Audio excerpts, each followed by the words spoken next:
Oh my god, someone please let us out. Frankie's dead.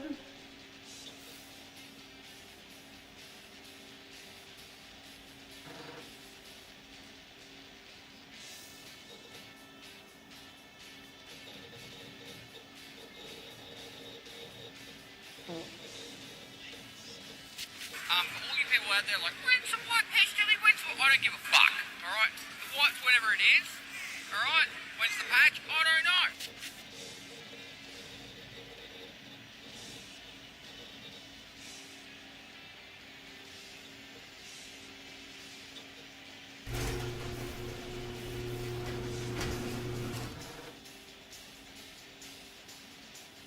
Hey, is there anyone outside there?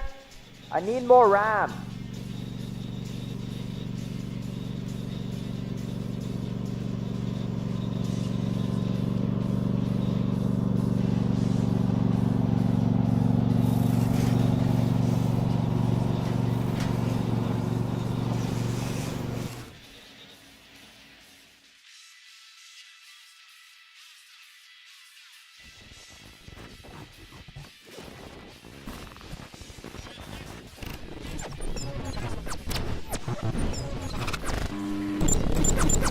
Alright, everyone hands up right now. Who's doing this?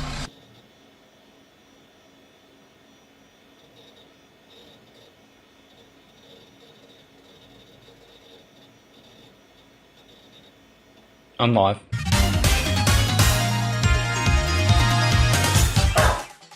Look! Look! Boy. What that dog doing?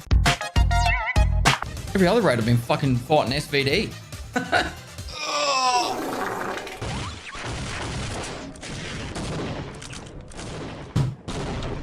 It's 4 a.m. Are you still gaming? Oh. Well, you're being extremely loud. Don't you think the neighbors can hear you? I don't think so. It was quiet yesterday too. Right, well, don't stay up too late. Rumor says if you say his name 3 times into a mirror, he'll power slide up to you and one tap your head/eyes. Probably. Has anyone ever tried that though? Saying his name 3 times into the mirror? Killer. Killer. Killer. Come here, boy! Help! Help, I'm fucked!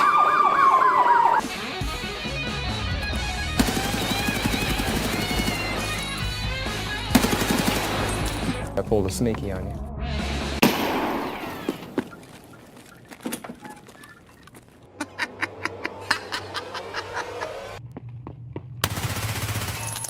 Did he really try and shoot me through that fucking? Do you ever look at someone and wonder what is going on inside their head?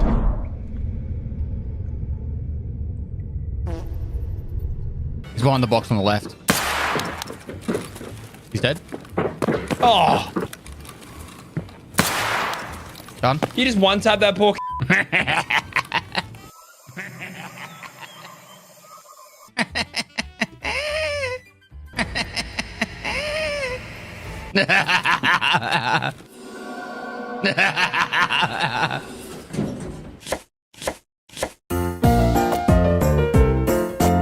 Wow! Even better than Mama!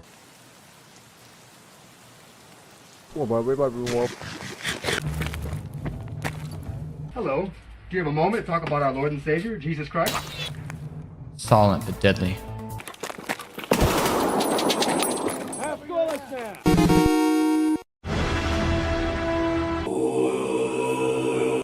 I'm in quarantine in Melbourne. Can I have your 3080? Well, sure. Come pick it up. You got 24 hours to pick it up from my house.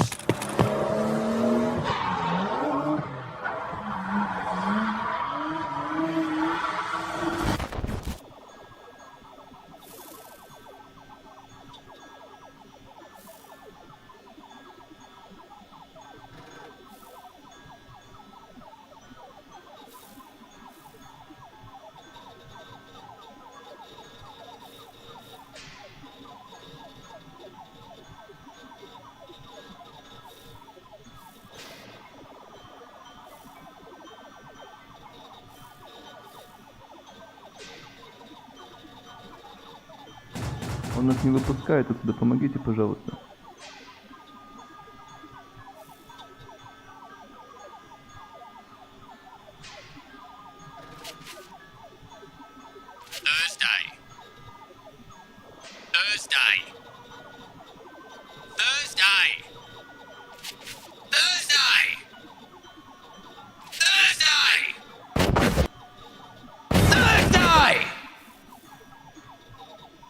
Top of the morning, everyone. How we doing? So I do my go live message. Tunes cranking.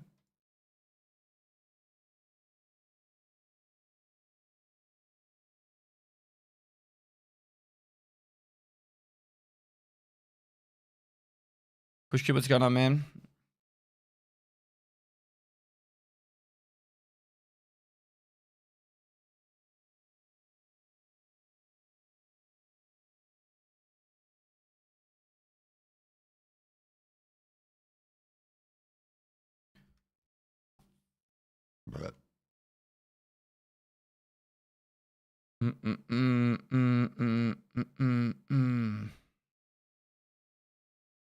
Cool. 9 months like a little baby. Thanks for the good times. What is new? Scout the command bunker, officers and reserve, medical bunker. Yep. I got Dragnet. From factory. How long do I have left on my dailies? 34 minutes. I don't think I can kill 18 PMCs in 34 minutes, but I could definitely kill some scavs. 3 PMCs. I don't know. Let's just go factory and get Dragnet done. I guess. Another one.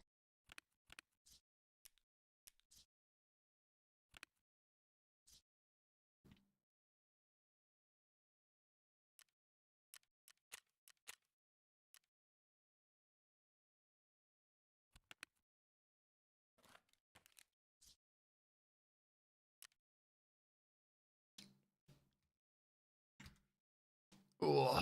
Okay, thanks to tier 3 for 55 months. Got some poggies in the chat. Jared DC, thanks so much for the 9 months. I have not completed the old Dragnet.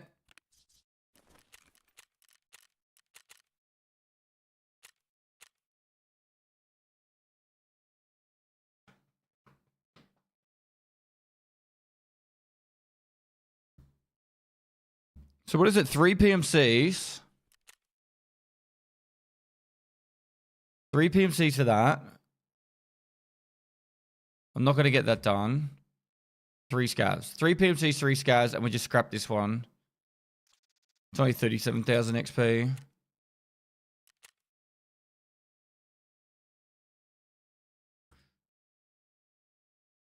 Is there a new achievement with this new quest line?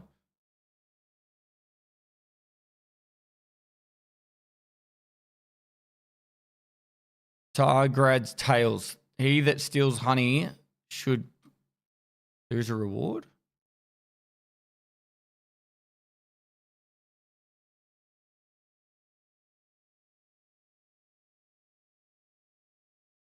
Okay. Wait, what? Oh, should you go that way?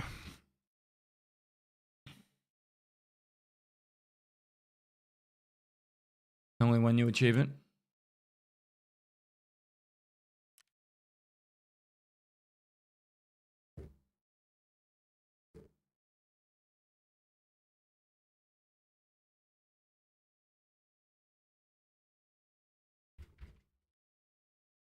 Morning pest.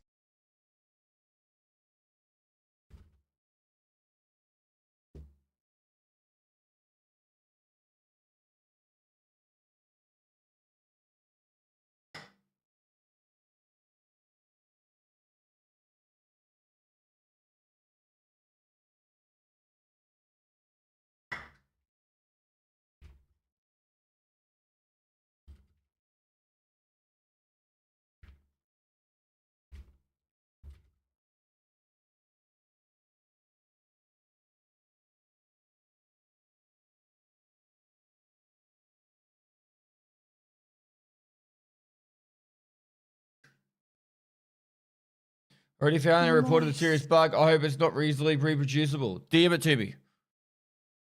So that's DM it to me on Discord and I'll send it to BSG.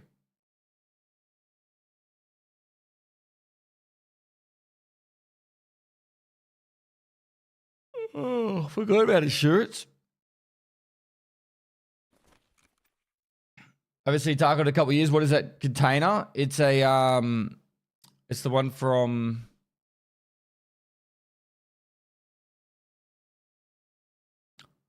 Doing Arena. Oh.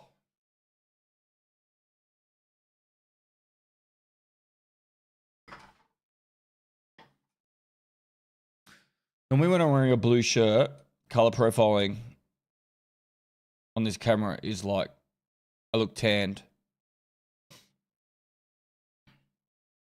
All right, 3 p.m. 3 PMCs, 3 scouts would be ideal.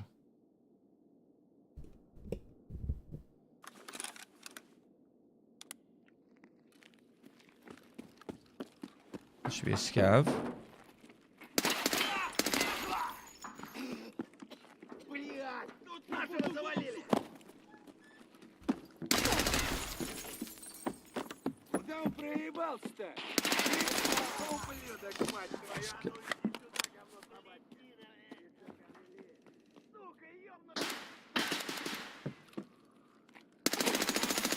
PMC.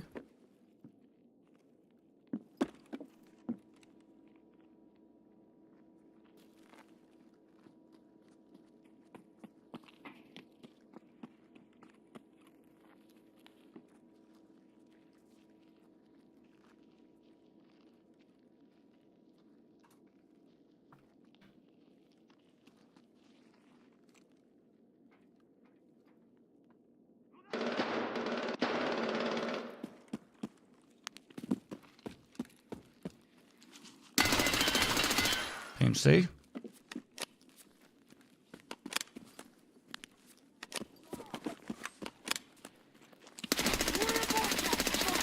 And pest.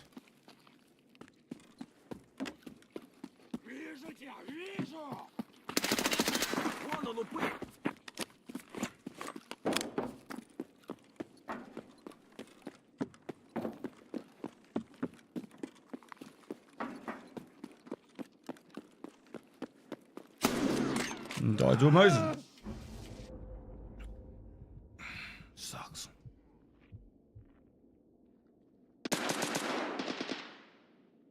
Oh, lovely. This bug's back. That's... well, I need one more PMC. Oh, VPO, sorry. Yeah, you're right.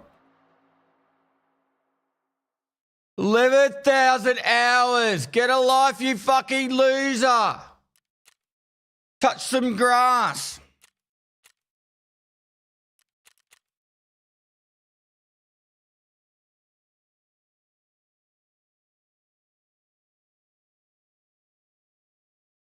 You just got back from vacation at the beach?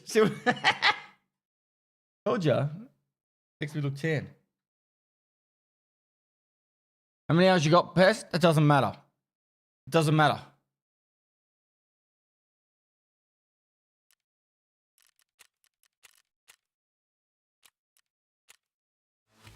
It's beside the point.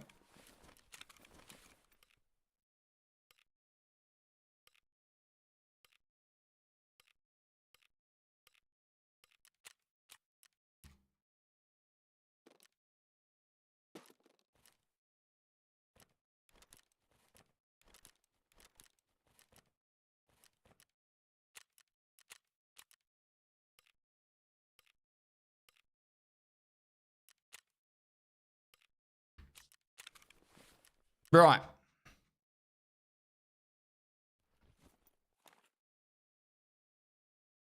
What gun do I want to use?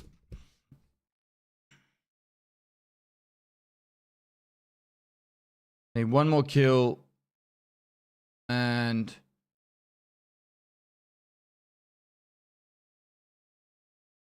I'll probably just use this MDR. I hate the idea of losing that side on factory. Let's use RPK. We've got a fair few of these mags. Just worried about... I suppose it's not going to be that big a deal now with... Still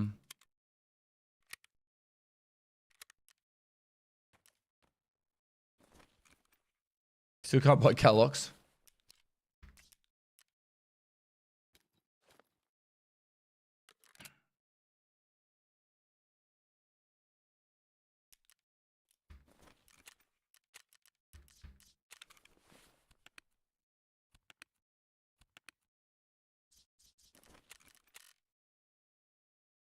Gilster, I was actually thinking about you the other day. How you going? What's the news? Hope you're well.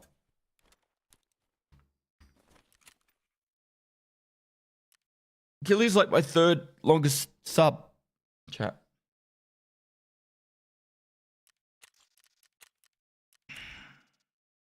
I've been removed from his ignore list. Oscar, what's going on, bro? Stop spamming my shit.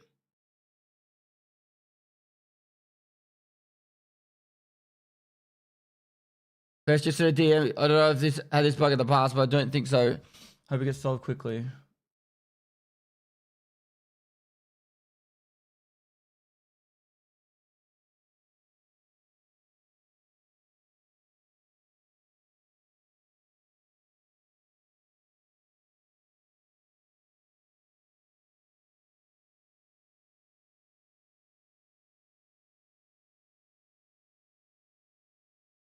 Yeah, send through the clip.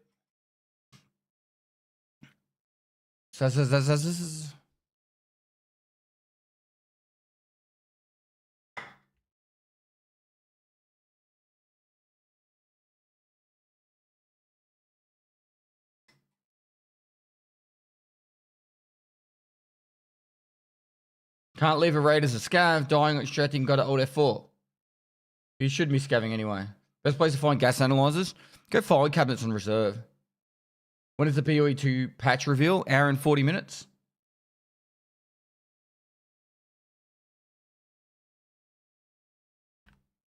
And well, hope you are well. I am, thank you. It has been a minute. What's going on, Juxta? Is Juxta complaining? They break my PvE. Error 229, bad item in hideout. I'm not even doing anything in my hideout.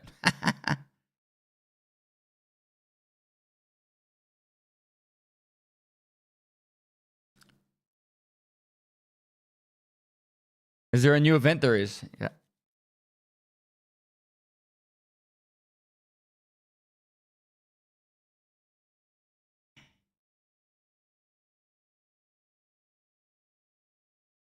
We'll get Dragnet done now. That puts us down to 19 tasks to go.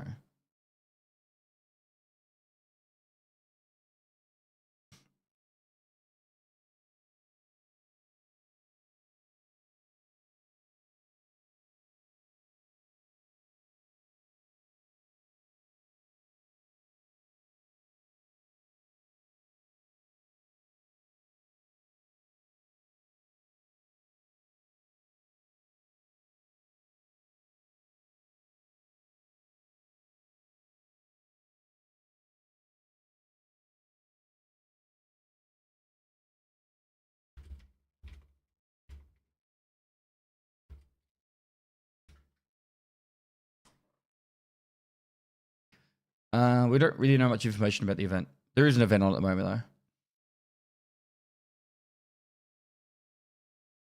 though. Oh.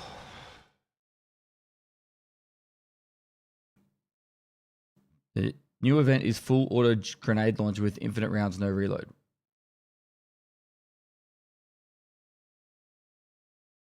AK underbarrel infinite grenade launcher shooting. Is that on PvP as well? Because Zas was just talking about that on PvE.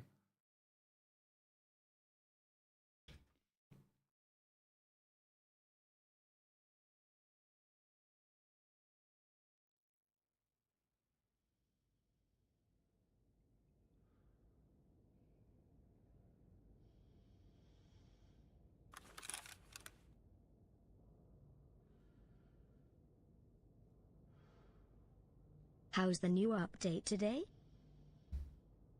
It's going to go part of Adelaide, Australia, but the zoo sending pandas back, so you can't see them. What? No, we just got pandas. We literally just got pandas recently. I don't think they're sending them back.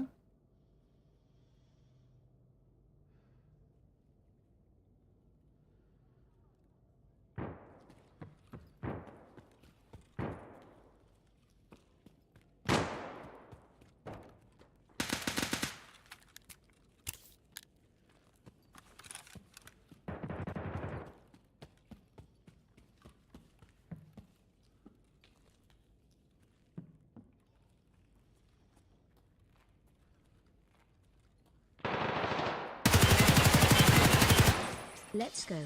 Hope you're good, Pesty. Thank you.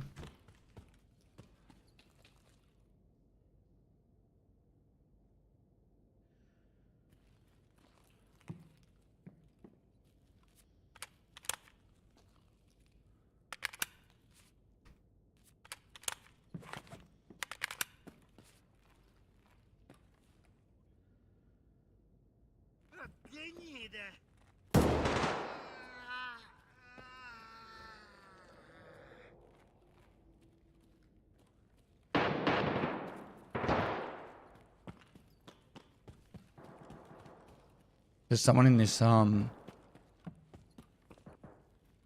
just above me.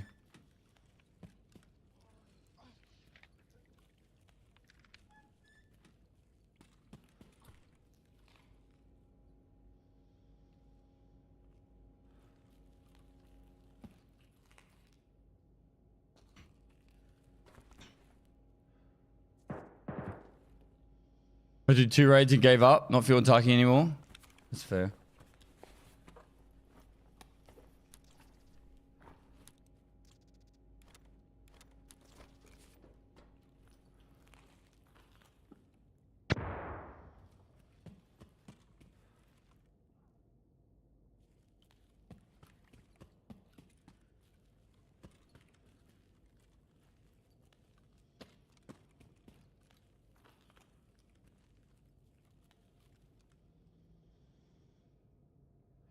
What's a dragnet key selling for?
I just live vicariously through Pest instead of playing. That's fair.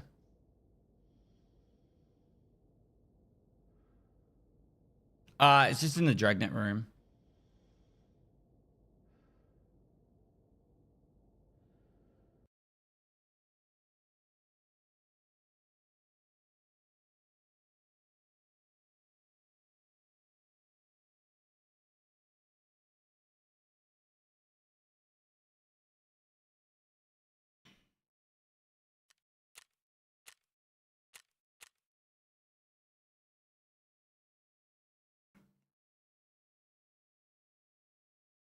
Illegitimate to me? I know of it.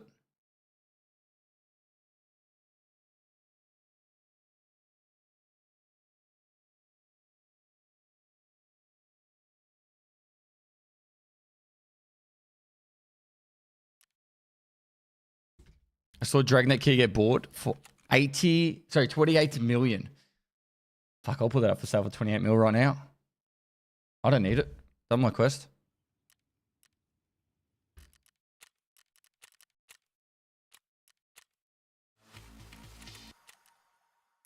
Dragnet.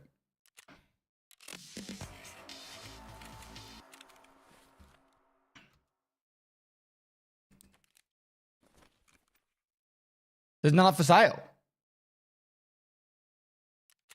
Oh, it has to be found in raid. No way.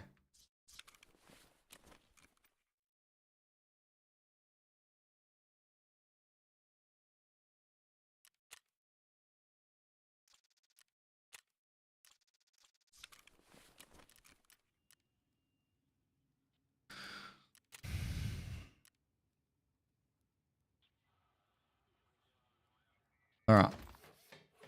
This will help me get my OFZ shells sorted, so that's that done. Bro, there's so much stuff I could sell. What's a real high selling item?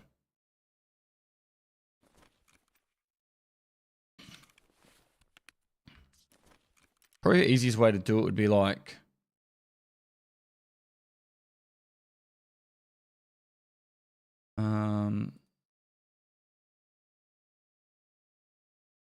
Power banks, green lithiums.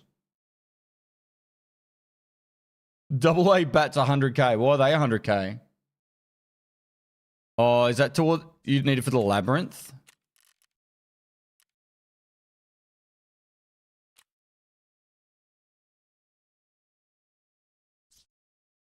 Bro.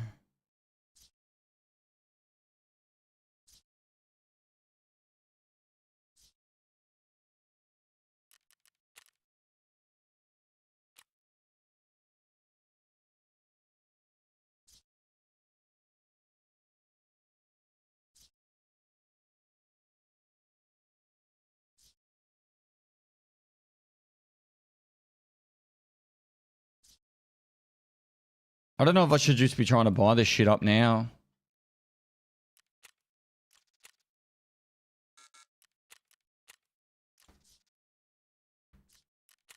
There'd definitely be stuff I could sell though. What are Nixels selling for? Bro, I have so many of them.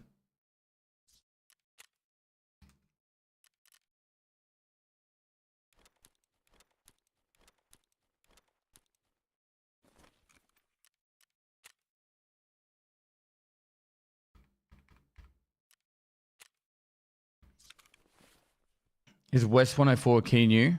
Probably. How are you doing, Dad? Less than 3. Good, mate.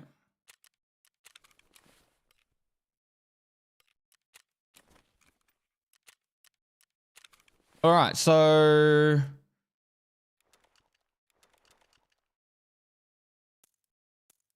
Now we've got that done. It's...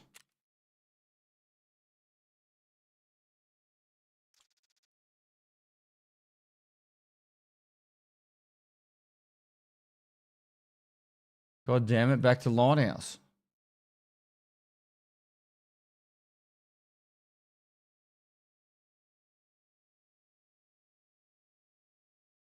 I have to get through Punisher. Should we, maybe I'll just do the new quest line for a little bit. Do it in I could do Insomnia.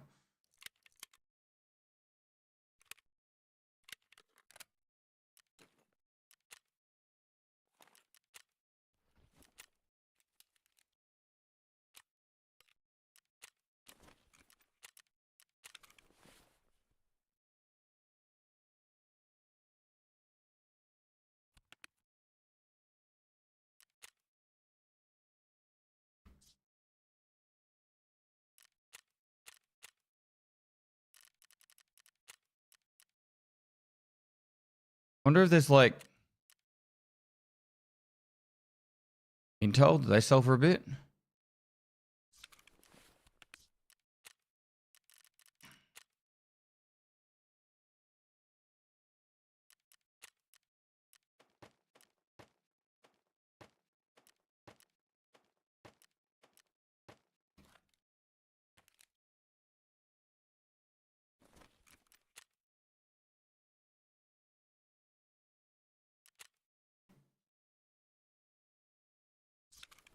All right. So what's the new quest line, chat? I got to go reserve and go to 3 spots. Is that it? But I could do Insomnia at the same time, so that kind of works.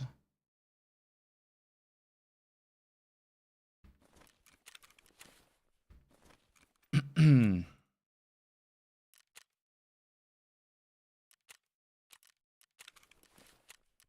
that's done. Nearly there. Nearly there. Getting close.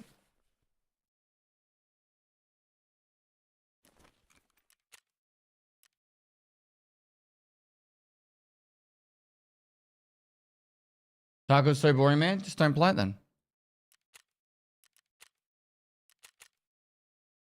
Simple.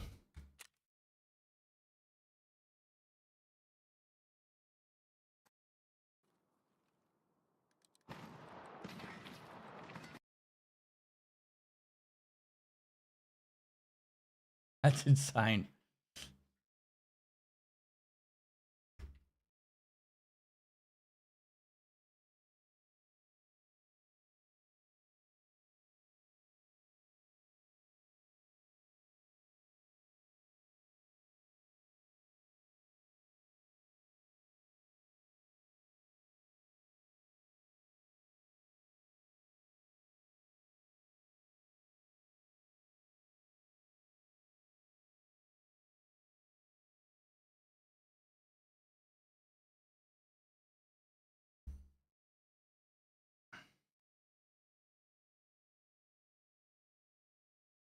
How do you measure air pressure in the metric system? You likely know we use PSI, pound square inch, in the US. We use PSI in Australia, but you can use bar as well.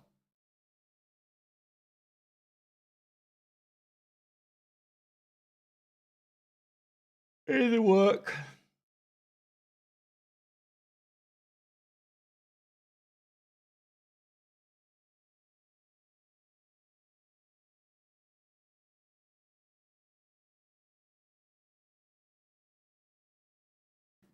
Pascals? I don't know. I use PSI in Australia. I've never used anything else.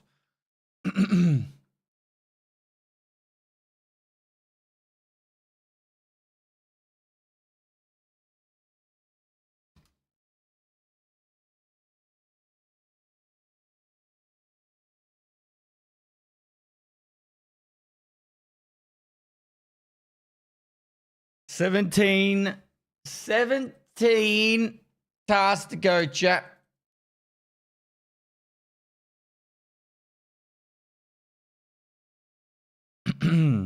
Pestily moist. Where's the command bunker officers?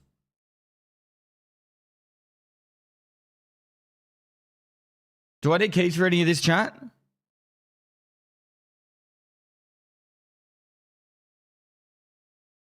I've got to bring in my reserve keys.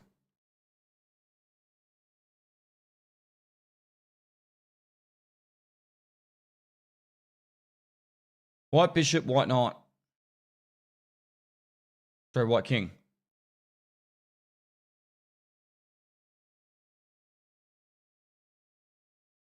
What's the second quest?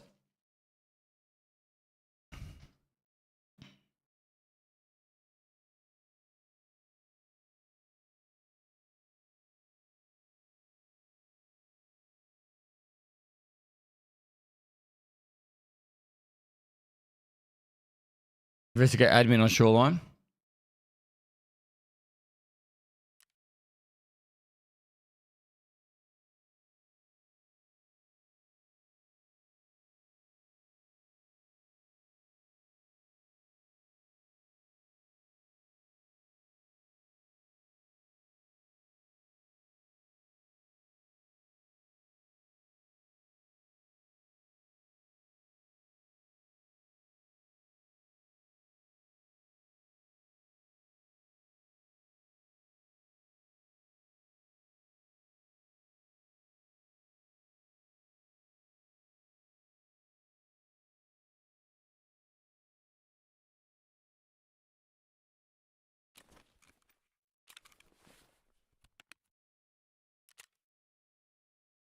Is there a specific item we should be looking for, chat? That sells for a lot? I should add a wish list of flea market items. Take advantage of my 8 junk boxes. I could probably sell lettuces, right? They'd probably be worth a little bit.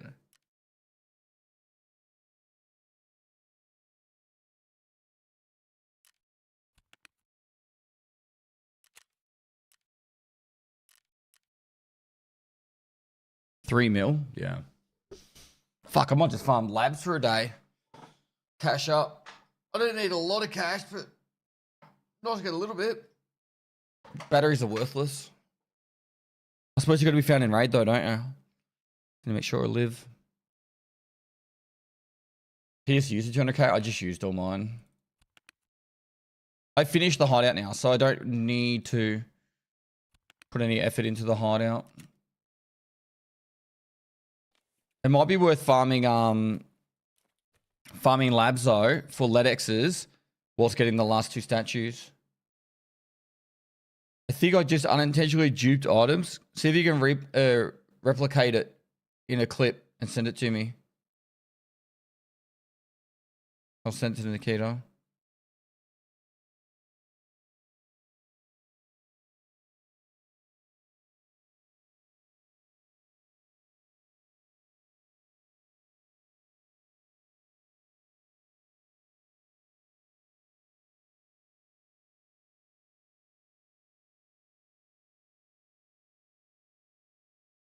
Start. Have it done.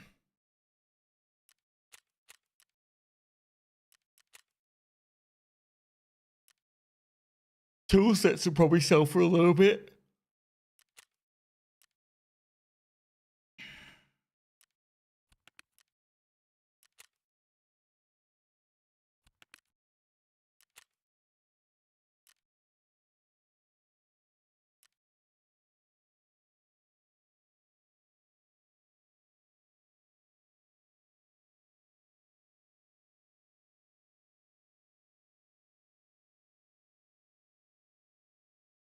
You think you'd have 20 million if it sold all the junk? On the flea market for sure.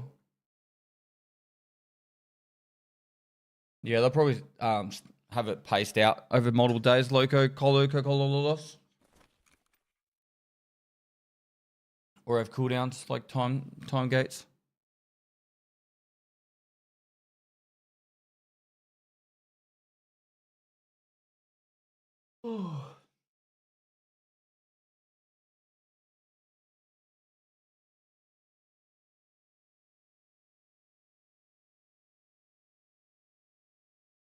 Banner marked is 3 mil. You can make that back in 2 hits with colored key cards. Big 50 Pestily salute. I have all the marked rooms actually. Number Jester with a big 5-0. How you going, mate?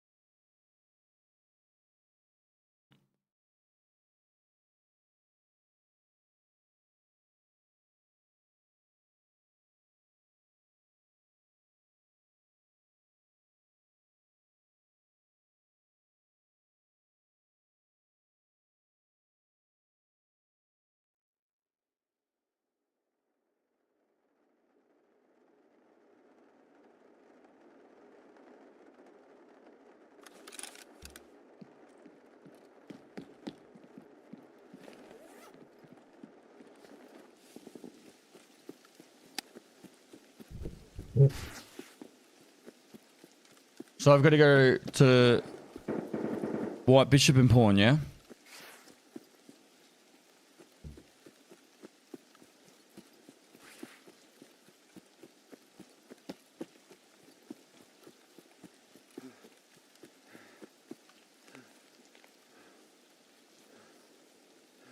No map expansions.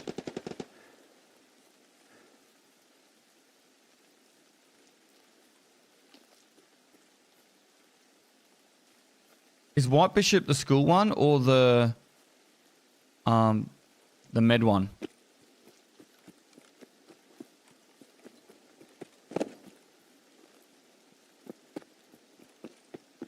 When you say bunker D2 officers, you mean the one by the extract? Like in the bottom of the bunker?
Off work and home to watch a pest stream, now that's a win. All because I caught COVID again. May.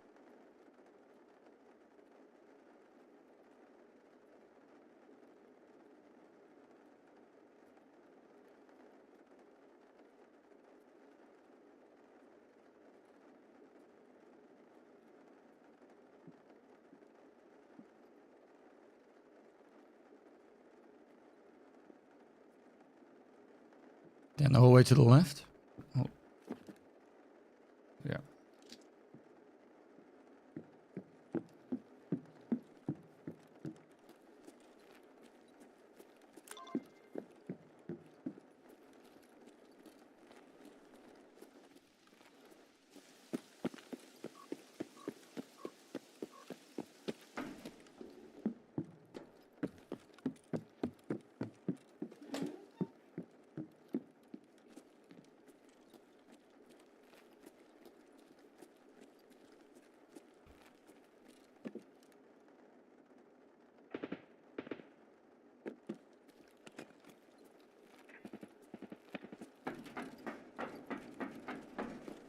Whereabouts on the 3rd floor is it?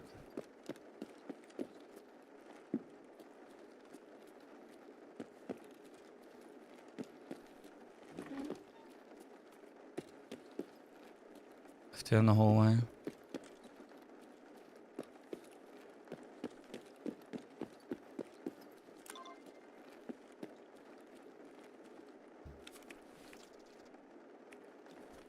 There's usually bleach in here too.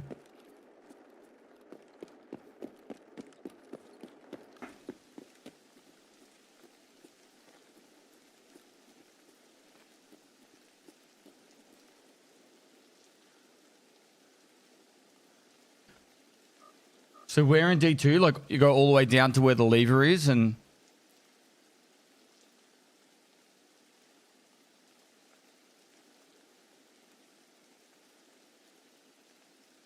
where the safe is down there?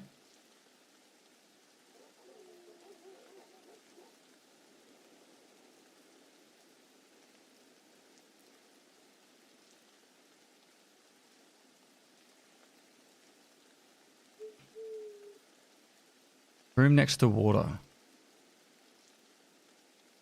Room next to water.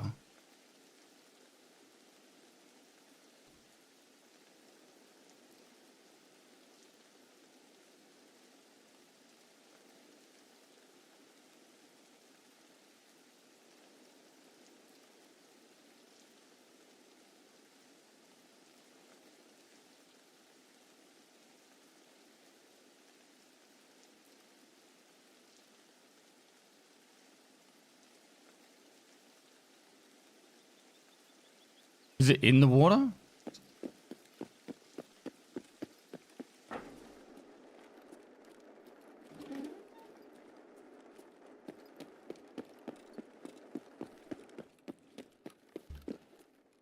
Office next to water.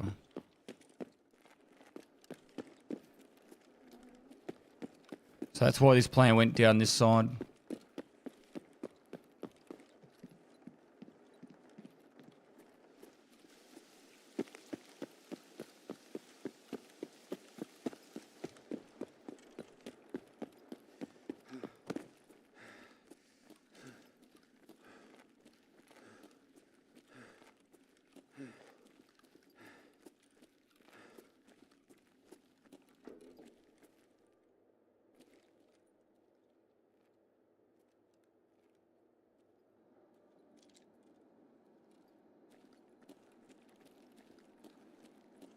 Down here in what, left?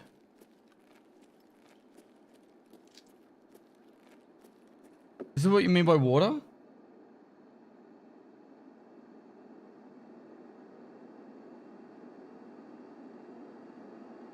Three deuce. Oh, okay, I know what you mean now.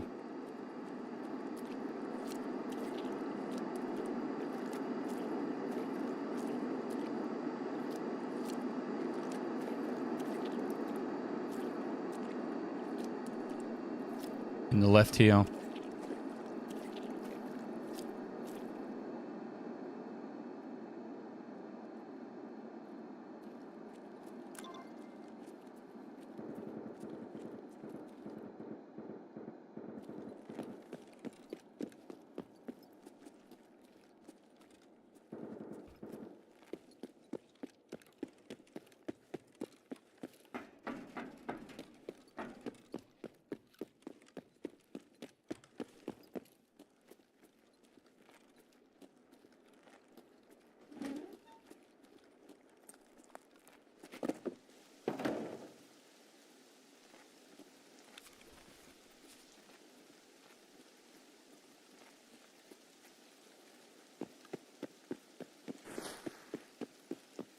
Full Metal SH, thanks for 32 months. Will the Sage, thanks for 57 months.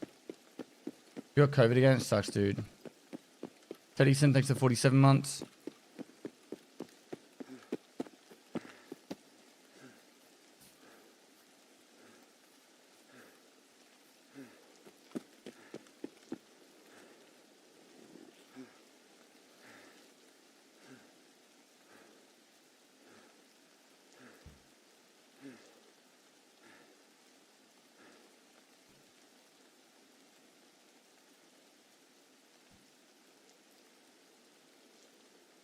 I reckon I'm going to go labs. If LEDX is selling for 3 million, I could realistically, if I can get a LEDX every second rate of labs, I could farm up 20 mil like nothing.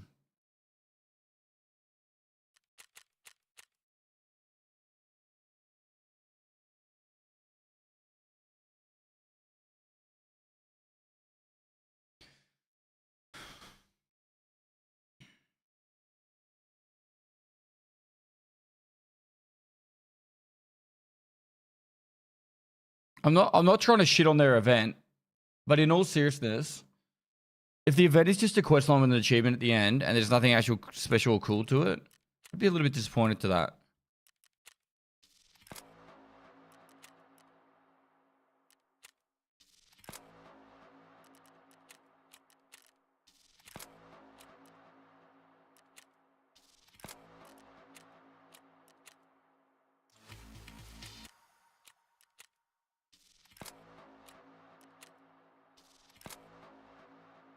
I just sold all my Nixors. Hope you're doing well, Pest.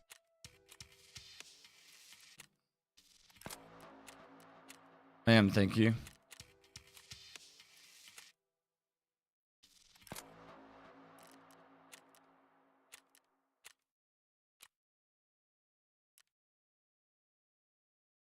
I have no reason to go interchange, but it is such an easy task. I'll leave that there.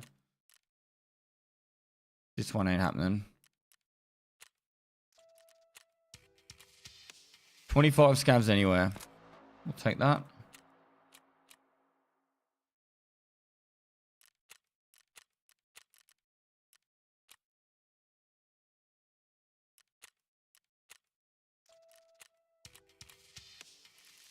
Survive 5 streets. Fuck it.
What else are going to be good money makers?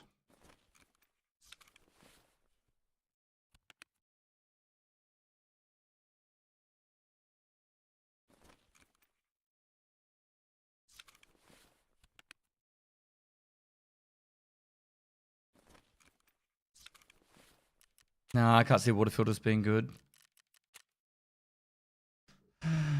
Maybe tape.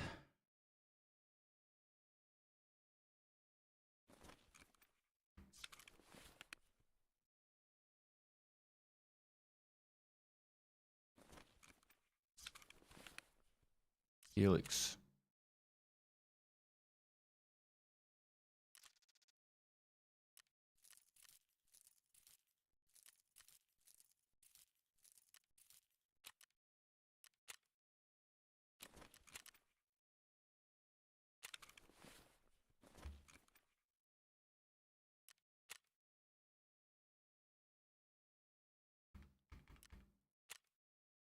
Cool.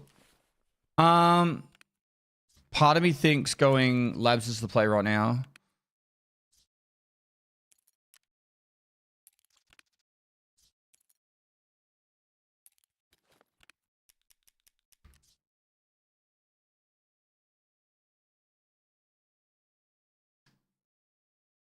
How'd you get theta container? You get it from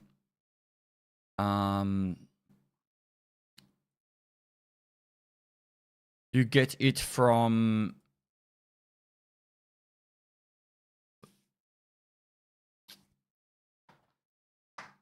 do the ref quest line.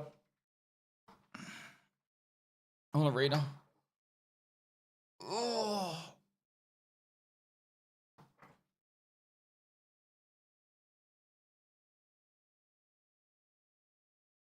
Is it better theta or gamma? Theta, because you get one extra square. Golden Hero, thanks for 47 months, dude.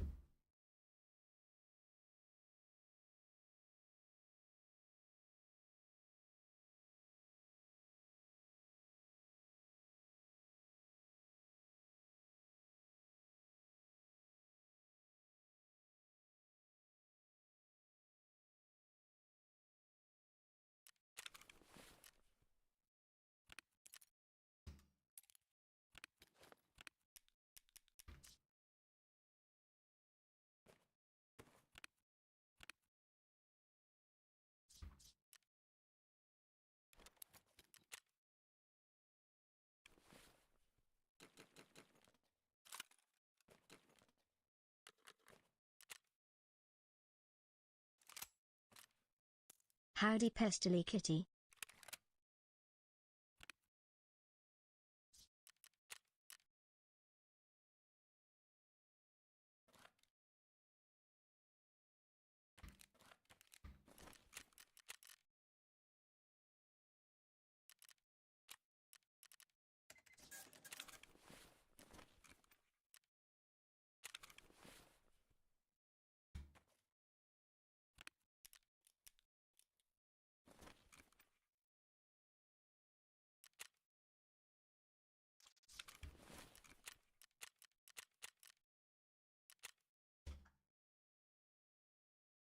Oh, I could buy a with a testing key. Be completely worth it.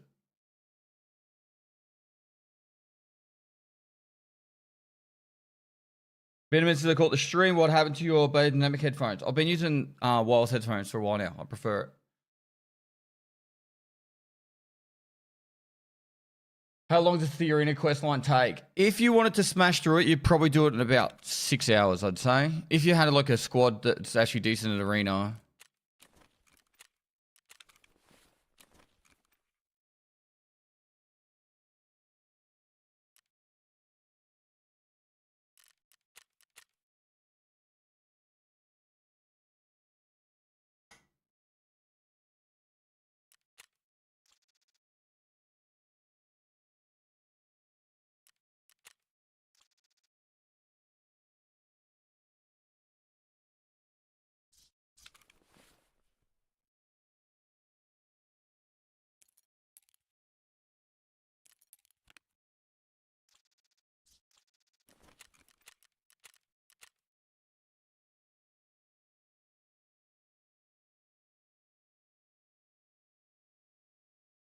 Hey, Bess, my 1,300-hour EOD account has been banned for supposed account security breach. I was literally in mid-raid. I was the only one who ever had access to the account, Daddy, and it would you was like two-factor some then it's secured. No one ever logged into it besides me. Support has been ghosting me for over 2 weeks. What do I do? Contact Battleye and uninstall your cheat, sir. Just contact Battleye. Dude, BSG support is the most atrocious support in all of video gaming history. Because you're going to get like some auto-generic response when they finally do complain.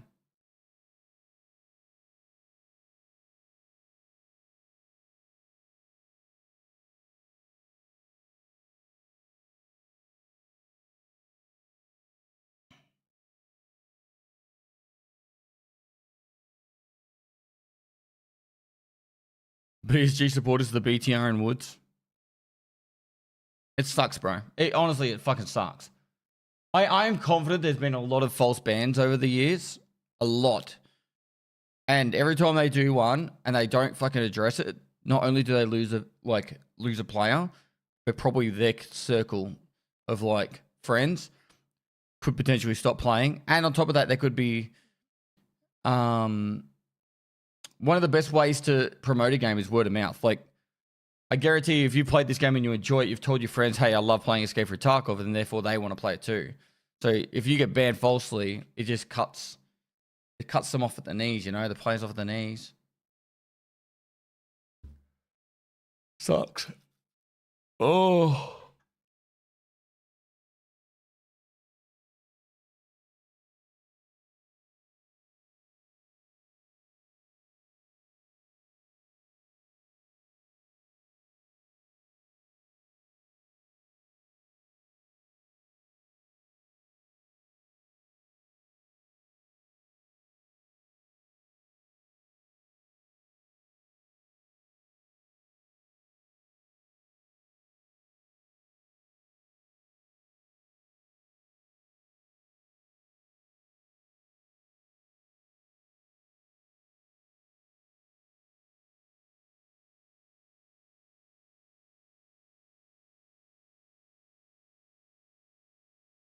Yeah, it's 55 minutes till the POE2 reveal.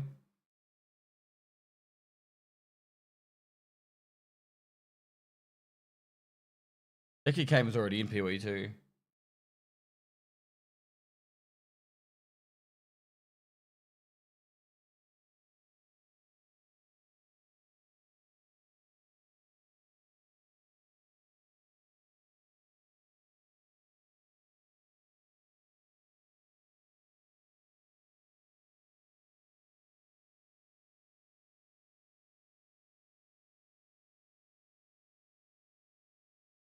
Can we get a timer for it? For what?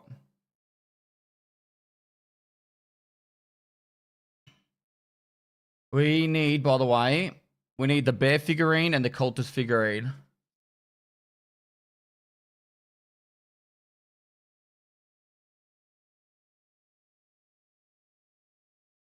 Love ya. Dude, Gustish Fish, thanks for 56 months. What does it even mean? The garbage fish? Is that what it means? I'm just guessing, but...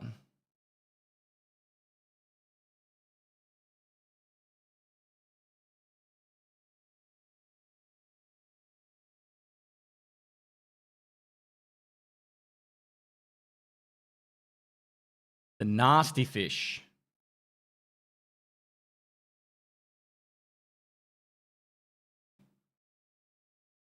Gotta work on my German.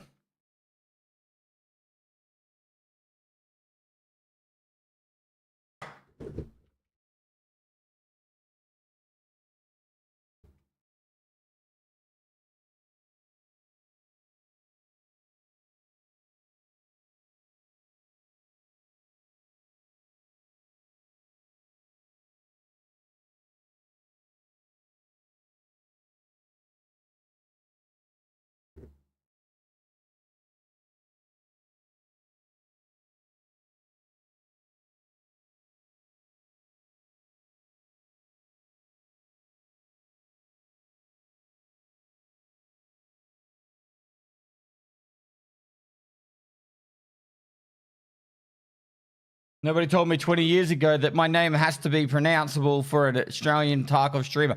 Did I not say it right? Did I not put enough into it? Fish.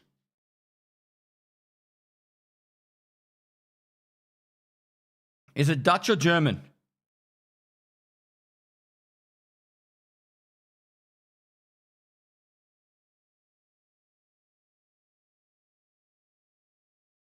German, okay. Do Austrian people speak Austrian? Or do they speak German?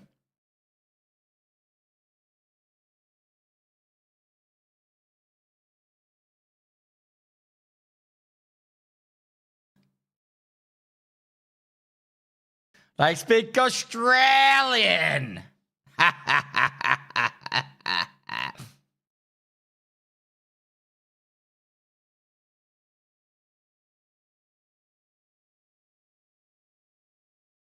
Is there any issue right now with matchmaking? I keep getting an error after a couple of minutes. There are any issues right now with matchmaking? I keep getting error after a couple of minutes. Is there any issues right now with matchmaking? I keep getting error after a couple of minutes. Is there any issues right now with matchmaking? I keep getting error after a couple of minutes. Hey, Pestily, what's the event that was included in the patch? Heap of go places and loot shit quests.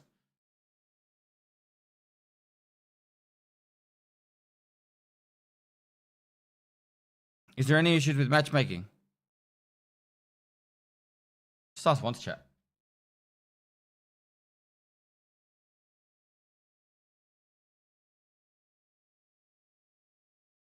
You made me tab back in thinking my hotel Wi-Fi was cooked.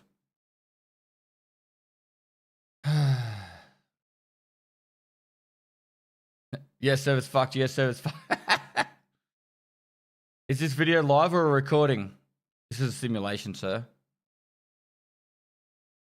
This is a simulation. Chat, I have to, part of my watch party of Path of Exile is I have to do a video explaining what is revealed in the POE2 reveal. So you guys better be in the background cheering me on because I've never made a video for Path of Exile, news video for Path of Exile. Could be a good arc for my YouTube channel. Cranky, thanks for 2 months. I fucking love Path of Exile. See if I care.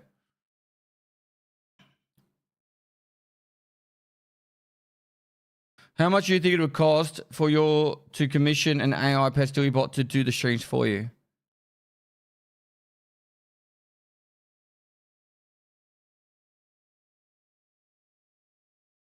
I've got no idea. I wouldn't want to do that.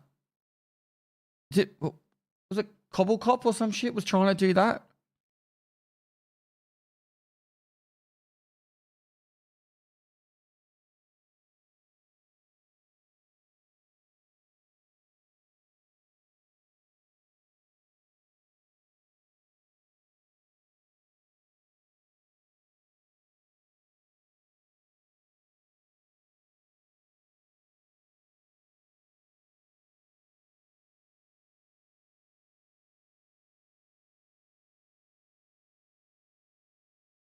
Just so chat knows, this is a recording and Pestily pays people to write comments in a certain time so it aligns with the video and looks like he's live recording it.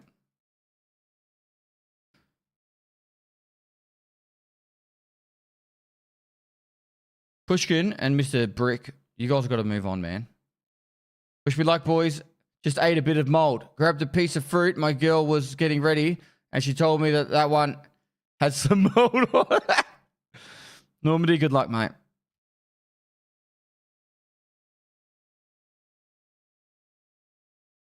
The fuck is this queue time? 9-minute lab rate?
I'm talking to Nikita about it at the moment. He's going to look into it.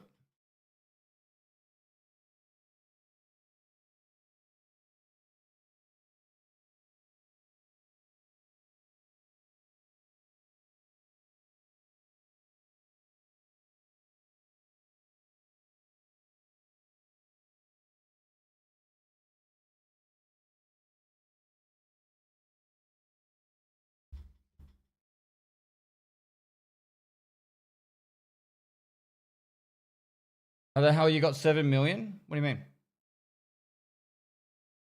Feels like I'm playing a looting game and not a shooting game.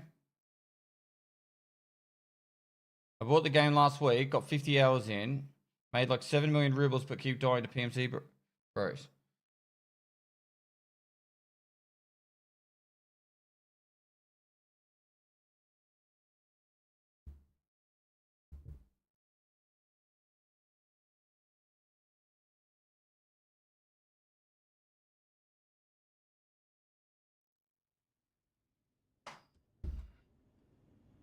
Okay. I think this server I got selected only queues at 11 minutes. Just nuts.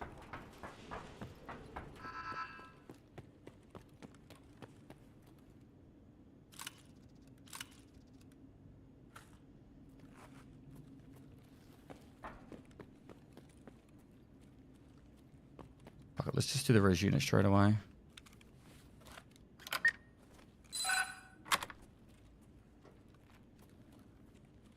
You see me rolling.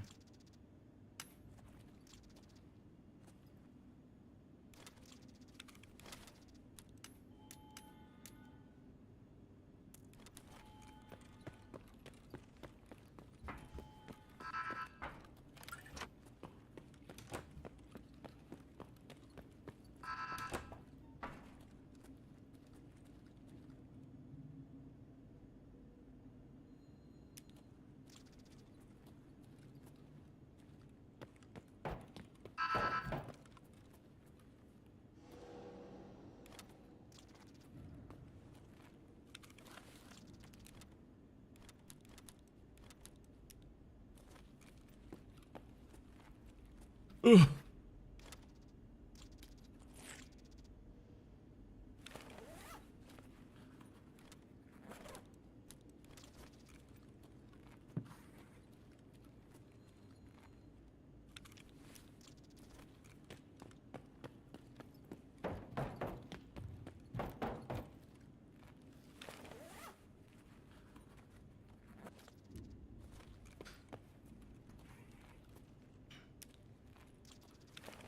Can I be bothered searching all the med banks for Letixes? What do you reckon? I suppose I can get stuff for Labyrinth cards. Look, that's good money.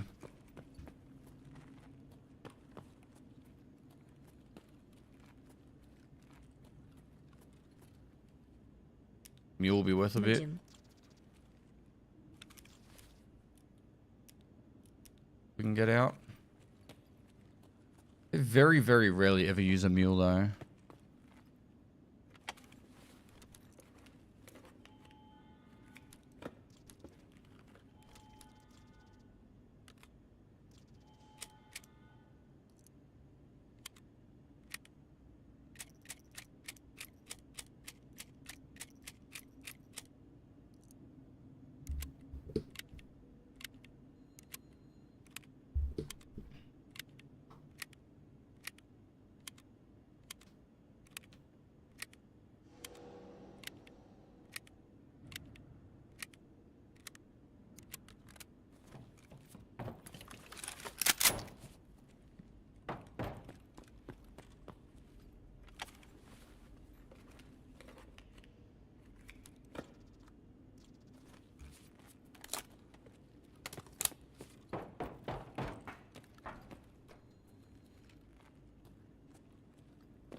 Does that door start closed?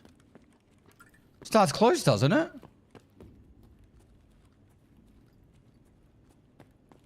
Hello?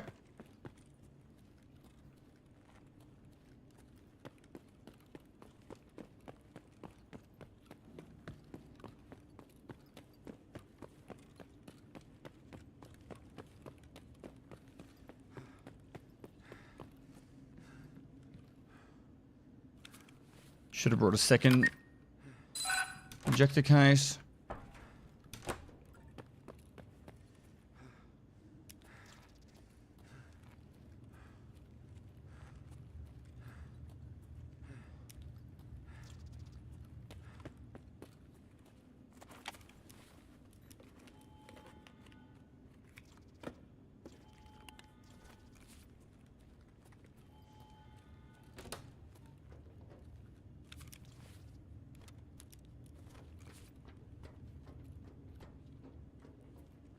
They should randomize doors.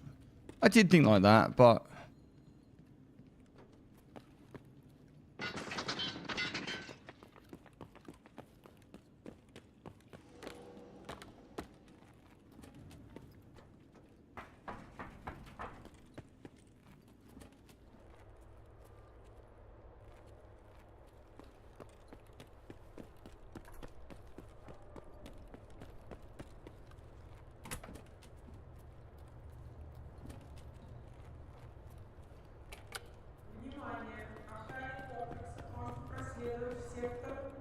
G.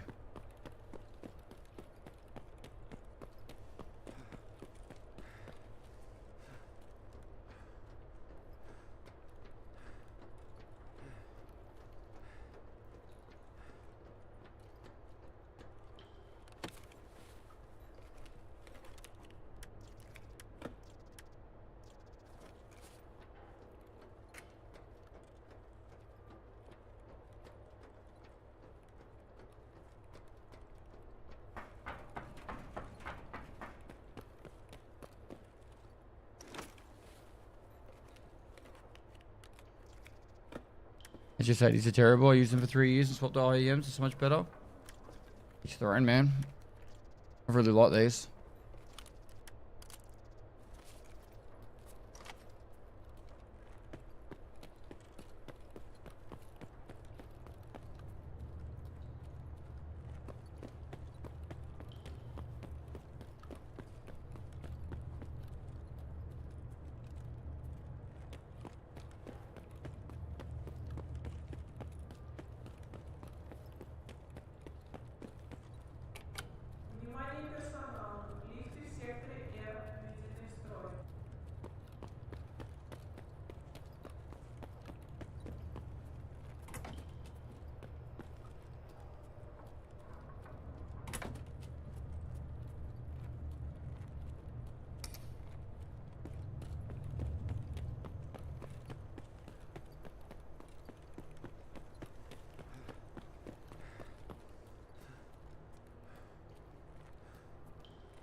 Okay, that's the other side of the map. So hopefully he's fighting raiders over there.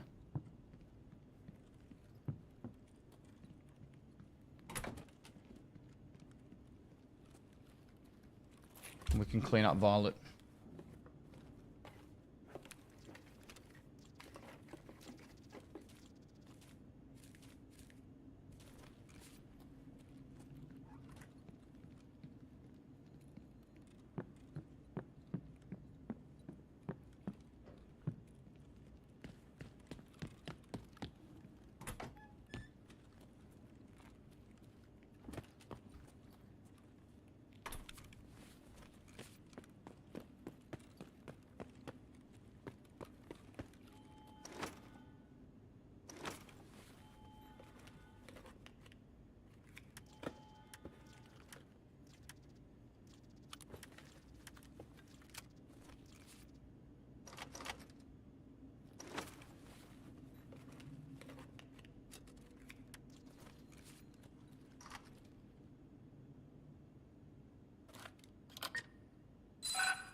Dan!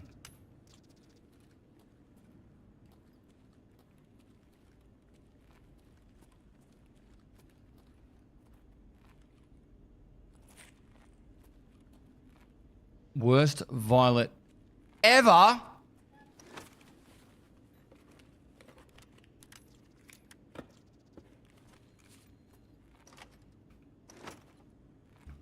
These crates are shitting me. Armor. Rig. Armored rig.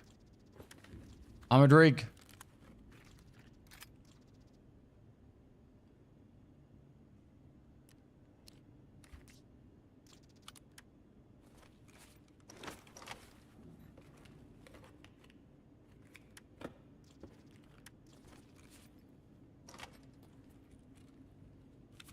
This sells for a little bit.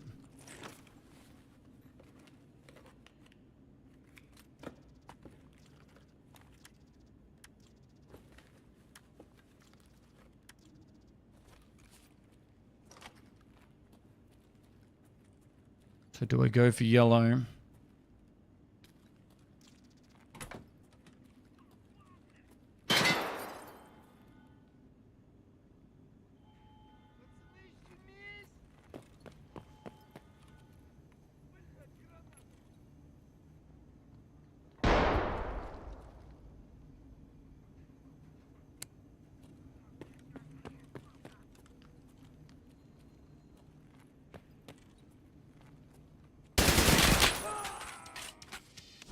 The fuck? He just instantly crouches and then, oh my fucking god. Should use the 5.7.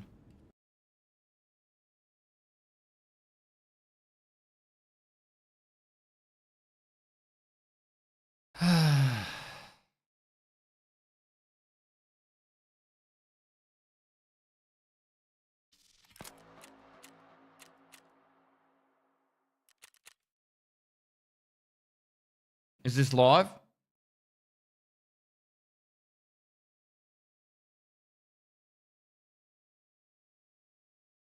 Why are you not doing the event? Because I'll do the event when it's not just run here, pick this up, run somewhere else. Run here, look at this place, run somewhere else.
Tarkov devs are learning from the GTA devs. I don't know, like I'll do the quest line eventually. Fried steaks thanks to the Prime. Lucix thanks to 3 months. But like realistically, right now it is just all I've heard from the quest line is you got to run to places, pick shit up, and then run out. Like nothing seems exciting yet.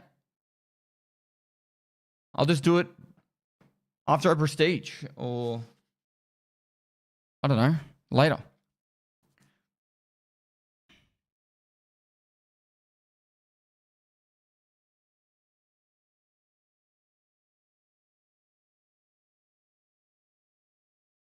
AK-50 quest is already in, yeah.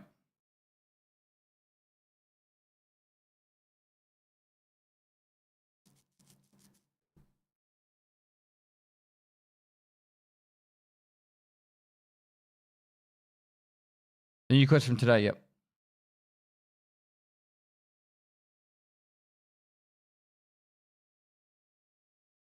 Did they change extracts on the change? I haven't heard anything of that. Wait, what are the test drives tasks now?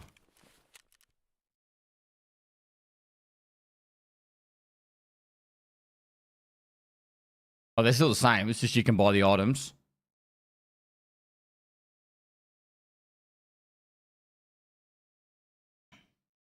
Can't find an arena game on OCE.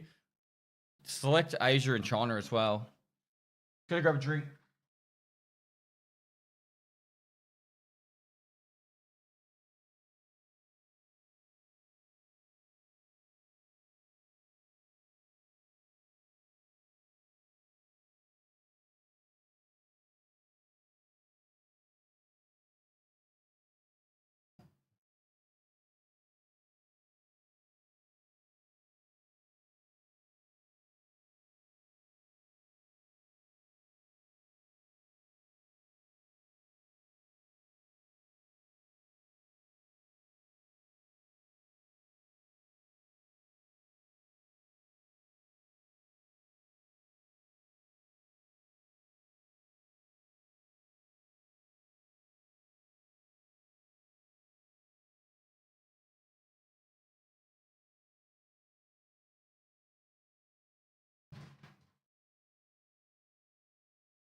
Is anyone in chat a massive MTG nerd?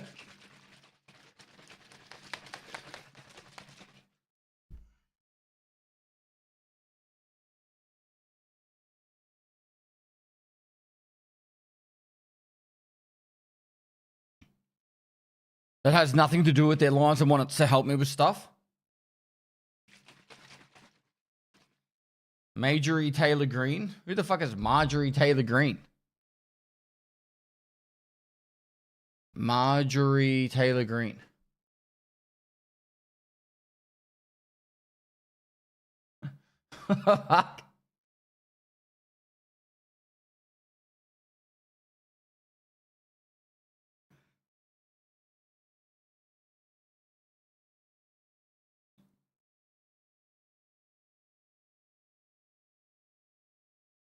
She's a US fucking nutto now to Congress. So, what I'm planning to do on the Pestily Pack Attack channel is I'm planning to buy one of every single collector booster box from all the way from the beginning to now. And then I'm going to have it as sub goals for that channel. So when that YouTube channel gets to a certain sub goal, I open it. But I need a list of all the boxes so that I can actually fucking search them to buy. Sounds expensive? I already got the approval from the wife. It's going to be a definite loss leader. But like, you know, sometimes you just got to do shit for fun.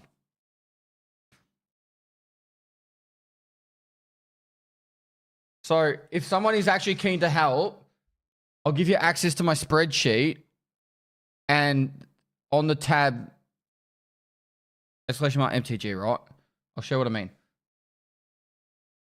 So on this spreadsheet where we've been doing all the stuff, I just need like all the sets kind of in order, preferably. Flashbang.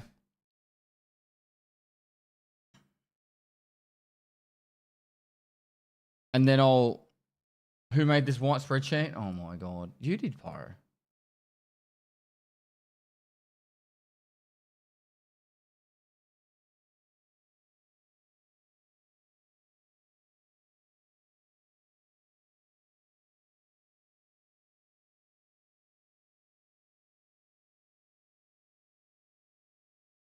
So if anyone's actually keen on helping, let me know.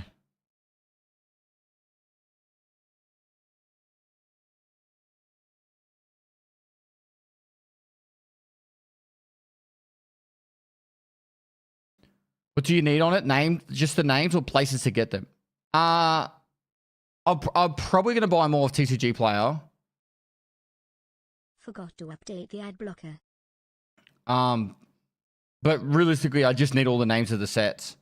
If you could have a link to it, that would be fucking cool too. Like on TCG Player.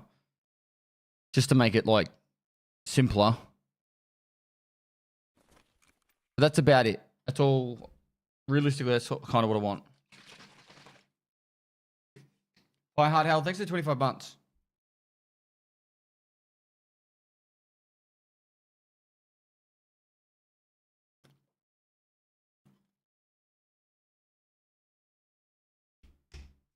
I do like the idea of potentially having like an MTG helper that helps me organize everything, and I just buy them like a play booster box every time the next set comes out.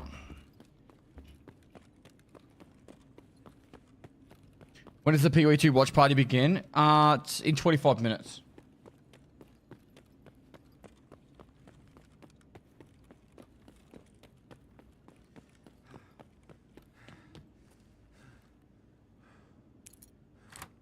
Внимание персонал. Лифты в секторе R. Медленный строй.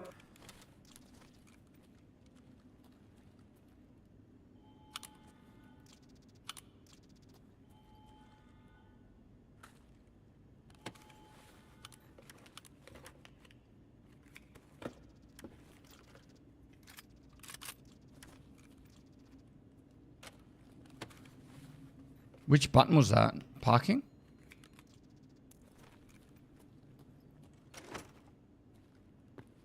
These, we've got to, oh my god, fix your crates, Nikita.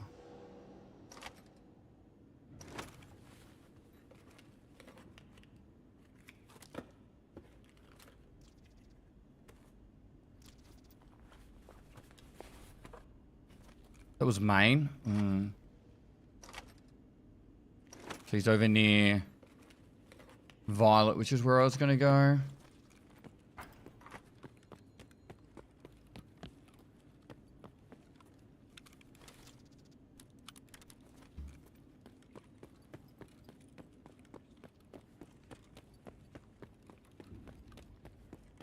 Внимание! Охране комплекса просьба проследовать в сектор. Isn't that cargo? That's cargo, isn't it?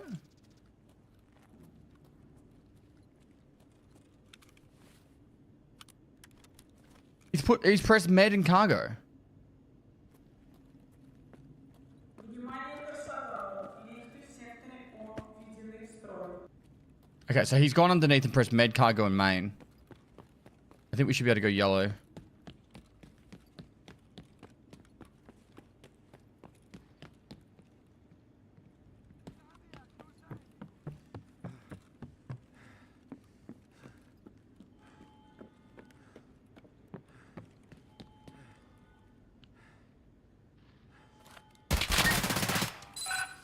Piece of fucking shit.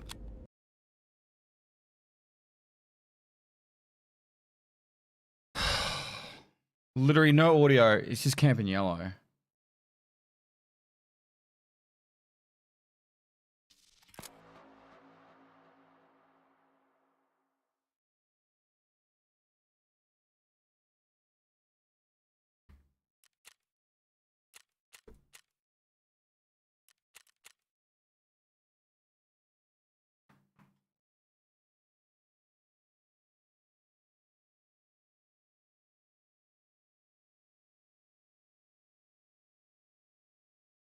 Eight-minute queue to get camped at a door.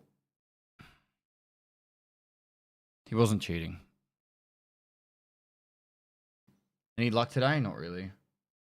I don't really have time to do fucking another elaborate if it's an 8-minute queue.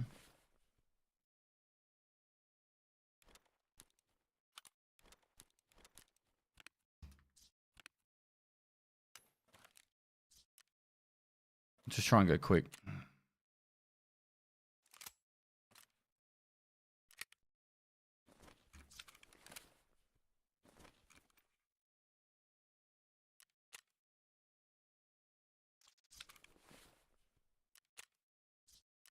Pistol run. That's all I'm doing. What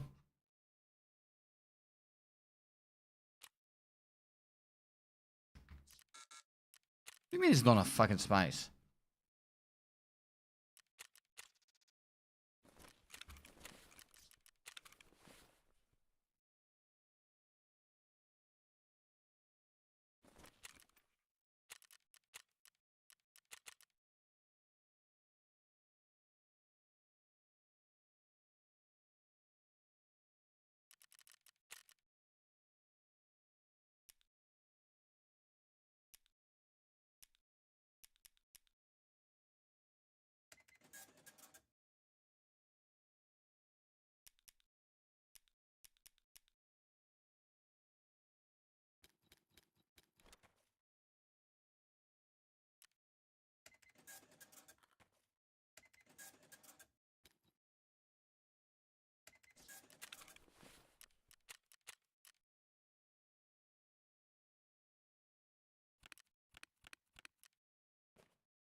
Is it okay if I link somewhere on wargamer.com so you can just link the sets? Copy and paste them. Sure.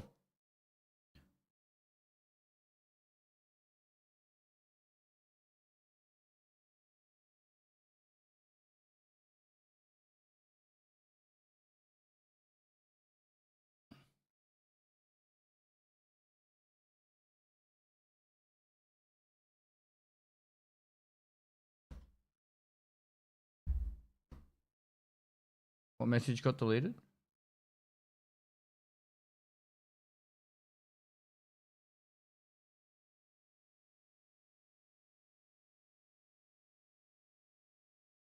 Hope you are well, my friend.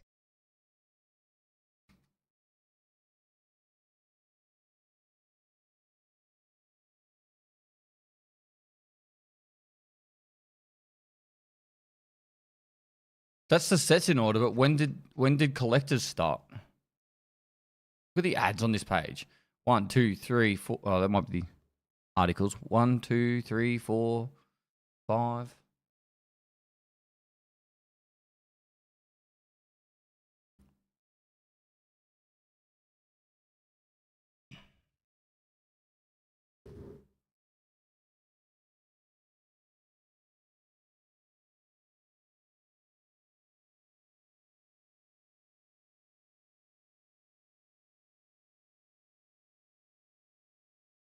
Is it around 2020? Modern Horizons, maybe?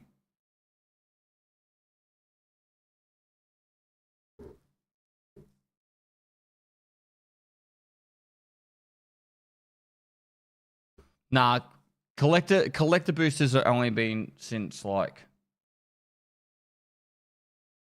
2019, 2020.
Let's get a quick one.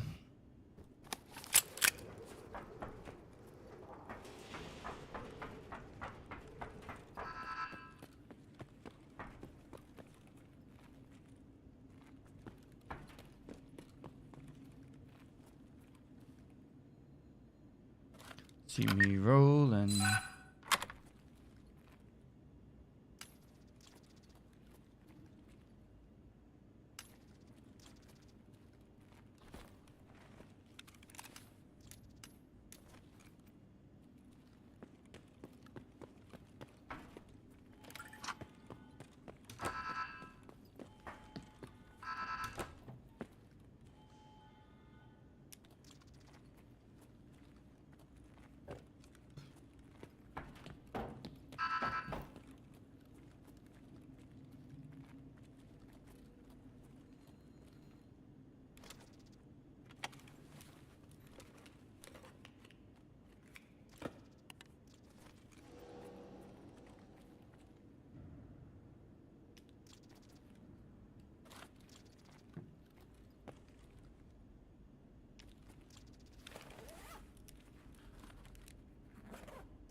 How long we got? We got 15 minutes. 15 minutes.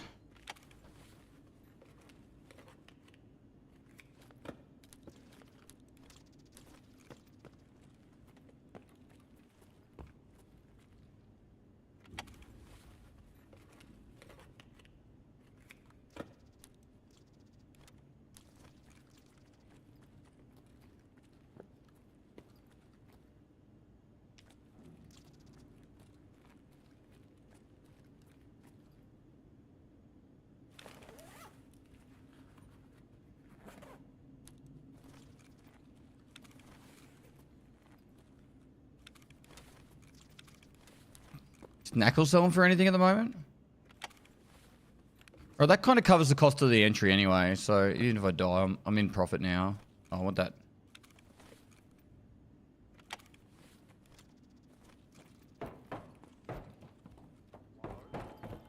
Hello? There's another one. Someone else has taken yellow room already. Is that you, Swifty? Yeah. I took your raid. I waited 10 minutes and then you came into the fucking raid and stole it from me. Dude, I've been doing a fucking, let's just say, questionable situations. Yeah, nah, this time of the morning, it's pretty common. So yellow's been hit. What about violet? Yeah, the yellow, violet's open, by the looks of it, like the room for it. Do you need a baddie bid? Nah, I got all my collector's items. I'll do black then, I guess. I got green as well. Oh, nice. That's main, I think. Yeah, sounds like it. He probably just got his shit and left. Oh, this door's shut. All of the rooms have hit.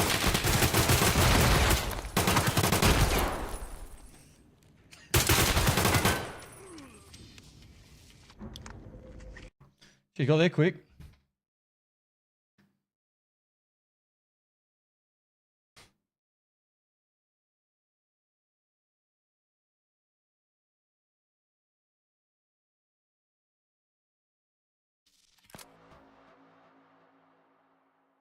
I can't fathom it. I thought lads would be quiet. Made. What should we name it? Pest. I honestly thought lads would be quiet. Yeah, it's fucking...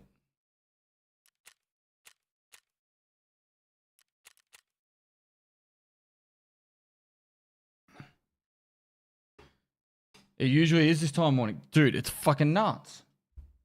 Normally I'm getting like 1 to 2 people a raid, not fucking every corner.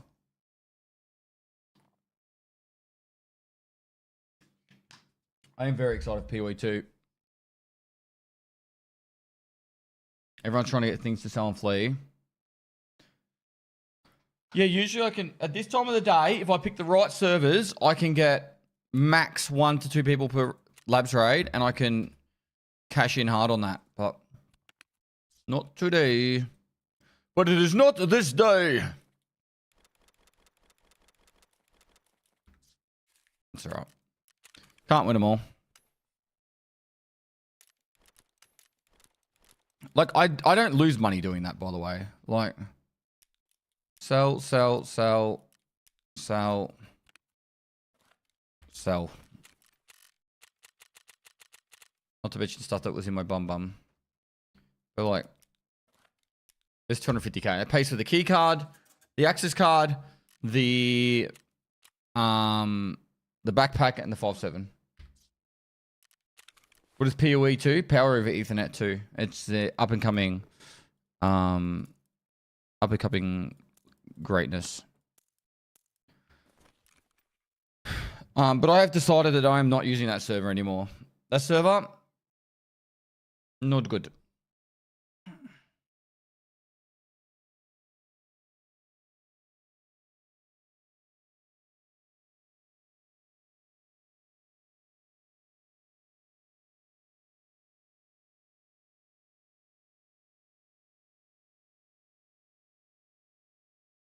Hope all is good with you and the fam. Thanks for all the content.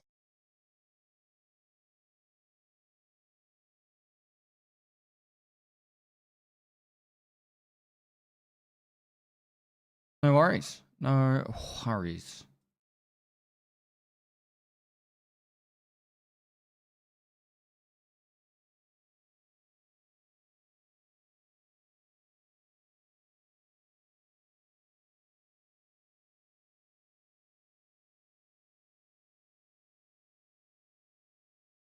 Just bear with me. I'm just sorting my life out for a second.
www.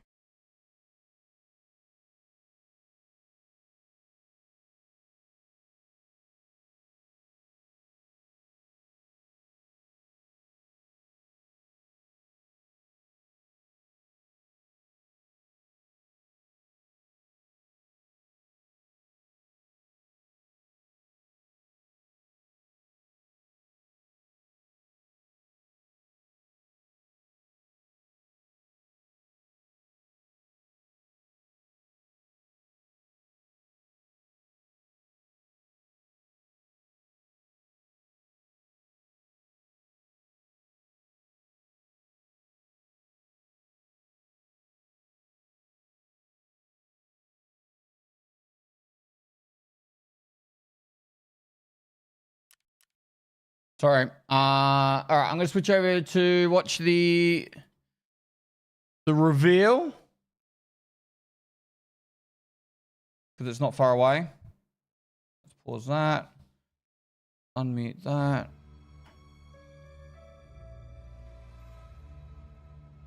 Do you play Commander? No, I've never tried it. I'm waiting for someone like Batty to teach me.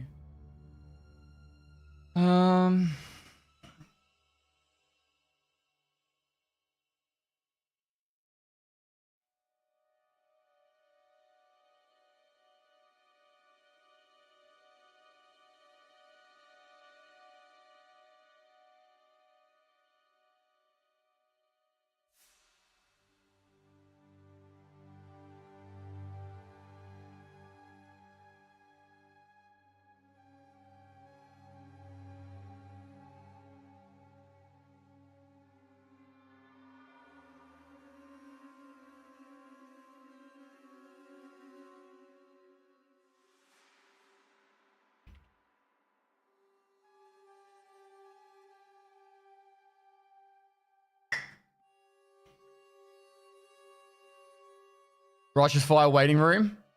So for anyone who doesn't know, I got about 1,100 hours of POE1 and I'm almost at 1,000 hours in POE2. I am fucking hooked on POE2. We're gonna do a POE2 watch party right now. We're gonna watch the latest reveal of POE2. This is a sponsored event. If you guys are interested in helping me get more of these opportunities,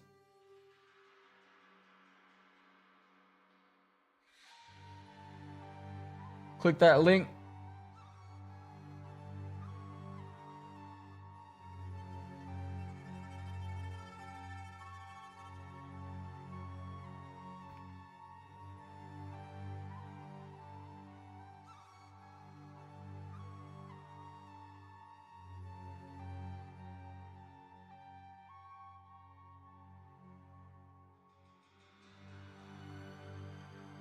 Cool, it's pinned everywhere.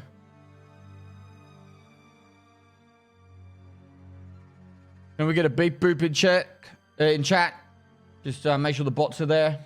Beep boop.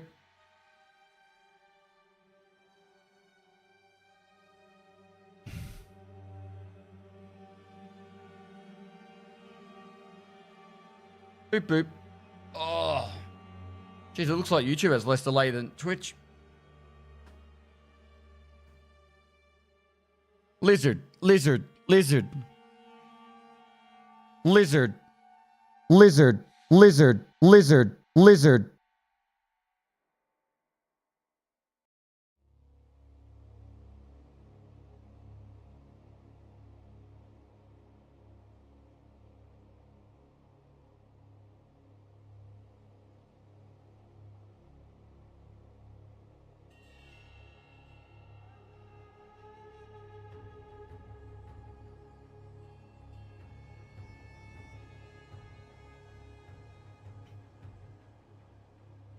Love that stream. Lizard, lizard, lizard, lizard, lizard, lizard, lizard, lizard, lizard.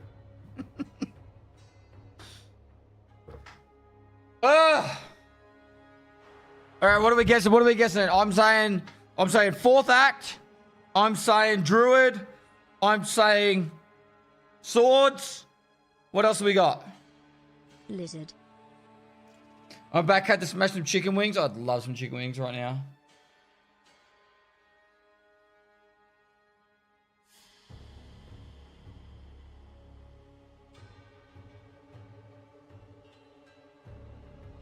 Flails.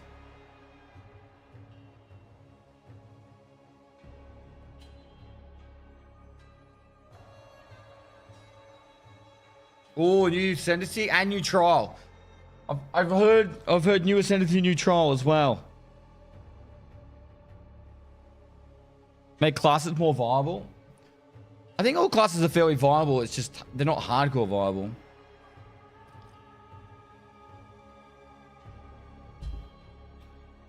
I don't think we're gonna get all acts 4 to 6. I think we'll just get 4.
Hi, I'm Jonathan Rogers from Grinding Gear Games, and welcome to GGG Live.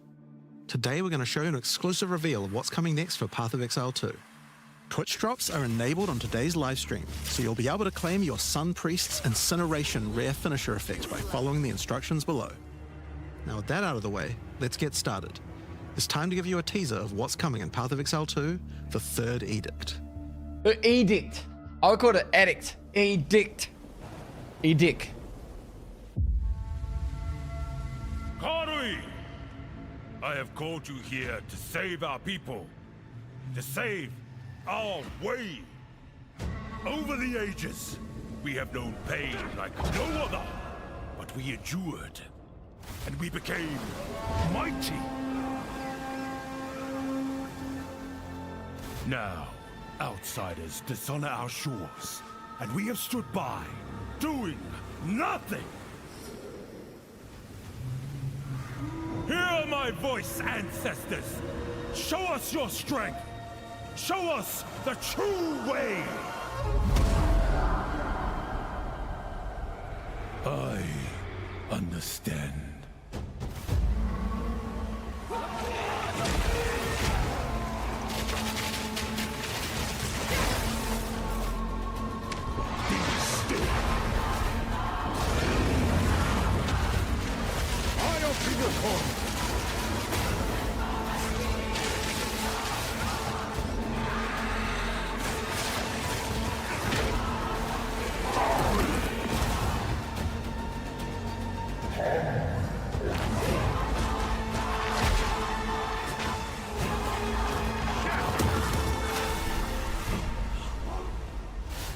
The true Makura Makoi will rise. Act 4. 3 interlude acts.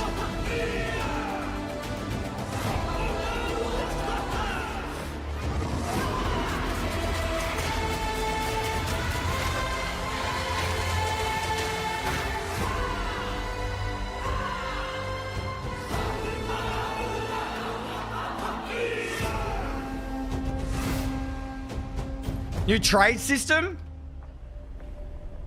And introducing the Druid.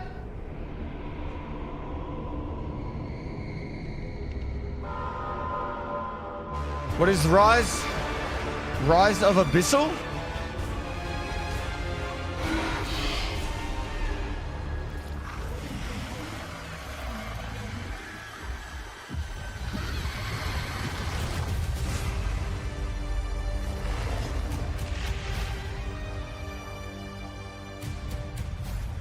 Oh, the unique supports thing was a real nice.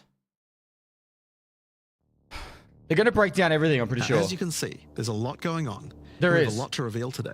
Talk about it. We'll start by going over Act 4, the next chapter in the Path of Exile 2 storyline. 16 new But areas, that's 12 not new all. bosses. There's also 3 new interlude acts to get you to Endgame, which means we're removing Cruel Difficulty 2. After that, we'll be going through the massive changes to characters.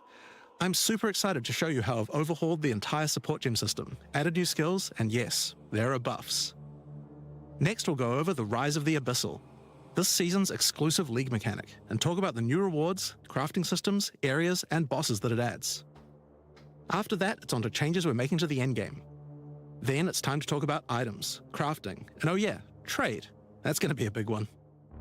We'll then go over our new supporter packs and finish up with a live Q&A session where Ziggy D will ask Path of Exile 2's game directors, myself and Mark, your questions from Twitch chat. And after that, at 4 PM Pacific, hatch notes. They're not quite complete, but they should give you some nice details to chew on. What time is Pacific right now? We've got a lot to cover today, but first, another announcement. When the third edict launches on the 29th, we'll be having a free weekend for Path of Exile 2. hours.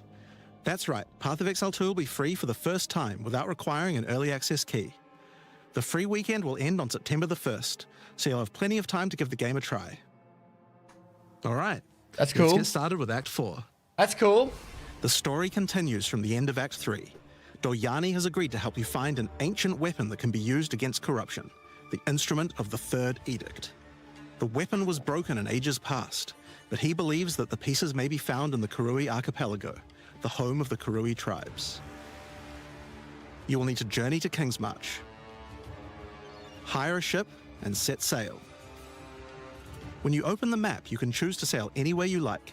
Act 4 is completely non-linear, and you can visit the islands in any order you choose. That's cool. Will you visit the pristine beaches of Whakapanu Island?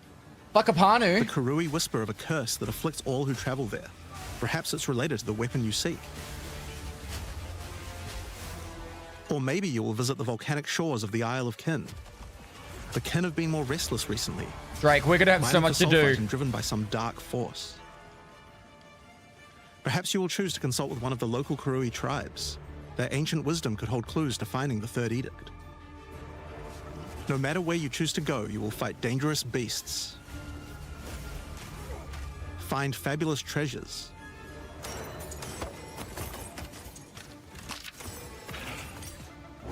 and battle incredible bosses. A challenger! Come, Yama sees your soul! There are 8 islands to discover, each teeming with its own flora and fauna. Act 4 contains over 100 new monster types, 16 new areas, 12 new bosses, and plenty of other interesting encounters. There's a huge amount to show, but we're not going to spoil too much here. We want to give you a chance to discover it all for yourself. What happens after Act 4? Well, until now you had to repeat the entire campaign again before you So could they face fucked the off endgame. Cruel, which is good. But after adding Act 4, the game is far too long to make you do that. We needed something else to do in between the end of Act 4 and the endgame. So what else could we do? Add 3 new mini-acts, of course, and we're calling them the Interludes. The Interludes are a set of 3 temporary side stories that will be included in the game until Act 5 is released, that will take you to level 65 where the endgame can begin. The first interlude sends you on a journey back to Ogham. Renly has been leading the efforts to rebuild Ogham Village. The curse of what? The curse of... But there's a new danger afoot. The nearby town of Holton is surrounded by an impenetrable darkness, and each night their corrupted townfolk emerge to raid the local farmlands. You'll discover new areas. And new Curse bosses. of marriage. Imagine. You'll need to find your way through the darkness, uncover the source of corruption, Soon you will serve our master. and defeat it. Yes, I shall dance with that cool. Van Holten. And that's just the first The interlude. stolen buyer. The second interlude will have you return to the Vasteri Desert, where Asala has been given a sacred duty. When Baby the dog, it takes skies us align, 66 the months, gifting man. of water requires a chosen Sekima to meet with the Selkari, guardians of the sacred water. Don't worry, But I'm they're getting the nowhere to be cliff found. notes. You will need to track down the Selkari, find those responsible for disrupting the gifting, fight even more new bosses, discover the secrets of the ancient ritual, discover new locations, and ultimately help Abyssal carry out her sacred duty. Now for Interlude 3. Doryani's As royal contingency. thaumaturge of the Vaal, Doryani had plans within plans to save his people from the cataclysm perpetuated by Atzeri's lust for power. One such plan involved sealing a group of willing Vaal deep in a great mountain vault near the home of the Asmeri, deep enough to survive the cataclysm. Even though thousands of years have passed, he believes that their descendants may still live, and may be key to defeating the beast. Oh, this is going to be so good. The journey up the mountain will be dangerous. Drake, I don't think I have to play any other games New anymore. foes stand in your way. And the further up the mountain you venture, the colder it will become. Explore caves of ice and enter the vault itself. Who can say what you will find within? The interludes are 6 to 7 areas each and generally include 4 boss fights as well. When you put that together with Act 4, that adds up to 35 new areas in the campaign and 24 new bosses. It's worth making clear that the interludes are temporary. When Act 5 and 6 are added, the interludes will be going away. These are side stories after all, but don't worry, the bosses and areas that make up the interlude are all part of the endgame. We're not just going to throw them away. And with that, we don't need cruel difficulty anymore. We do know that it was a pretty big chore to have to play through the campaign multiple times on each character, and this was a huge reason that the campaign could feel like a bit of a slog when playing through again. But we do also have another new feature to address that particular concern as well. So let's talk about sprinting. In 030, when you hold down the dodge roll button, your character will go into a sprint after they finish the roll. This is available on all character classes, and there's no limitation on how long you can sprint for. The primary purpose of this feature is to make navigating areas faster when out of combat. Because of that, if you do take a hit while sprinting, you'll fall to the ground. The best idea is to use a skill when you see monsters. That'll break you out of the sprint so you can engage with no danger. If you do need to run away from monsters, just hold spacebar. You won't be vulnerable during the roll, and you're faster while sprinting than basically any monster in the game, allowing you to retreat from combat. Sprint is a pretty significant change to POE2's gameplay. What I like most about it is that we can accelerate the pace of the game for those who want that, without having to compromise on POE2's more visceral combat systems. Okay, so that's the new extensions to the campaign, but there's a whole giant league to play through as well. I'll leave that to Mark to talk about later. And that's because what I want to talk about now is the new stuff for your characters. And probably one of the biggest new systems here is with the support gems. Now, support gems are one of the most interesting elements to creating a build. They're what enables so many interesting mechanics and different ways to play. But POE2's support gem system has just never been quite right. One of the major issues is the limitation of only having one support gem of each type on your character. We didn't want builds to just become using the same 5 most powerful supports in every skill. The problem with this design, though, is that it's actually working against using multiple skills in your build. If you can only use each support gem on one skill, it means that you're encouraged to go all in on that one ability. And we want to encourage you to combo your abilities, something needed to change. So with that in mind, we've removed the restriction of having one of each support gem per character. You can now use as many copies as you like. This should drastically increase the amount of possible builds and increase the amount of skill diversity. There are a lot of potential builds that suffered from the previous restriction. For example, a poison build previously couldn't add poison to more than one skill. That's They true. couldn't use stacking poison on more than one skill either. This severely limited your ability to combo with anything outside of the specifically designed poison archetype, but now you can. Many utility skills previously couldn't scale to endgame, because the supports that would make them scale were more useful to use in other skills. So is it saying the level of the support gem? With martial tempo, when you would much rather use it on your primary skill instead. Support gems didn't have levels. There are Why was it more rapid examples attack of this 1? all over the place. In addition to that, though, we thought there wasn't enough feeling of progression in the supports as you went through the game. There were only 3 tiers of supports, and many of the most important 5 ones were given tiers out now. at Tier 1. Also, there were no strict upgrades, meaning that upgrading supports when you ran out of sockets required quite a lot of thinking. And there's leveled. In order to solve these issues, we now also have multiple levels of many supports as you go through the game. For example, double barrel support gives you an extra bolt, but at the cost of 30% less reload speed. At Tier 2, the penalty gets lowered to 20%. Why do I feel like I'm just But then going at to Tier 3, the explode support gem everything? gets something new. It now reloads automatically when you heavy stun an enemy. In some cases, the highest tiers might work a little differently, and you'll have to decide if you like the upgrade or not, depending on your build. For example, rapid casting. The first couple of levels gives 15, then 20% increased cast speed. But then at Tier 3, it changes to a new approach. For each different spell you cast in the last 8 seconds, you get 10% increased cast speed, which could be a pretty big bonus if you use a lot of different spells. So that's pretty good for upgrades through the campaign, but we wanted to add a little more spice to the endgame for supports too. And that's where our new system, Lineage Supports, comes in. You can think of these like unique items, but for supports. There are supports that are only available at endgame, but they're much more powerful. Like Ratha's Assault. It's an upgraded version of Double Barrel that reloads your skill as you dodge roll, as well as increasing the number of bolts it can hold. But it does mean that it's the only way you can reload the skill now. Now, unlike regular supports, you can't find these through the uncut support gem. Just like unique items, many of these can be found from specific bosses. And there's a ton in the regular drop pool too. Some of them are fairly rare, others fairly common. Some of them are build defining, others are just straight up power upgrades. All in all, there's around 40 lineage supports being added throughout the endgame, so there's a lot of power to find 40 of them. Now, the new support gems are certainly going to open up a lot of builds, but of course we have a huge range of improvements to individual character classes as well. As well as adding new skills, we had a big focus on buffing existing skills so that they can scale well into the endgame. There's a huge amount to cover here, so we're not going to discuss everything. We're just going to quick fire through some of the coolest changes. We wanted to make cold a more useful element on the Ranger, so we've expanded the cold tools available. As well as increasing its range, Escape Shot now creates fragments of ice whenever it hits the ground.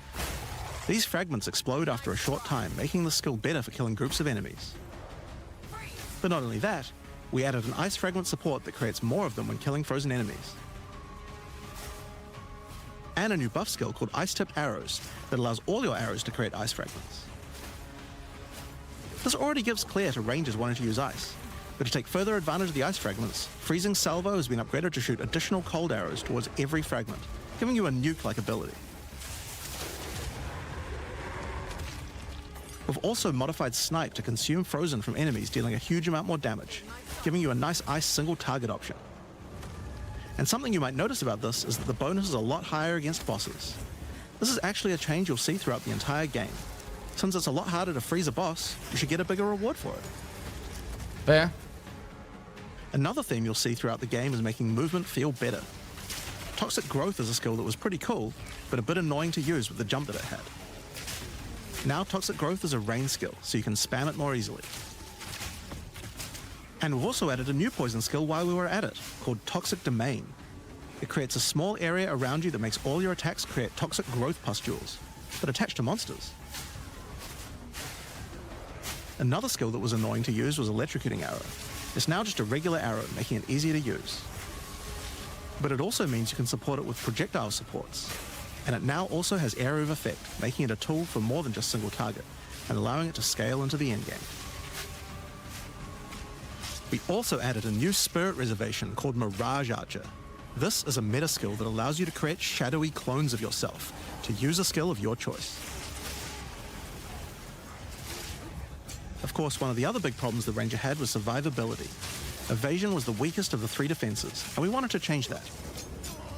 Currently, Evasion doesn't evade all types of hits in the game, so you're still vulnerable to things like slams or unblockable attacks. To make Evasion characters more tanky, we're adding a new mechanic called Deflect. Unlike Evasion, Deflect works on everything, and if you successfully deflect a hit, you take 40% less damage. Items can now give you a mod that gives you some amount of deflection based on your evasion. And there's a bunch of it available in the passive tree too. Deflection is rolled in addition to evasion, so this is an upgrade for regular hits too. And unlike evasion, there's no maximum chance. You can reach 100% deflect against all hits if you spec into it enough. Wait, you could...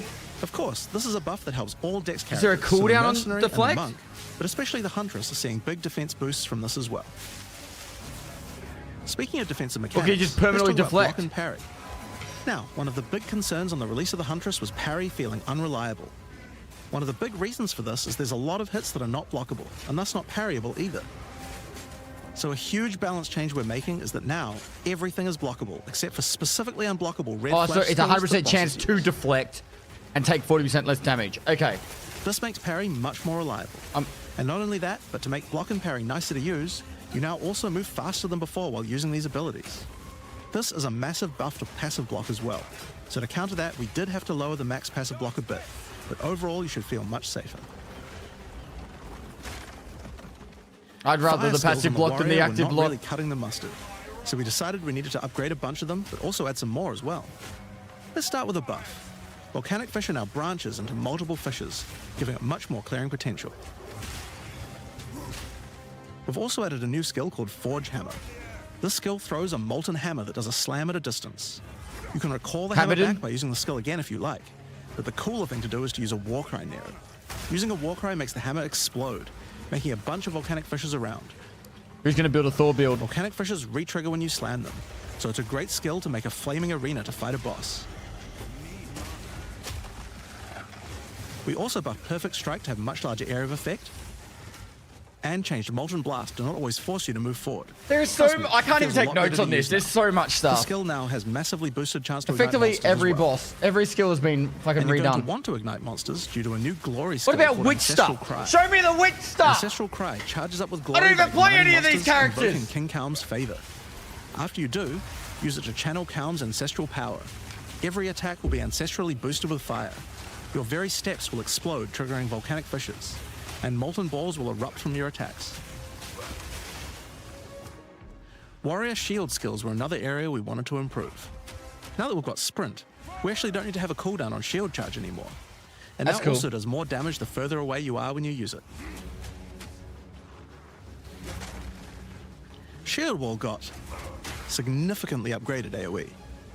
Also, you can shield charge right through it to trigger all the walls.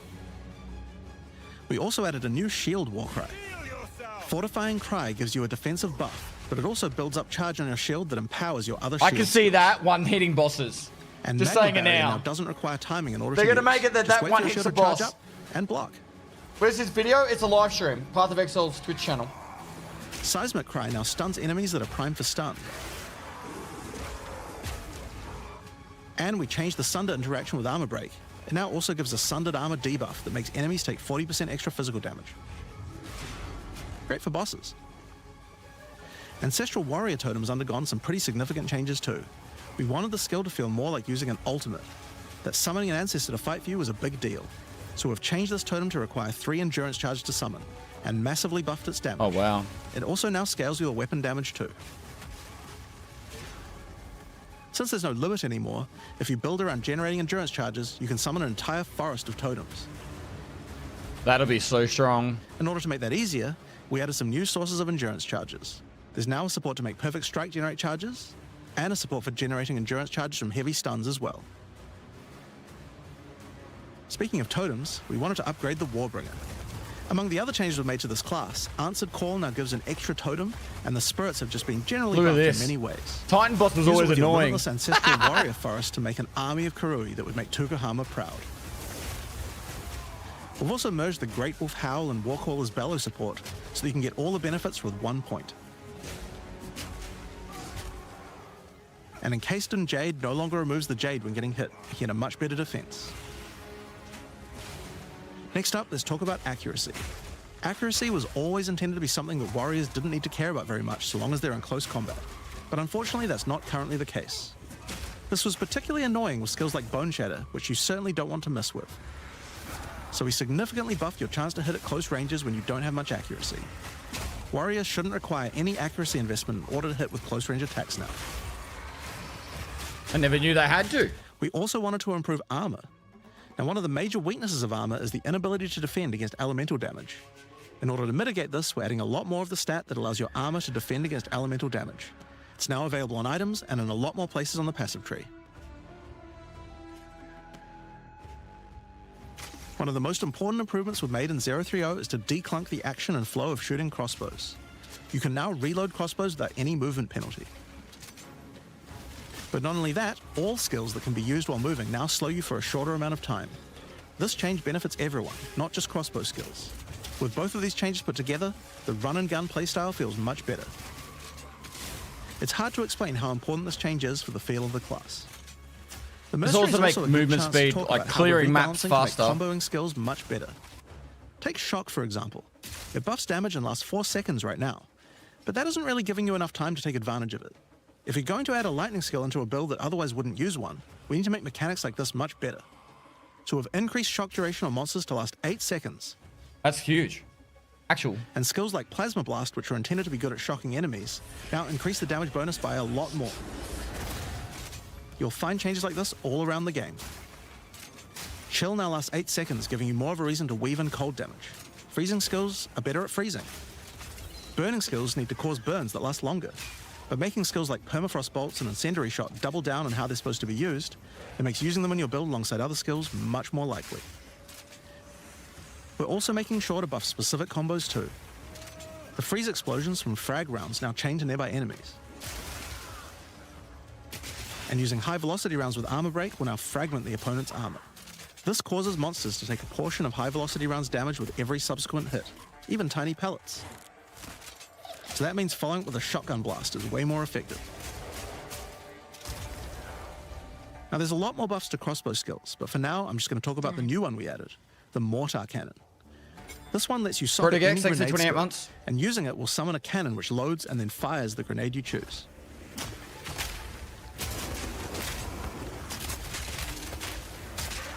Another issue on the Mercenary were banners. They were just not very good, so we're doing a big upgrade to them. They now last longer, don't disappear when moving out of them, and we removed the Valor mechanic. They now just give a much more consistent and stronger buff, and you can use them when you get enough glory. On which, one of the main focuses was making various minion types more useful to use together. Melee minions in particular were just not that great compared to ranged ones. Yep. As a starting point, we just straight up removed the requirement for minions to have accuracy. Huge. Actual Attack huge. minions now always hit, which makes them way better. Brutes got some good numeric buffs, but we also added a new command skill where they do a war cry that intimidates enemies and detonates any frozen monsters and allies around you in a big cold explosion. Oh, wow. We've also changed the Frost Mage's command skill to an ability that adds ice armor to your other minions, adding a layer of defense. And it makes them deal cold damage back to the attacker as well. The ice armor also makes the minion count as frozen, so the Brute's Warcry can detonate them too. Unearth was changed to work on corpses of your dead skeletons, allowing you to summon the minions more easily in boss fights. And they also got a new jump ability, allowing them to get into combat faster. Ray's Spectre was also feeling pretty weak for the spirit cost they have. To be honest, we were a little afraid of these when we first balanced them. We've both decreased the spirit cost for a large range of monsters, and have significantly increased Spectre damage too. They should feel a lot more impactful. I don't know. It's going to be hard for me not to go minions There's over also a lot of new spellcasting ED weapons with Contagion. new occult skills. But I'll just talk about one of them that I thought was particularly cool. The Reaping Staff is actually a wicked scythe that gives you a new ability called Reap. When an enemy is low in life, you can dash forward and rake enemies with the scythe to cull them instantly, healing you. It can also inflict critical weakness on enemies too. Now, there's a lot of balance changes in the Witch's Ascendancy classes, but I'll just talk about 2 of them for now. On the Blood Mage, you were previously required to spend your first points on Sanguimancy, which really was supposed to be the downside for being able to access the powerful abilities on the rest of the class. In order to make picking the Blood Mage a better early option, we've made Sanguimancy free, unlocking the power of the rest of the class immediately. Okay, cool. On the Still never gonna go Blood Demon Mage. form wasn't something people were really using because you lost your weapon stats while transformed. Well, you no longer do, so it's a much better option now. Okay. On the Monk, the wind skills needed a big upgrade. No, keep talking about Witch! Staggering Palm Keep can now talking about stack up its Witch! duration if you use the skill multiple times in a row. So you can keep the effect of all your skills throwing up wind much more easily. Wind Blast had the purpose of building up to dazing an enemy, but dazing just wasn't worth all that effort. Now it just dazes on hit, meaning a single Wind Blast will make all your skills stun enemies more easily. Minions are back. Following up with Vaulting Impact on a dazed enemy. Hey, Dave's talking about Ranger and Witch gets 5 now seconds. It allows you to break your enemy's stance. When their stance is broken, Fuck following up, up with a fast Octavius! attack will do way more damage. I'm going to go fucking so hard in the enjoyed in minions. POE1 was hand-to-hand combat, but until now we just didn't have a real way to make it viable. Well, that changes now. The Monk, as a true martial artist, now has the ability to learn the Hollow Palm technique. They've had to buff everyone A else, keystone that lets you Drake, use to all get up to the quarterstaff Witch skills standard. while That's why. All quarterstaff attacks now have a special unarmed version, and you get further bonuses to all your attacks from stacking energy shield and evasion on your character.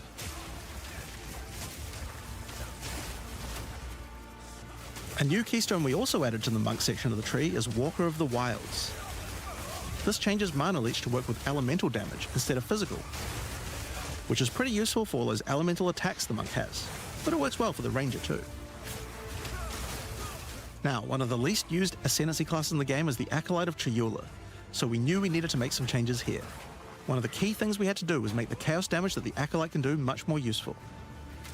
So we've added a new skill, allowing chaos damage to ignite, shock, chill, and freeze, embracing the elemental prowess of the monk in a truly chaotic fashion. In addition, he can make all of his chaos damage leech. And we've buffed Into the Breach and Embrace the Darkness by moving the effects of the 4-point nodes into the base skills. He also gains a new notable, Grasp of the Void, which leaves void illusions behind you as you dodge roll. If they're killed, they do massive explosions of darkness, dealing damage to everything in sight. Now let's talk about Sorceress skills. One of the things we wanted to improve on the Sorc is the ability to use multiple elements together more effectively. Now, this might seem small, but one of the things pushing you towards using a single element is debuffs like Elemental Curses, which lower resistances of a single element. In order to fix that, we're making quite a lot of game-wide changes to these kinds of mechanics to broaden what they apply to. So for example, there's no longer 3 curses for fire, ice, and lightning. Instead, there's just a single curse that buffs all 3 at the same time. And things like Frost Bomb, which gave you cold exposure, now give elemental exposure. You can use it to buff any of your other skills. Cool. That's huge, actually, for Frost We also Bomb. wanted to make switching It's between such different an weapon early sets skill. smoother, so you can use different elemental staves more effectively. To do that, we've removed the weapon switch time, and now happens instantly. Oh, it's This instant! applies game-wide too. Oh my god, that we is... didn't just want to stop there. We wanted to add some specific mechanics that work Huge. through different elements, and that's where elemental infusions come in. Certain skills can now drop elemental infusions. For example, when a frost bomb explodes, it leaves behind a cold infusion on the ground. After picking it up, you can spend it on one of any number of different skills to transform how they work. Bro. Spark will create a nova of cold infused projectiles. It's going to be so much stronger. Bro, this is Ice easy, Nova will another chill the easy area on the 800 ground. hours? You playing after this? I'll be playing And we Tarkov also after added this. a new low-level The skill patch is in a that fires week. ice shards. I'll be playing in a week. Use it with cold infusion though, and the ice shards will explode. Orb of Storms now generates lightning infusions when you cast enough spells near it. And that's all spells, by the way, not just lightning. Once you have one, you could cast a lightning flame wall, which adds both fire It's and like 8 lightning damage days. to all the 8 days projectiles we'll be that pass playing. through it. Or power up Ember Fusillade with lightning, which will generate arcs to nearby enemies as each fireball hits. Or maybe go lightning on lightning with arc. This skill is now a projectile, and by infusing it, you can go full Palpatine. Get fire infusions by blowing up monsters with Living Bomb. Then use them with Comet to summon a giant fire meteor from the sky. Or use it with Firestorm, which transforms it from a small area into a much bigger one. Firestorm is unique in that it can be infused by multiple different elements at the same time. Add an ice infusion to rain down ice at the same time as the fire. And add lightning to add deadly strikes from the heavens into the mix. Or use it with all 3 to generate a storm that is truly apocalyptic. Cold Snap has been simply turned into Snap. Previously you could use it to shatter ice, but now it works to detonate all of the different elemental ailments, and makes them leave behind infusions.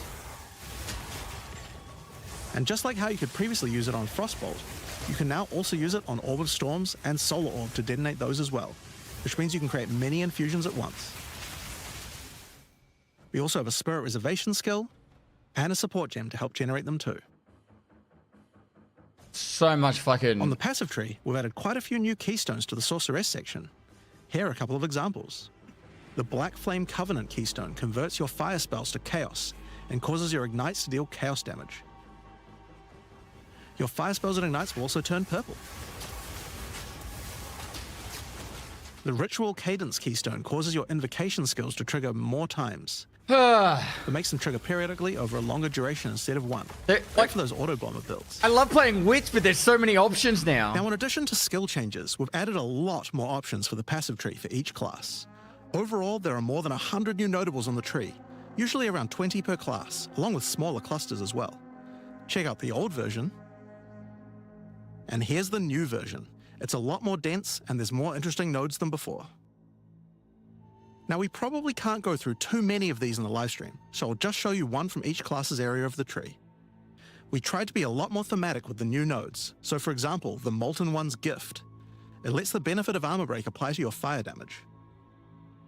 Or how about Last Stand, which gives you lots of stats as your situation becomes more and more desperate.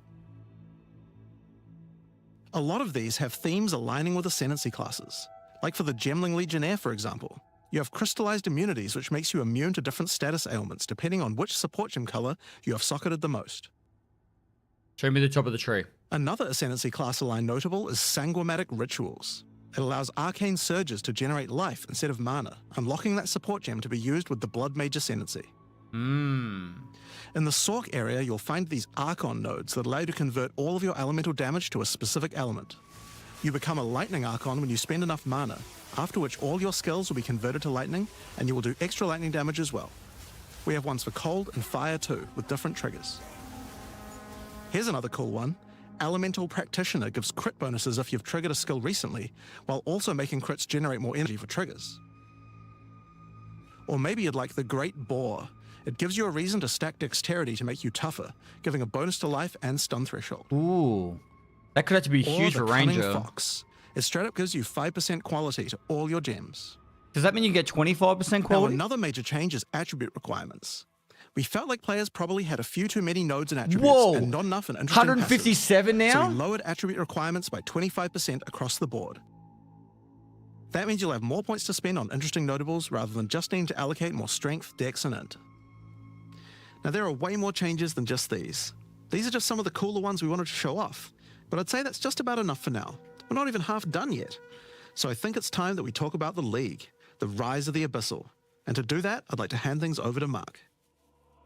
As you just saw, even though there are major changes to the campaign for this update, we want to make sure that every time you come back for an expansion, each area feels different with something extra going on. It is really important to make sure your experience when returning between expansions is fresh and filled with new content. And the way we did this was through leagues. Every expansion we make has a league, which not only has a fresh economy, but also has new content exclusively available in that league. So, let's delve into the details of what Path of Exile 2's first official league is bringing to the table. Yeah, let's talk about Act 4. The Abyssal are a race that have mastery of forbidden magics and necromancy. They were thought to be extinct, but have merely been biding their time underground. You first encounter signs of the Abyssal in Clairfell, where you discover that during the night, weaker members of the Undead Legion have been attacking the encampment.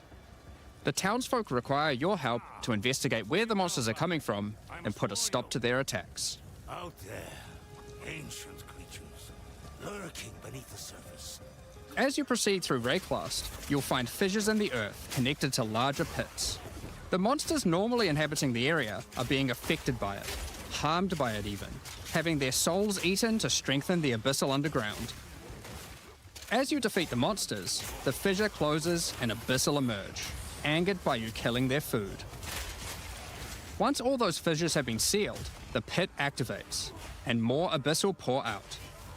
This is where the larger and more dangerous monsters reveal themselves, as hordes of Abyssal spew out from the pit to take your soul. If you kill a magic pack, then magic Abyssal arise. If you kill a rare, then a rare monster will emerge from the pit, having absorbed some or all of its modifiers for itself. Right. This means the monsters emerging will generally be more difficult and more rewarding, as each modifier gives better rewards. If you are able to kill them all, the pit will seal shut. As each pit is closed, it reveals a potential reward. Abyssal troves will rise up out of the pits, allowing you to get some epic loot. Areas often contain many pits, with many fissures, and the amount goes up as you progress through the game, getting more intense. It doesn't stop there. When monster mods are absorbed, they have a chance to become infused with the dark necromancy, transforming them into Abyssal modifiers. For example, You defeat this monster with the Mana Siphoner modifier. Their soul is eaten by the pit, and a rare monster emerges. The Mana Siphoner modifier has transformed into Soul Siphoner, and is now amplified in danger and reward. Abyssal pits also interact with other monsters and mechanics. If you defeat a rogue exile that's near one, it'll be revived as a Lichborn that has multiple Abyssal modifiers. Lichborn exiles even have their own unique jewel they can drop, if you are lucky enough to encounter and kill them. If an Abyss spawns near a boss, killing it will summon a gigantic Giga Larvae creature. Monsters imprisoned in essences near Abyssal pits are affected by the Abyss too. They will come with an additional new essence. It's gonna be rippy as fuck. It always is rippy as fuck. So, that's your bread and butter of the Abyssal League. Kill surface-dwelling monsters, kill the emerging Abyssal, close the fissures, overcome pit encounters, and reap the rewards. There's a lot more to this league, however. As you complete Abysses, you can find ancient pieces of bone, preserved from the remains of fallen Lichborn. These are one of the many rewards for your mission to seal the pits. You can use this on a rare item to imbue it with Abyssal magic, adding a special hidden modifier to your item. But how do you reveal it? In Act 2 of the campaign, you'll encounter a new area. This area is overrun by the Abyssal and the Lost Men. After clearing through this area, you'll find the Well of Souls, a giant cavity with a massive vortex of souls swirling beneath you. So how do you reveal the mods on your Abyssal-infused items? Obviously, just throw them in, right? Yes, that's exactly what you do. Before throwing it in, you are given the option of how you want to transform it, in the form of a choice of 3 different modifiers. Once you've chosen there was your a league desired like mod, this in POE1. throw it in, where it will absorb the power of the souls, and the ominous creature will then retrieve it for you. These modifiers can be ones from the core mod pool, all the way through to specialized modifiers that cannot normally appear on items.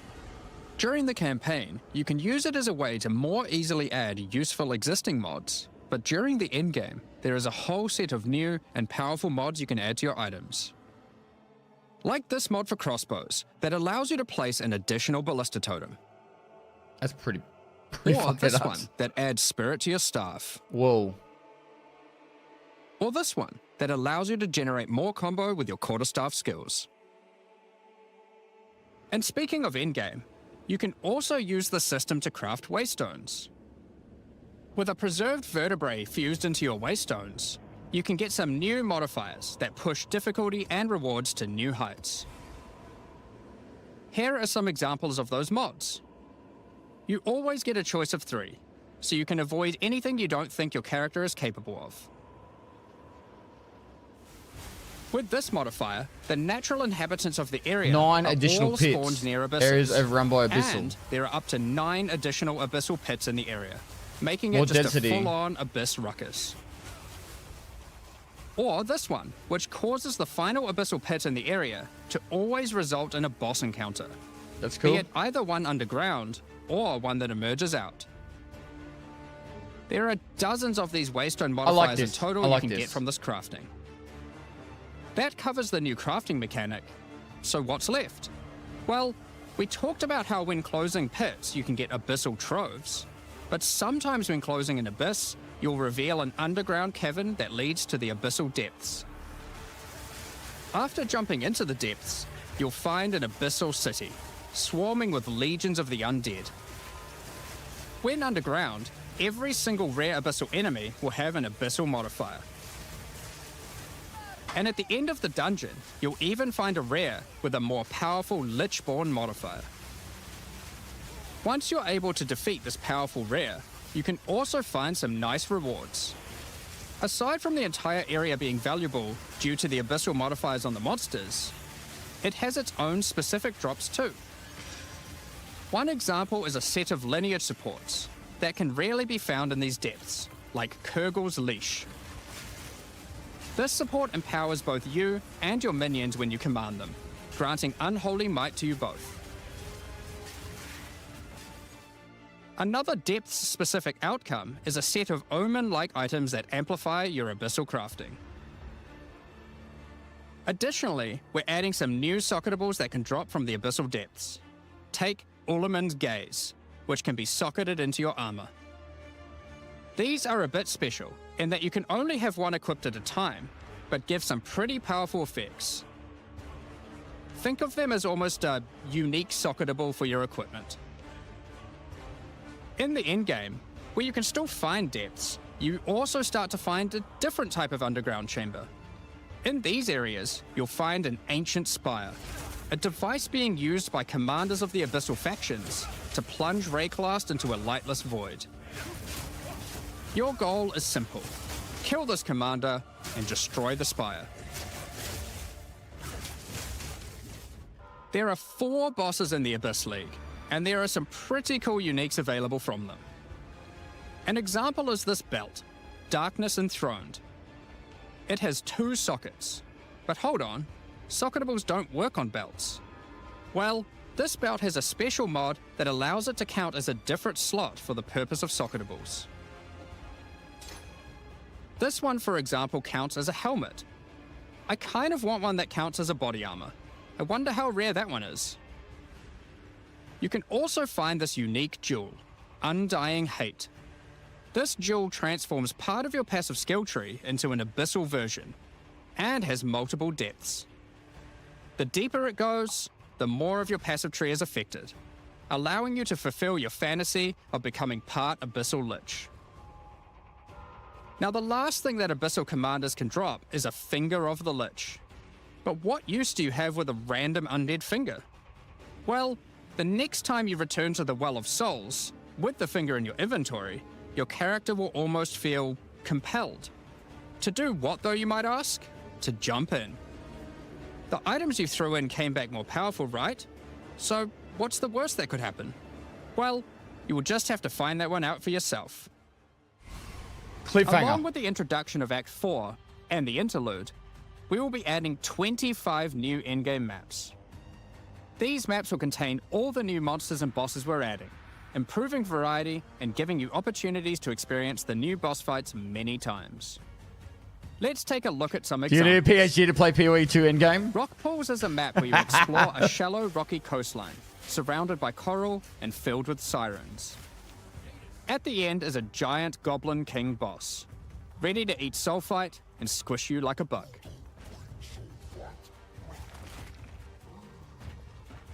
Holton is an Ezomite township which has seen better I wonder days. which one's Darth Explore and microtransactions clear the township voice. to find a gothic, Reaper-like boss. Could be with him. the ability to manipulate storms and fry you with both lightning and wither you with chaos. Given some of the new bosses added are a bit more epic, such as the Act boss and final bosses of each interlude part, it would be a bit of a waste to just use them as regular map bosses. Instead, we'll be adding some new mechanics to the Atlas that use them. These start appearing pretty fast into the endgame and will help bridge the gap until you do your pinnacle bosses. In the desert biome, you can encounter a wild sandstorm. 3 maps around the sandstorm contain a device you must activate. Upon doing this, the sandstorm's magic is disrupted, revealing the map inside and allowing you to access it and find the cause. This presents itself in the form of a boss, similar to the existing Citadel bosses. This boss is a Faradin Swordmaster, who has been blessed with the power of a Time Djinn, allowing him to take his swordsmanship to the next level by replicating himself, maneuvering rapidly, and severing the fabric of time itself with his powerful slashes. In the water biome, you'll encounter a giant maelstrom, where one of the maps surrounding the water biome connects to it, but the connection is obscured. You must run the maps nearby, hoping to find a beacon, which will remove the maelstrom and reveal the connection to that map. Another example is this Vaal vault in the mountain biome. But how do we get inside? Running the adjacent maps to it will yield a key, which you can then use to gain access to this vault. Or, you could just trade for one, I guess.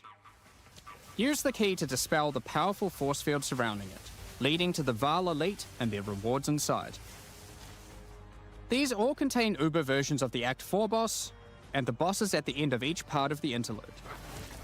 And each have their own exclusive drop pool of new lineage supports, which, as Jonathan spoke about earlier, are powerful support gems that modify your skills in pretty crazy ways. As an example of a lineage support which can come from the Faradin Swordmaster mentioned earlier, we have Garo Khan's Resolve, which causes your critical strikes to fork, but requires some mobility on your part to properly enable. From the boss sealed in the Val Vault, we have Paquate's Pact, which supports your war cries, causing them to inflict massive amounts of corrupted blood at the cost of your own life. Additionally, some maps can now spawn summoning circles, a room resembling an Ezomite henge. Activating this henge will spawn bosses. It's as simple as that. We'll also be making changes to how affixes and waystones work, as the current prefixes equals good, suffixes equals bad iteration isn't quite hitting the mark. We tried something new here in Path of Exile 2, but after seeing the feedback we decided we actually liked what we had in Path of Exile 1 more. Like Path of Exile 1, each affix will now be both difficult and rewarding. Waystone mods now grant an increase to the number of waystones dropped, and an additional specific upside attached to it. This means as you roll your map, they will continue to get more difficult and more rewarding, and allow you to customize the difficulty and rewards of your maps better. For example, the Frostbitten mod, which causes enemies to deal cold damage, also increases the rarity of items dropped as its upside. Whereas the Of Venom suffix modifier, which causes enemies to poison on hit, has the upside of granting increased pack size.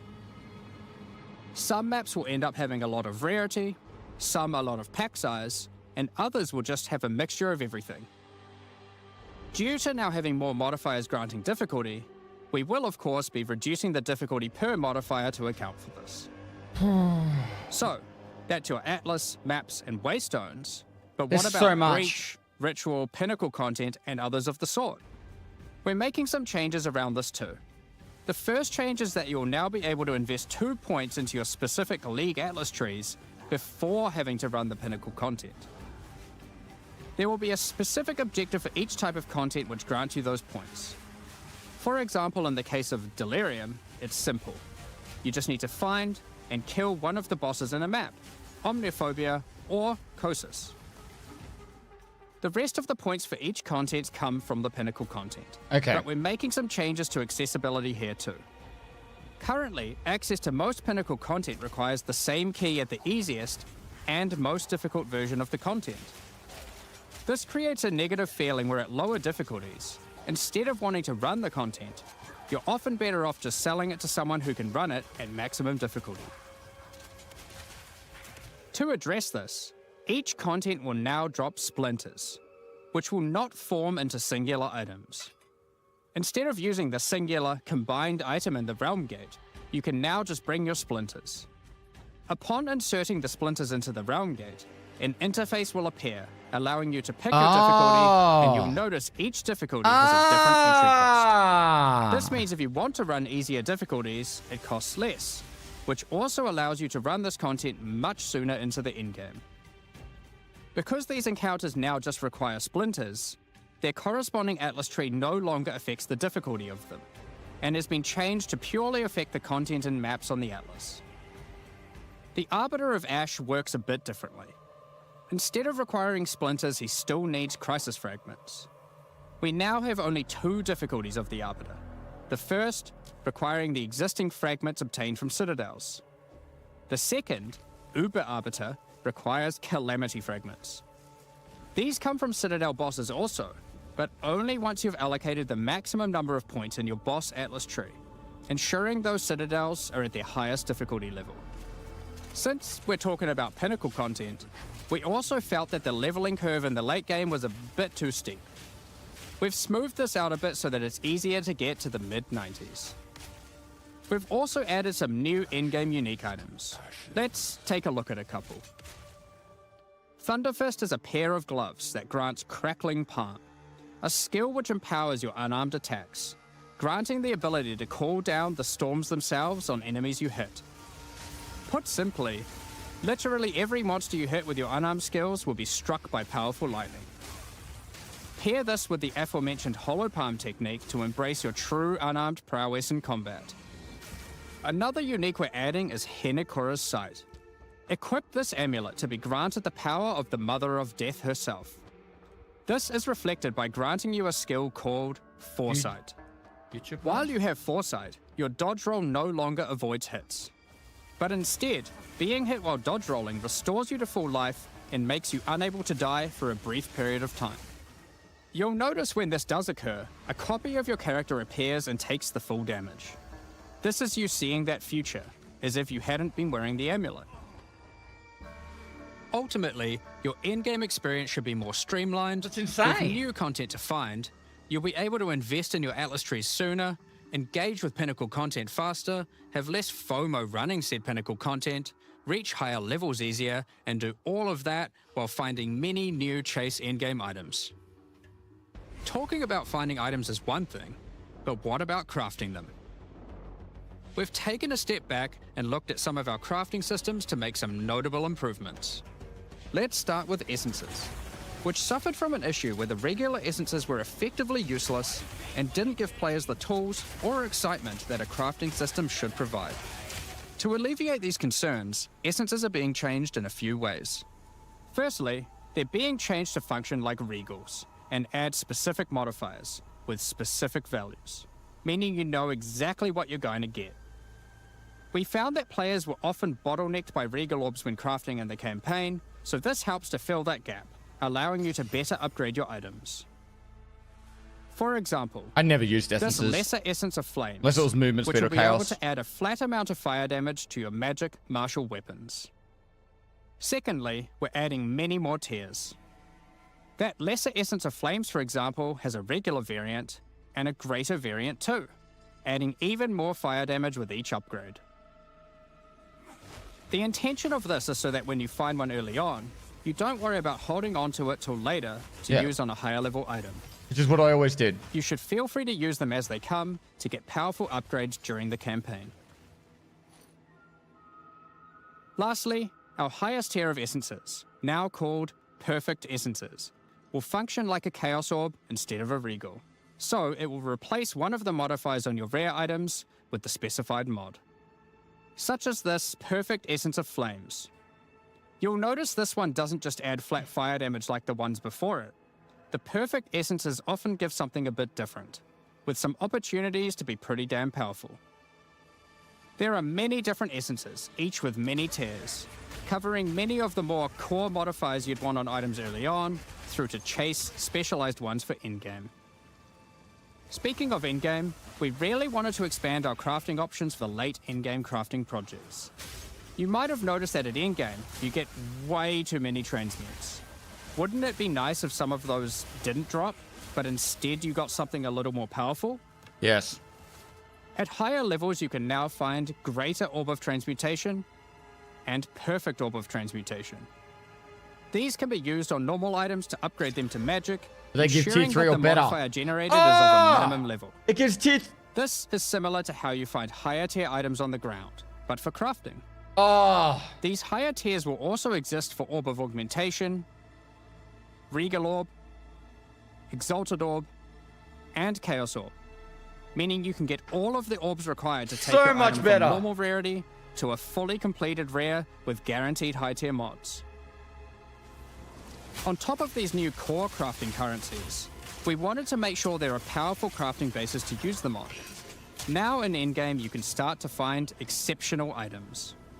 These are items that drop at normal rarity and are perfect for your from-scratch crafting projects. They can come with extra quality, up to 30%, or an additional socket to use your crafting socketables in. And yes, they can be corrupted for yet another socket.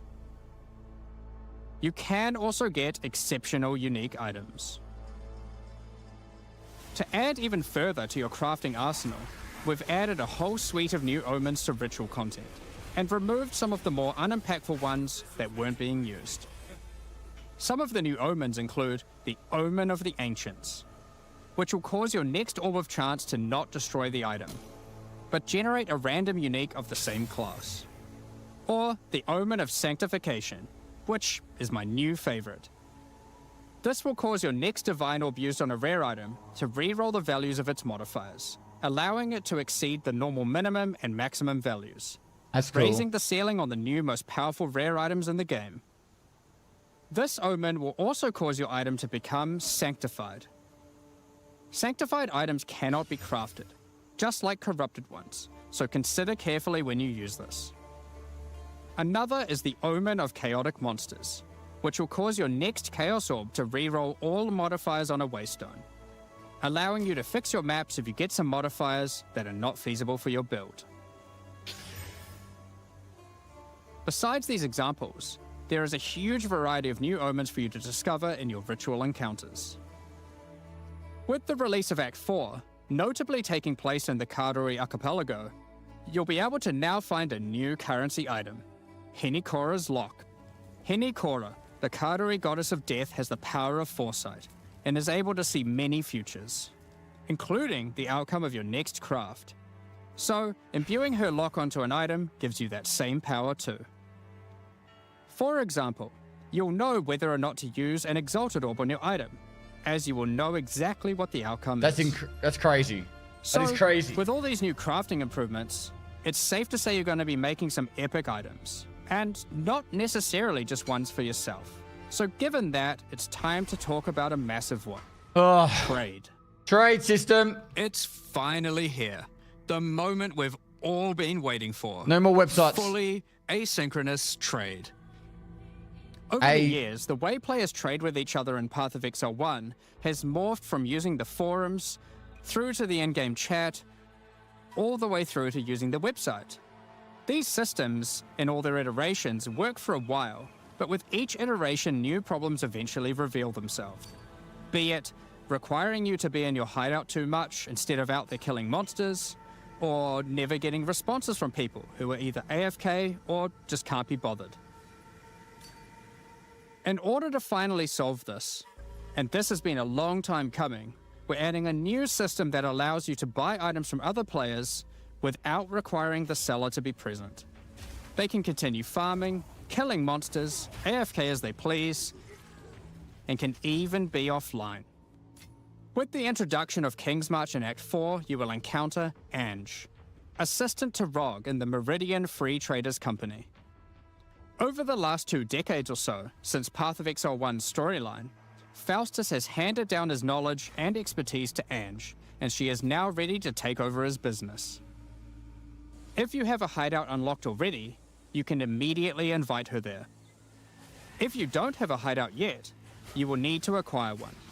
You can do this by completing a quest to defeat one of the bosses inhabiting an island in Act 4, allowing you then to take a slice of it for yourself, making it your new home and base of operations. Once invited to your hideout, she will now serve as operating your currency exchange, but also serve as the figurehead in your new trading empire. So, how does this new system work? In the existing trade system, you would list items for sale in premium stash tabs. And then when someone wanted one, you'd have to take it out for yourself and trade it to them. Now, instead of using those, you can give your items to Ange so she can sell them for you. Each item must have a price set.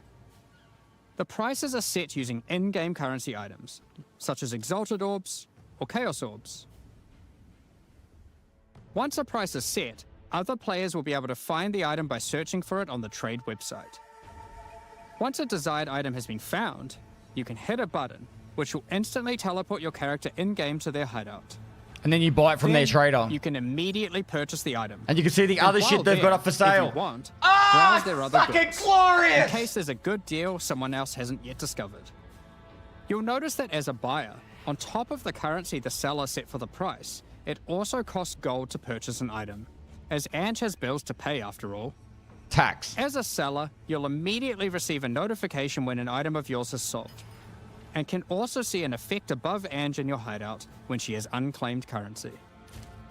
Just go talk to her, claim your currency, and continue playing at your leisure. How many? Can you only have that many items? As many people already acquired premium stash tabs for the purpose of the trade system, we wanted to add a way for you to convert your existing tabs to merchants tabs, if you want. You can do that here on the website, but only if you purchase those tabs before the release of the third edict. To clarify, the existing trade system will remain fully intact, so your premium stash tabs will not lose any of their functionality. We just figured people might want to switch over to this new system. We expect a lot of feedback around this new system and are looking forward to trying it out with you. As we are not able to test internally with an entire, thriving economy, there will certainly be some kinks to work out. Based on how the system goes, we will be adding it to Path of Exile 1 when ready, so any of the tabs you purchase will also be usable there later. Next up, we're going to be talking about our new supporter packs. Today, we're launching 2 new series of supporter packs, the Justice and Trathan Executioner packs. Each tier contains the pack's full face value in points, alongside several exclusive microtransactions. As always, the microtransactions in these packs are purely cosmetic and do not affect your character's power or progression in any way. The Justice series of supporter packs contains 6 exclusive microtransactions. Claim glory after defeating enemies, or inspire your allies by calling down the Banner of Justice portal. The Sphinx Mystic Hideout decoration will identify items for you, displaying them as it does so. This ancient creature has been presented with many items over the eons, so has some strong expressions to make on the quality of your wares. Become a true warrior, worthy of delivering the justice of the eternal gods, with the Apostle of Justice armor set. This armor set also comes with a matching back attachment containing a set of scales to measure your worth. With the Apostle of Justice finisher effect equipped, the Goddess of Justice herself will appear to decide on a verdict for slain unique enemies. Witness as she decides the fate of your slain foes. Will they ascend to be amongst the gods or be banished to the underworld? I can see that being annoying after a while. The Griffin fledgling pet will be your courageous companion as you journey throughout Rayclast. I need more pets. Take your place in the skies in the Plateau of the Gods hideout. This hideout comes with many different sections for setting up your home or base of operations. In order to travel you between can buy a high hold, you simply just buy need a to whole walk off the hideout. edge. Like a true eternal god, you can float between the mountains on the clouds themselves. The Trathan Executioner pack series also contains 6 exclusive microtransactions. Is this the new... The Trathan Executioner finisher effect is a brutal display of Trathan might, crushing slain unique enemies as if they were bugs beneath your heel. As a Trathan Executioner, you're the perfect master for the ever-hungry carrion raptor pet. It has taken a particular liking to the taste of other pets, and at your command it will swoop down and eviscerate them, proceeding to satisfy its hunger by feeding on their corpse. The nobles of the 4 major Trathan houses had their mercenaries, but if their hired hands became notably irritating, they'd have to call in the Trathan Executioners. You can now embrace their methods and become brutality incarnate with the Cruel Trathan Executioner armor set. The matching Cruel Trathan Executioner cloak will shroud you in scarlet as you crush the skulls of your enemies and leave a trail of blood behind you as you build up a kill streak. Or use the alternate variant to simply put a skeleton on your back. Be bathed in blood as you mutilate monsters with the Cruel Trathan Executioner character effect. The swirling blood increases in volume as your spree of slaughter continues. Both this effect and the cloak use the same kill streak for tracking how much blood is shown. After a long and tiring day of executions, enjoy a relaxing game of dice with the Goblin Gambler's Hideout decoration. They'll definitely be playing fair, right? The Pulverizer map device brings a horrid efficiency to punishing the damned of Trathus. Each map you open will execute the next victims. This map device in its true ruthlessness tracks the total number of monsters killed, your kills per second, and your largest kill streak up to the point of the map being completed. This is then displayed on a leaderboard so you can take a measure of you and your friends' violence at the end of each map. Additionally, any microtransactions from the supporter packs will be made available for use in Path of Exile 1. That's enough about cosmetics. Let's get into the Q&A. But firstly, I want to give a huge thank you for your ongoing support. We're just about to start the Q&A with Ziggy D. Afterwards, at 11 AM NZ time, or 4 PM Pacific, we'll post Path of Exile 2, the Third Edict's patch notes. With the release at the end of next week, our community team will be posting crucial information you need for the release. Keep an eye on the news. Thanks for joining us today and checking out our latest developments.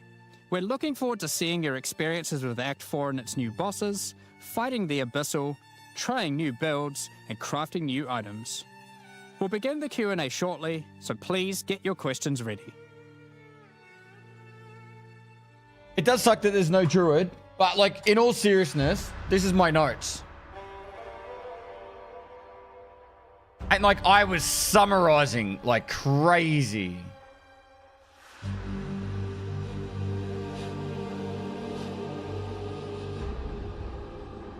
Like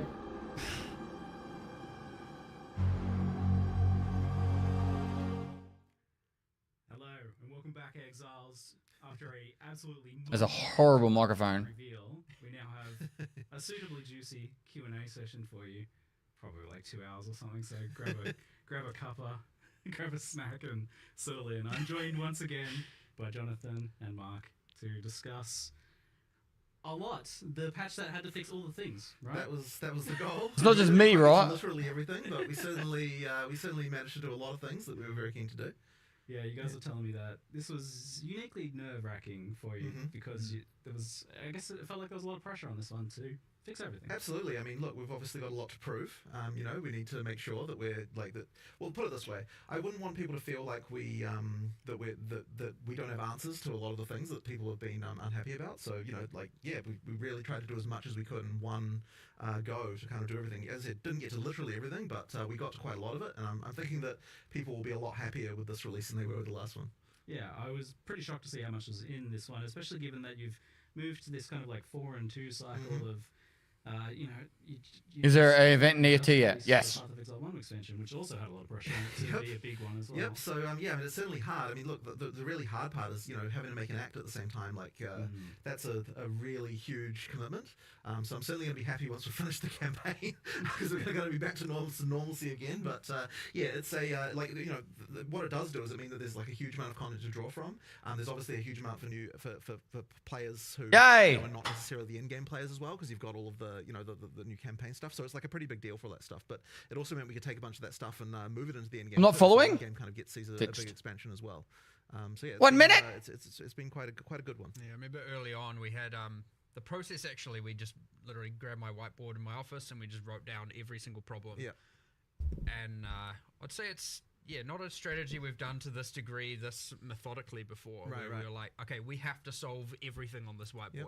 Literally made a tier list up there. Like, this is T1, this is T2. We actually fully of every problem. And, there were things in there like, performance and things that aren't necessarily the actual, game content. I mean, the very one at the top of the list was, campaign is a slog, right? Like, that was the one that we were like, we've got to solve that. Things like that were just like, because we're really trying to be honest about, like, here are the real issues. And the reason it ends up being a bit nerve-wracking is because we had a goal to fix all of it.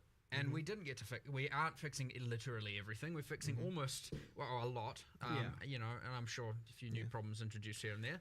However, obviously, as we're watching Twitch chat, there was a huge amount of stuff about towers.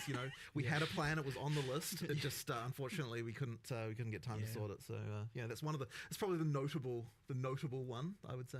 Yeah. So we'll kind of discuss around your vision and stuff for Endgame soon as well, so that you can. Give people it's good, Kira. It's good. Where you want to go with that. Your green screen is stuffed. It's deliberate. It's to help engagement. With the druid. No elephant form, but the druid kind of works.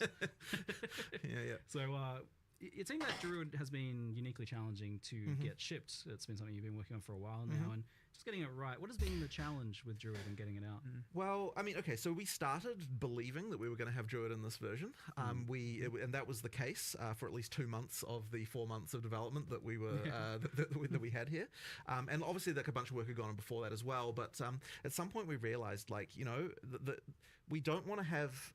They're quite. We had with 020, where like we put can't really into the class, and then we didn't get time to fix. Hang on. Like all of the concerns that people had outside of that, right? Because obviously the same resources go into making a new class as go into balancing the old ones and making that better? stuff, right? So if we don't have the balance in like a good place, it kind of feels a bit bad to like be throwing in a class that's kind of effectively disrupting that.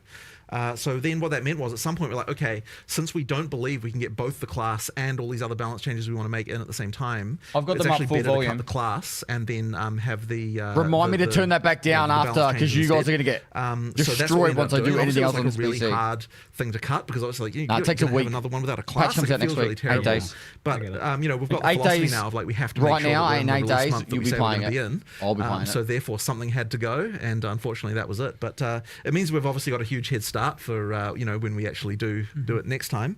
And I mean, look, there was so much stuff that was cut, like even as large as it is, like, you know, there's like ascendancies and all sorts of stuff that was gonna be there, and you know, we'll get to it. But yeah, more important to just make sure that people are happy with the stuff that's in, and make sure all those changes are great, and you know, make sure, you know, obviously you've got answers for stuff, right? I imagine for Druid, it's a big part of it's just the fact that the shapeshifting, getting it looking and feeling. Yeah, no, I mean, it's really, a huge deal. Right? It's hard. Like there's so much animation stuff that has to go into making each form feel right. So yeah, like that. But we'll get there. Like I don't think we're that far away from it now. So you know, it's just a question of prioritization. Yeah, it seems like it is probably the hardest class of all. Then might be. Yeah. I think it will be. Yeah. You're getting a bit more ambitious as you go with each class. That is true. Too, which is true. Every class is a step up from the last in terms of that. Yeah. Yes. So I guess on that note, Point 4 will be December. Who's next after Druid, or is it kind of a race between them to see who ends up feeling well, I've always said that it would be criminal to go into full release without having swords. So you know, that's that's kind of a pretty clear. It's a little bit criminal to get this far without. Yeah, to be honest, it is. Yeah. So I'd say that is would be weird when you think about it. It's real weird. It's real weird. So that would be an obvious candidate. Is making sure that we've got that. People can infer from that some sort of duelist or something. Most likely being the sword one. And as you said, the ascendancies are just kind of the same boat as you weren't satisfied with where they were at to be able to get those in. So that's the things you missed. There is like a lot list of good shit. Like every issue, if it's fixed, we'll have to wait and see. But it looks first, since I know people like everything that people had an issue with, it is much better. Like talk about crafting seems better, wasn't ostensibly supposed to be an endgame like not having to do the campaign twice, there's no cruel, but it still seems like a pretty big endgame update. Support gems. Yeah, I mean, well, part of that is because we obviously get all the content that we produced for the campaign. We get to make all the endgame versions of that. That obviously adds quite a lot. But we did want to make sure that we weren't just being like, okay, so we're adding a bunch of bosses. Like we wanted to make sure that the more epic ones that we added to the campaign have some new mechanic for them on the Atlas as well. So that's where we had those various mechanics with, you know, like the sandstorm and that kind of stuff. Like, you know, those kind of like Atlas events, and it really does contribute to the feeling of exploration to have more of that stuff. And then of course, you know, once you've got that, you can start getting into, okay, well, what rewards is it going to drop? You know, then we started to think we need a new category of rewards that these things can have, and that's, you know, we started to think about the lineage supports and that kind of stuff. So it just ended up kind of adding up to quite a bit in the end. But yeah, it isn't like kind of like the big in-game change that we wanted to do. Like we had a design for that, but we just kind of haven't quite got to it. So, but it still ends up being quite. Is that good there? One of the big things that it also I think will help bridge is the kind of mid-end game part. 1, 2, 3 in chat. That's still if a it's problem good, that we want to improve. But yeah, like it adds quite a lot there because you know you're seeing that stuff on the Atlas a bit earlier. Cool. What's the problem there as you identify it? I mean, you've got this issue where effectively, and we are doing some stuff to address this, but effectively you've got like the pinnacles at the end, and you've got like obviously when you start you've got a bunch of content, but it doesn't feel like there's those kind of mid-end game goals that you can easily achieve. That's kind of the issue that we're trying to solve. And just a lack of direction, right? Right. There's not enough like really guiding you. Like the narrative kind of falls apart there, right? Because it's just like open world, and you want a bit more of you know telling you where to go, what to do, have those goals where you're like I want to do this next and this next, as opposed to like I could do this or this or this. It's nice to have those, but it's nice to also have the things kind of directing you as to like this is exactly what I want to do. the boss I want to get to. So there's kind of just a big gap there. We want to add a whole bunch of stuff in the middle there. We have a huge plan, but again, it's like, yeah, we need to you got this working on a campaign, you've got working on the end game, and you got all these like, how do you juggle all of these things? It is brutally difficult, and you end up having to think. So I would expect, you know, next expansion to be way more end game centric in terms of fixing all of this, because you know, it was on the whiteboard. But we did do some stuff with what we had. So like that splinter change, I think, is going to be quite a big one. Like it doesn't look like much from what we showed, but what it does mean is that you've got pinnacle fights earlier in your in the experience, and of course you've got the thing where you know, we're making it make more sense with regard to the difficulty, the access to the different difficulties, by having it so that it's cheaper to get to the lower tier ones. So that helps quite a lot, and I think. So what's that talking chat? If you are interested in playing Path of Exile, pinned at the top of chat. Yep, and of course there's a league there too. You know, the Wisps were Wisps. Is wasn't really a league. It's kind of just like, you know, a link that helps me get more of these opportunities is a sponsored stream. I actually do really love Path of Exile and Path of Exile 2. Kind of had it with Dawn of the Hunt, and I mean, having Abyss in every single area. Sick to get paid to actually be involved in this shit. So if you guys want to help me get more of these opportunities, they are in every area. That's the way to do it. Click that link. And you have, if you're interested in buying it. The Waystone crafting. It's one of my favorite games of all time. Path of Exile. By the league's existence as well. Plus a lot more combination of the league mechanic with other mechanics as well, which is something that I'm always keen for with leagues. Is like have a bit more interaction. Yeah, you were telling me that you had specifically made it so that Abyss would have specific interactions with basically everything else. For sure. Like if a rogue exile's standing there, you get a special boss based on the rogue exile. So that's rather interesting extra combination stuff there. It is interesting because this is a league mechanic. It's in every zone. It's just being here, Alpha helps. Mechanic. But does this also have like Atlas tree integration in the way that it would later on as it becomes like a core element? No, not the way that's kind of handled is through some of the Waystone crafting. Yep. Yep. The links there. It'll be underneath the stream in the panel. There's a panel underneath the stream. For people who maybe don't know what a league is and how we handle this stuff in POE1, I'll over-explain it a little bit. But yeah, generally we review the state of it at the end. We see what changes we want to make. Sometimes we add it to the core game immediately. Sometimes later. And then we add it to the tree and decide how we want to invest into all the different things. But we try and have the meta progression, so to speak, of a league within the leagues itself, and not connected to the like core tree. Because you could have a separate tree. It is a thing you could do.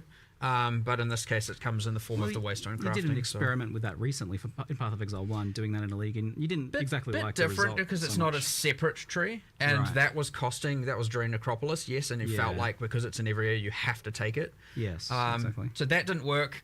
We're not going to repeat that mistake.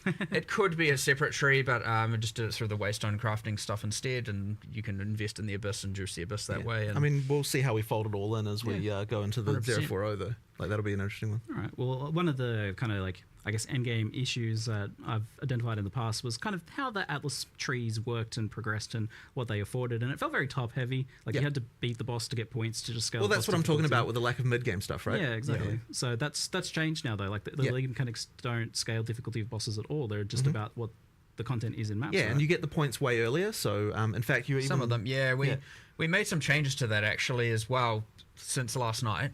And thus it wasn't in the live stream accurately.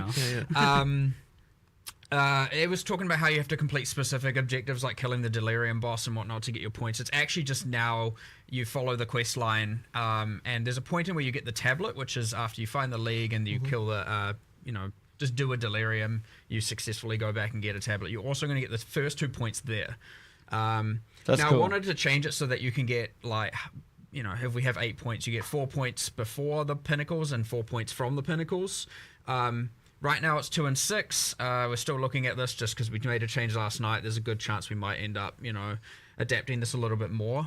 So it's even the first 2 points come even sooner and even more obviously. Getting those first 2 points were really fucking annoying, particularly with the ritual, now, which was mentioned there. No longer going to be the case. But we just want to really make sure we're smoothing that progression through, getting that stuff earlier, all that sort of stuff. So the other thing, was you've got this kind of world map. It seems to be exploration focused. The recent updates you did in Dawn of the Hunt actually, I felt were a big step forwards in that regard. There was a lot more exploration with the new unique maps, and even towers, I felt like when you're using them as an exploration feature, work quite well. Like they leapfrog you to your next. You see that next unique map over the hills, and that's like a cool motivator that pulls you through. No changes to ascendancies. Talking about. Is that kind of the goal? Is to make this like a really exploration focused? It's certainly something that I really love, and the more things you add to the Atlas, the more it feels like you're finding things. But yeah, so we definitely appreciate the concern with towers being that you've got this tension between having to turtle in one location versus explore. Yeah. And so that's something that we need to look into addressing. But I don't want to kind of like talk explicitly about exactly what we're going to do here, just because there's like obviously a lot in flux there still. But yeah, it's something that we understand the problem, I would say. I would understand that there's an issue, and so yeah, we will be addressing that a bit later. Yes, the brand name of towers seems somewhat marred currently. Like it seems like almost no matter what you do with them, there's going to be some sort of maybe just delete towers because we have swords, bad Kira. Association with it. There is a lot of stuff coming though, and good changes. To keep them at least for just vision. Like even if we remove the mechanic and do other stuff, like we'll just keep them there. So I still think it's fun to just find a tower just to get a circle of vision around it. So I don't think that's the part that people are unhappy about with them. So just got to make towers have bosses. That's it. Move like other power sources and other things that you can do. Like towers always have a boss. Empowering the maps because that is not even sometimes, just always. And then it feels like I still want something that does that. I just think that it needs to work differently than how it works. Yeah, so, I guess the issue seems to 8 days until this patch. And maybe chat might have other things that they mention about their issues with towers, but the issue, as I see it, is about that feeling that you still need to be stacking tower mechanics on top of other stuff, and if you're not kind of bringing all those things together, then it feels like you're wasting time. My fundamental issue with them is the way that you know that something sucks before you even run it, and that's always bad. Yeah. Like effectively, it's like okay, like if you're running maps that don't have a tower around them, you're like okay, well I know this is bad, or and so I feel bad because like I just have to get to the next tower, and then like when you've done one tower, but you know that 2 tower overlapping is a thing, then you're like okay, well I feel bad running a 1 tower overlap thing when I know that 2 tower stuff is a thing as well. So there's just this problem of like you know that it sucks beforehand, and I think that's never a good thing. Like it's actually the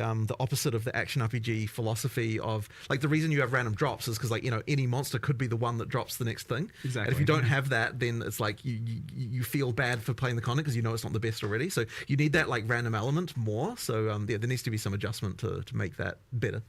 Yeah. Do you think that's like bringing up what the base map experience can be in terms of its upper potential, like adding more interesting confluence of variants? I mean, look, I always like more interesting combinations of stuff to happen, but I don't necessarily think that the core problem is like lack of ability to juice things. Like I think the core problem is to do with the fact that like you don't like when it already sucks, as I said. Like it's just kind of like that thing there. So we need to sort of like there will need to be some approach to solving making it more controllable, more deterministic in some way, like just something along those lines, so that you can so that you don't have this feeling of like because of a thing I can already see that sucks, that this experience is going to be worse than what I'm hoping for.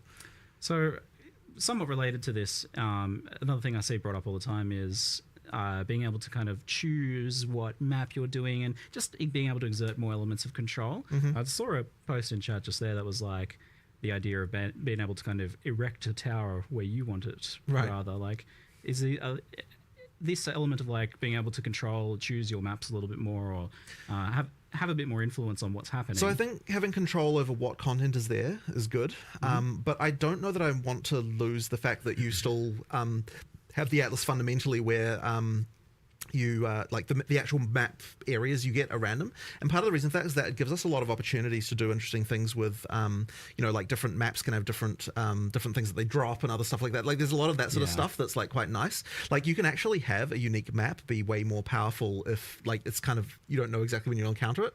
So that kind of stuff is quite nice, and we want to do a lot more as well on the Atlas, like just more stuff to find. Like when we get to 040, I really want it to be that like you really feel like there's just cool stuff in every map that you might be finding that's like that's way more interesting. And as I said, that stuff, if you patch point 4 is if you have full large control focus, literally being able to run the same map every single time, like the same like base area on Endgame, it means that you don't have the ability to say, okay, well this map can randomly have this thing that's just like really awesome that always drops a unique or something like that, because then you're just going to run that map over and over and over. So I still like some ability to have to find the good stuff in the Atlas, but we just need more control over what mechanics you can spawn there and that kind of stuff, and like not having the experience of like, if I didn't get this exact overlap, then I have this bad experience. And that's where exploration actually comes from as well, is having some element of not having that control as well. So maybe it is the case more of just juicing up that exploration aspect of it even more. Right. Anyway, that's what I'm. It already felt like a big improvement with that last one, and we're getting the new maps and the new mechanics and things scattered in the zones as well.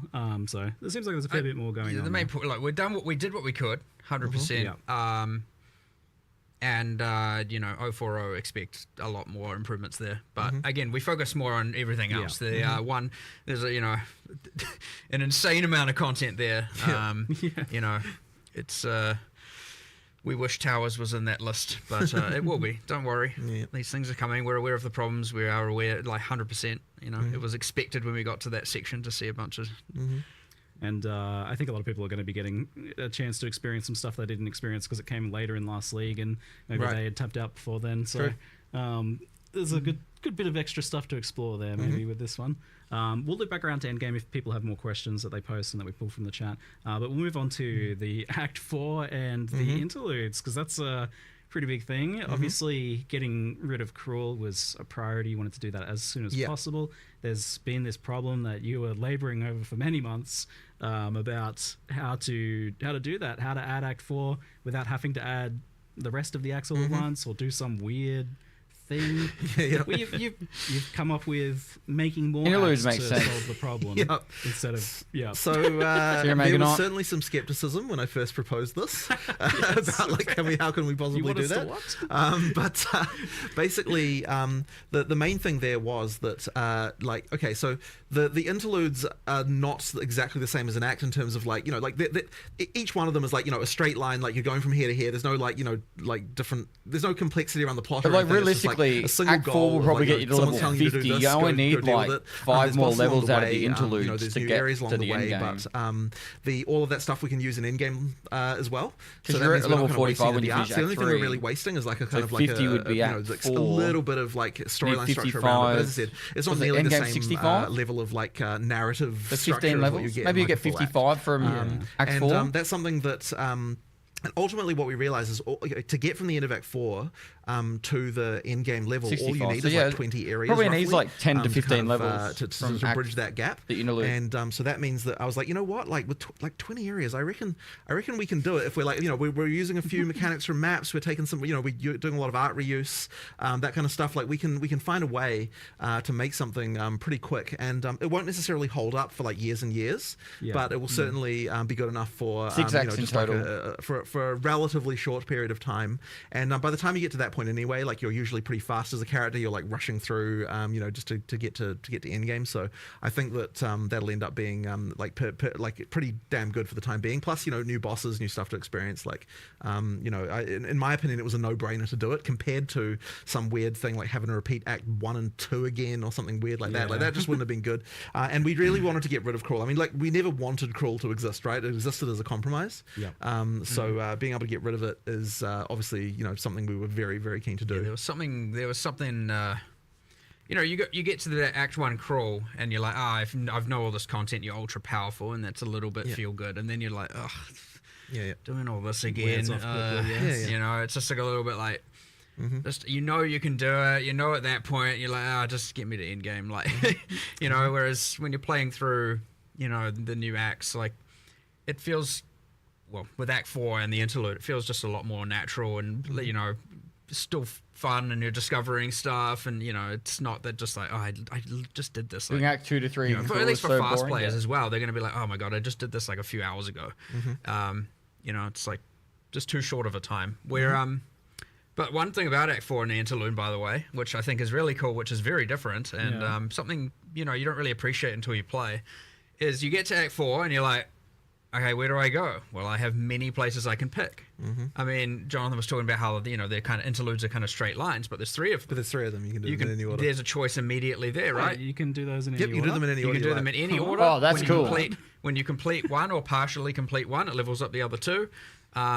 They always stay, ahead, and they bridge the gaps. You can do them in whatever order you want. It'll be interesting to see the speedrunning strategies, because like there's different bonuses available. Like the spirit draft comes from 1. Yeah. Okay. Where another might be more passive point heavy and another might be more permanent bonus heavy and another, there's going to be all kinds of crazy stuff going on there. So you go in Act 4 where you've got full freedom of like choice of which island you want to sail to, and then you go into the interlude and you're like, which part would serve me best? And maybe the answer is do a couple areas of this part and then swap to another and do that one, and then who knows? Which is fine because again, as you progress through them and defeat the bosses, the other ones will level up and keep up with the level. So you can do half of each and then do the half of each again. You can do an area of each and then, That's wild. I didn't realize the interludes were sandboxy like that because I was planning on asking about how the fact that Act 4 is like a sandbox for like the great portion of it there.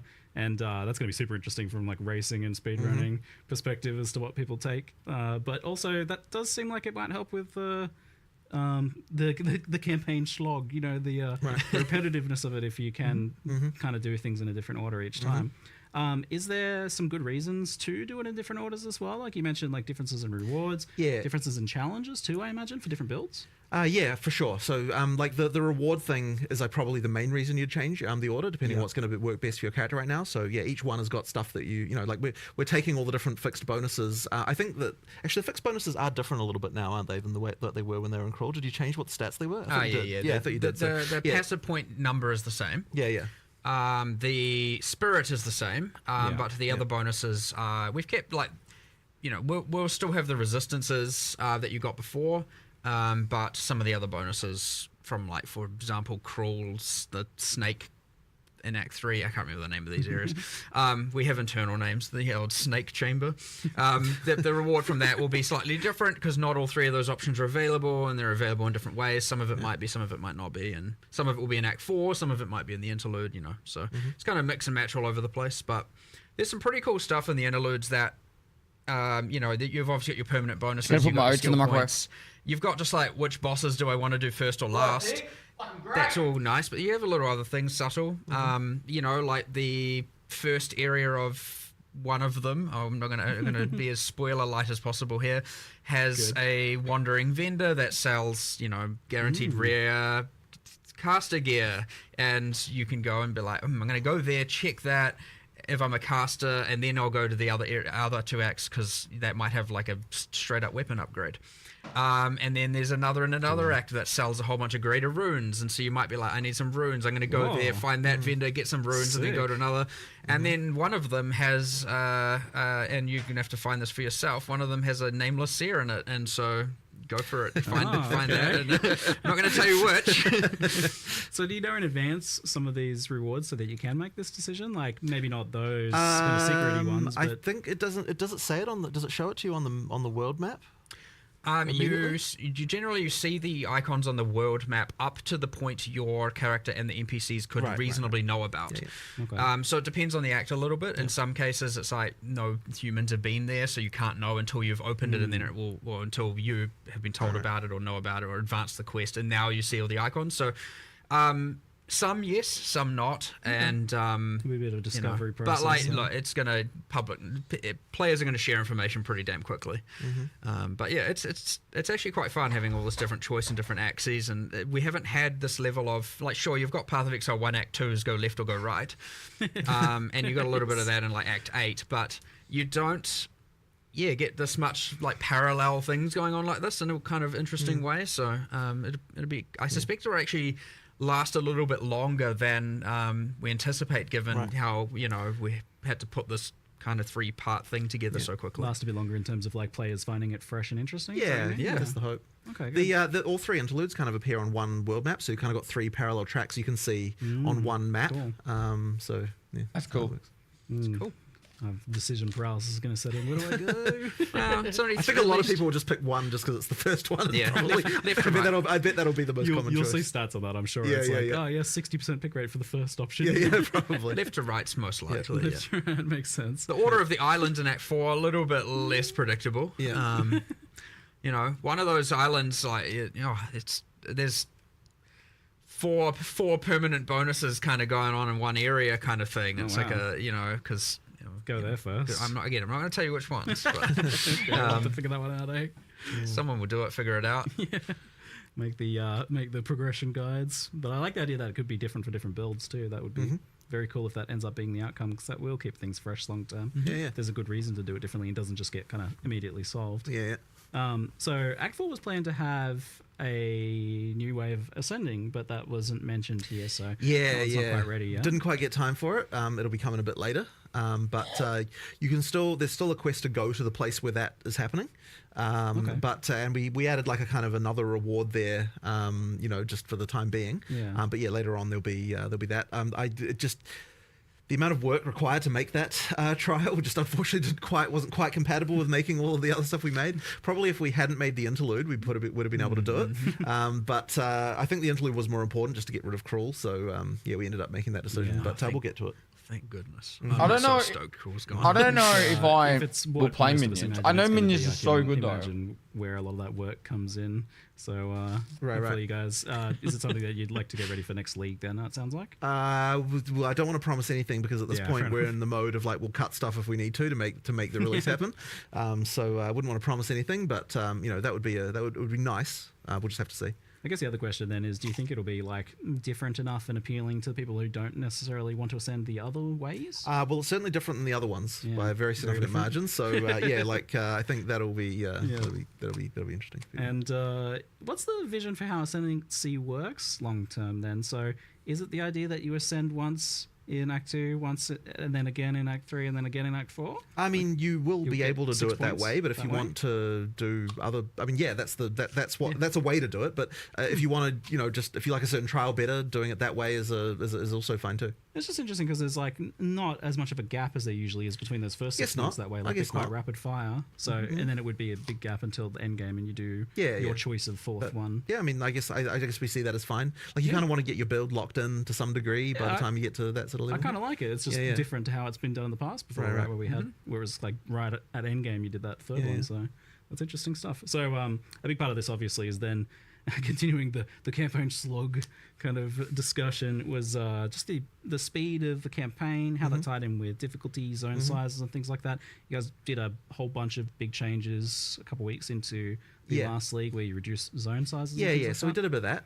That's one of those things that's a bit hard to see exactly until you've played it a couple of times. So I like, for example, right now, like the first time you play through Act 4, I doubt you'll be worried about zone size. Second time, then it might then start to realize like what places are too big and what places aren't. So there'll probably be a little bit of adjustment to that, even as we do the first couple of patches in 030 as well. Just because, like as I said, it's actually a bit hard to appreciate until you've kind of played it a few times. But the sprint helps a lot. Like sprint is a big deal as far as like changing how the game feels in this regard. So I agree. If you're fast and you know how to use it well and that kind of stuff, you can motor quite a lot more than you were. It'll be interesting to sort of see how how many people are using that all the time versus how many people are kind of just using it all the time. You have, well, yeah, but the thing is, you're an experienced POE player, right? Like you're gonna be. But like, that. There's a fun risk reward to using it that way, though. Like, if you are just using it to traverse or like backtrack or something because you go the wrong way or something like that, then it's pretty cruisy and it works well for that. But it also is a very powerful like combat tool. You can use it like a boss is doing something, you can get further away than you could before. For boss stuff, you can, although it is dangerous, right? Like, I mean, if you screw it up, then you yeah. But stuff but like the thing that I find kind of interesting about it as well is that like you can skip like Arbiter now. You'll be able to get easily, to, and that means or that like the trial where you got the time trial, getting a good item drop or something like that. You can kind of motor through a couple of areas a bit more, like sort of then catch up to the point where you sort of feel about right as far as the difficulty, and then keep going from there, like more specifically. So you've got that kind of tool at your disposal. Not something I'd expect like new players to do, or like players who kind of don't want to engage with that stuff. But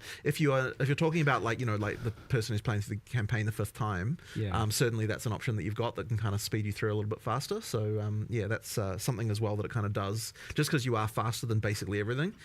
So you can skip past them. There were a bit of like good players, like knowledge players knew how to move. What trade? Quicker, what references got changed? You get animation like cancelling. You got shield charge. It's true. It's true. The speedrunners already have a way, but like no one really wants. Like obviously, you don't want to be doing that all the time, right?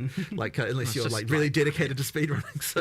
Niche, unintuitive, and whatnot. Are you gonna try trade this league? I played trade last league. A simpler way to now, close the gap between the players who knew all of that and the ones who didn't, and which is great. And maybe maybe a lot of those players are still using all of those tools even on top of this, and that's fine. I actually wonder if like the sprinting is faster than like the shield charge, dodge roll, animation cancel shenanigans.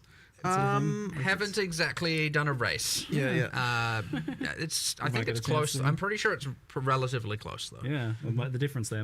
I know there's some passives in the deck side of the tree for like slightly increasing your speed while sprinting, and a few other different things while sprinting, like increasing your evasion while sprinting, and so there's some of that going on as well. That maybe when you speak into all that, you have a I just want Roch's fire. Those other skills, we'll see. Actually buffed dodge roll. I want Templar sprint too. Like you can turn a bit better for longer during the dodge roll. You can. So that one was, man, I'll tell you what. So this is kind of inside baseball stuff, but sprint was like way harder to implement than you might expect. Like it seems like, oh, you just add a speed buff, but like getting it to be smooth and like feel right, and like all of the stuff around like the turning at the end and like what stuff, that was really, really hard to do.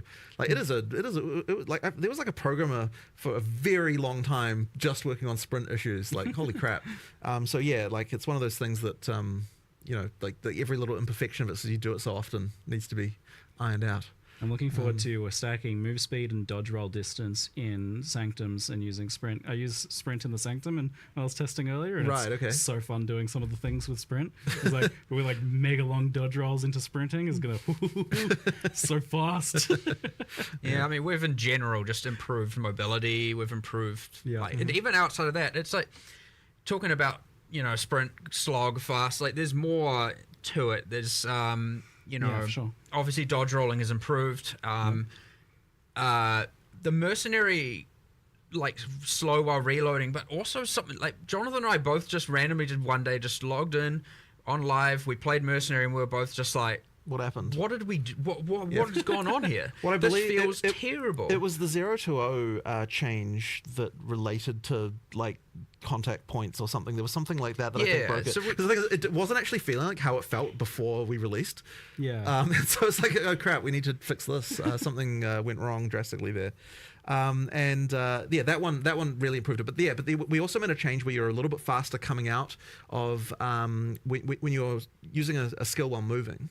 You're a little bit faster coming out on all classes. So that actually affects the Ranger and the Sork as well a little bit. It's not like, at first it seems quite subtle, like but when you play it side by side, it actually makes quite a difference, even though it's a relatively subtle change. Like it worked as well. And then you've got things like imagine playing the game faster, you make. You're just overall more mobile, with a lot of the stuff. I feel like I think it's one playthrough of Tarkov, BSG would fix so much stuff if they just did it making sure the combat still was right.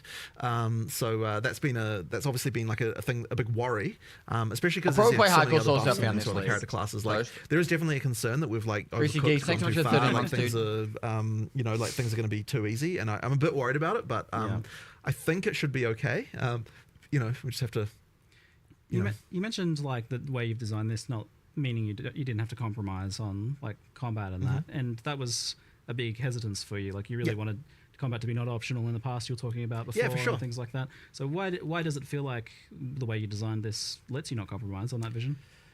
Because ultimately, the actual combat itself still works after trying it. Like, and generally speaking, like, even though I may not necessarily agree with something, I'm still willing to try these things. So, we tried it. It works. That's really it comes down to, right? So, that as long as that's the case, then then I'm cool with it. I just want to make sure that we don't end up in a situation where, we're just, it's all just like, even during the campaign, it's just one button, don't have to worry about anything, like there's no challenge anywhere, like that kind of stuff, because I just find that boring. I just don't enjoy it at all. Like I feel like you need to have some level of like actually, having to think once in a while, during a boss fight or something like that. So there just has to be a little bit of that left over. Sometimes it can be the situation where this was a good compromise, like 100%. It again, he spoke about how long it took for this programmer to work through it, let alone, there's heaps of iterations with these kind of things, trying to keep things gets a lot of flack, but I actually honestly believe kind of stuff. So you're not just like he's like animation wise as well. There's a whole bunch. So when you're taking a chance on the thing word like for that, it, but like and subtle genius, but like it feels like a compromise. He really struggles to express his opinions well. Trigger on this one and give it a go, because and he does admit when he's wrong, but sometimes resources this is going to take. It hurts him if this fails, it's to a have to say waste. it. Because there was another one that was like hugely contentious, which was removing the limit of one per support gem Yeah, was something that took a bit of convincing to even get people to want to try out. Like that was definitely a worry. Yeah, like the concern there is just that, you know, isn't it just going to be that everyone's running the 5 same supports? And he has an ego, but he's not an arsehole. I was kind of like the amount of, I think what we're losing over this is much worse than what we were gaining. You know, like I think the same. It sounds cheesy, really, but he's mostly misunderstood. So actually, now that we've done that, I wouldn't have it any other way. I think it's really, really good change, and that one is, in my opinion, the most important change we're making in 030. I mean, obviously you got a bunch of content, but like in terms of like, you know, like what single thing is going to affect gameplay the most? Like people are actually going to be able to play lots of skills. That change is a huge one. So yeah, I'm really looking forward to seeing what people can do. I was skeptical when you showed me this change, because I was definitely in the camp of defending. I think minions are going to be super powerful because you'll be able to use multiple minion skills. It's making you think about how you build each skill differently, not just building every skill for damage, but rather like, okay, which of these damage dealing skills am I going to make more utility or do something else instead? But playing around with it, it feels like it kind of just lets you use it on 2 skills, like something like Fist of War. Yeah, and that's just a really big improvement. Like that's a lot more fun having 2 Fist of War skills than one. But like the skill design is nuanced enough and the supports themselves are nuanced enough that you do still seem like you end up with a lot of variety. Yeah, it definitely works. Like it's funny because in the end, it feels like the concern that we had was more theoretical than it actually was real, and that's why it's really important to actually try these things. Yeah, like and I would say that if the supports and skills were designed like how POE1 was, then you totally would have ended up in exactly the place that we were worried about. Right, yeah. But because there's a lot more going on with the way the skills, or just like there's a lot more thought being put into like the exact ways that skills interact in POE2, you kind of end up being fine, and it just ends up being better. So yeah, like I'm really glad we tried that one because it's super important. Yeah, and it seems like lineage supports take over the role of this one gem a bit more. They do. So basically right at the end, you've got the thing where you can only have one of each lineage support per character, but that's kind of like, none of those are like... okay, so you know... something like multiple projectiles or martial tempo, like these things are super important to kind of make skills even viable at endgame, whereas the lineage supports don't have that same thing. So we effectively get to keep a little bit of that like interesting decision stuff, but only right at the end when you're kind of at the top end and you're thinking about like hyper optimizing specific stuff or like with interesting mechanics. So we still get to retain a little bit of that there. Did 8 days. 8 days from now. Change, like, yeah. I've been playing Warrior, and I almost feel like the saying 29th or 30th. Warrior because 20, it's around not there. any one specific thing. Like the support gem change, the sprinting change, the faster while blocking, being able to block everything. It was way more impactful than I expected. Weapon swap instant. Weapon swap instant huge. That's like it's the sum of all these small individual things, and honestly, it was quite hard to design the live stream what we were showing for this reason, because it's like it kind of ended up being just like a huge scatter shot of like all sorts of little things, and it's sort of hard to appreciate the sum of it all, like adding up to a much better experience. But I mean, obviously, there's like really big things, like you've got the infusion stuff on the Sork, which is like, you know, like radically, visibly, obviously changing the class. But it's like when I'm making a case for like why is the Warrior better, it's kind of like you got a few new skills, you got like a few different mechanics, but like together it just kind of comes into something that's like way better than it was. Yeah, I've spent a better part of 2 days trying to put my finger on what it is exactly that is making that, because you were asking me like whether I'm worried that the Warrior is a bit too strong. And I'm like, I'm definitely a lot stronger, but I'm trying to figure out what it is exactly, and it's like a bit that, a bit this. Everything. Everything. Definitely feels like way more fluid, faster, smoother, chunkier all at the same time, because, you know, I've got more Fist of War skills going off. Like the instant weapon swap thing is huge as well. Like that seems like a pretty minor change, but all of a sudden you're not thinking about like there's no reason to not. Right. There's no reason, removing all the reasons why people wouldn't use combos is exactly the focus that we had for a lot of the stuff, right? It's like, what is preventing someone doing a combo here? What can we do to fix it? So you've got like the shock change where that's longer. You've got like the change to chill and that kind of stuff. And oh yeah, there was a whole like thing with, we never even talked about Ignite because there kind of wasn't room for it. But Ignite has got a whole different thing where that it does now, where there's like every time you fail to Ignite, it builds up flammability. So if you want to use an ability on weapon 2, so there's like compared to weapon there's 1, like a bunch of changes. You can literally switch instantly to cast the weapons. Things that tweak stuff. Switch one back. of the ones I know is actually really big is the Like obviously there's still the cast cooldown, thing but with the actual weapon swap had like a half-second delay before. The thing that lowers resistance. So I would do like a curse using my secondary. So exposures, right? Like it seems so tiny. Like, oh, let's make it so that you don't have individual exposures for different elements. But and it would have a half-second delay on the swap so significantly, because the moment that there's something that's going to add like 30% more damage in the case that it was before, that you don't have access to if you're going to use cross-element, so you're never going to use cross-element. Free to play will be with 1.0. So it's like really, really important to just remove every single barrier that's getting there, because we merged we merged cast on shock, ignite, and freeze into single. We did. So there's no more cast on shock anymore. It's cast on ailment for that reason as well, right? Exactly, right. So literally we're like, let's find every single reason that's going to stop you from wanting to be able to use multi-element builds and actually try to improve that, right? Yeah. And guess what? You can still just play one element if you want. Yeah, you can, of course, right? but yet now if you're doing multi-element, there's just no reason anymore not to. I was so stoked looking at what you were doing with the elementals, because it feels. I think 1.0 will come when they've done all 6 acts. Like elementalist, like there is mixing of the elements. It's cool because that's a fundamental game design thing with action RPGs, is that it always at some point makes sense. The next act will, I would imagine December will have Act 5. And then like April will have gone a long way towards solving April will have 1.0. I hope so, because we really tried to fix every single case we could see. Now there might be still some more, like you'll find there's some random mechanic that only works on one thing, and then people pick that, and they're like, okay, we have to find and make sure that there's something that's going to attract you to every element and play it. I mean, look, part of the upgrades to the individual ailments also really helps, because it's giving you another reason. Like it isn't just that you've removed the things that were preventing you from like you want to both have a I'm not specializing you because this mechanic works across different elements, but also you want to have like this element has something that you're going to want to use with other elements, right? So like buffing shock, for example, we're like, okay, like is there enough of a reason to weave lightning into a fire build, right? There wasn't enough of a reason. So by making shock better, it's like, well, then now there is a reason to use 2 things, but you also want the burn and you also might want the chill, and like making sure that all that stuff is powerful enough to actually tempt you to actually do it.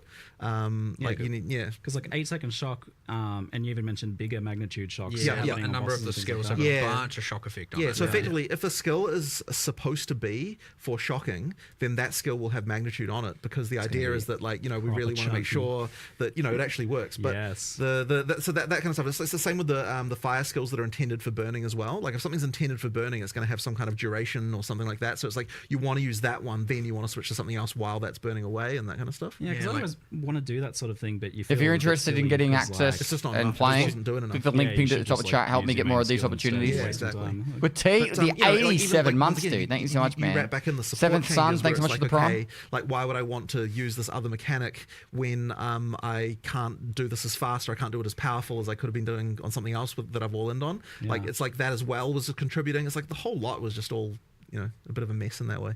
Yeah, and you mentioned the ignite thing. I did want to clarify because I saw some questions about it in the chat. It builds up now. So like if you don't ignite, you get 50% of the ignite, and then the next failed ignite will.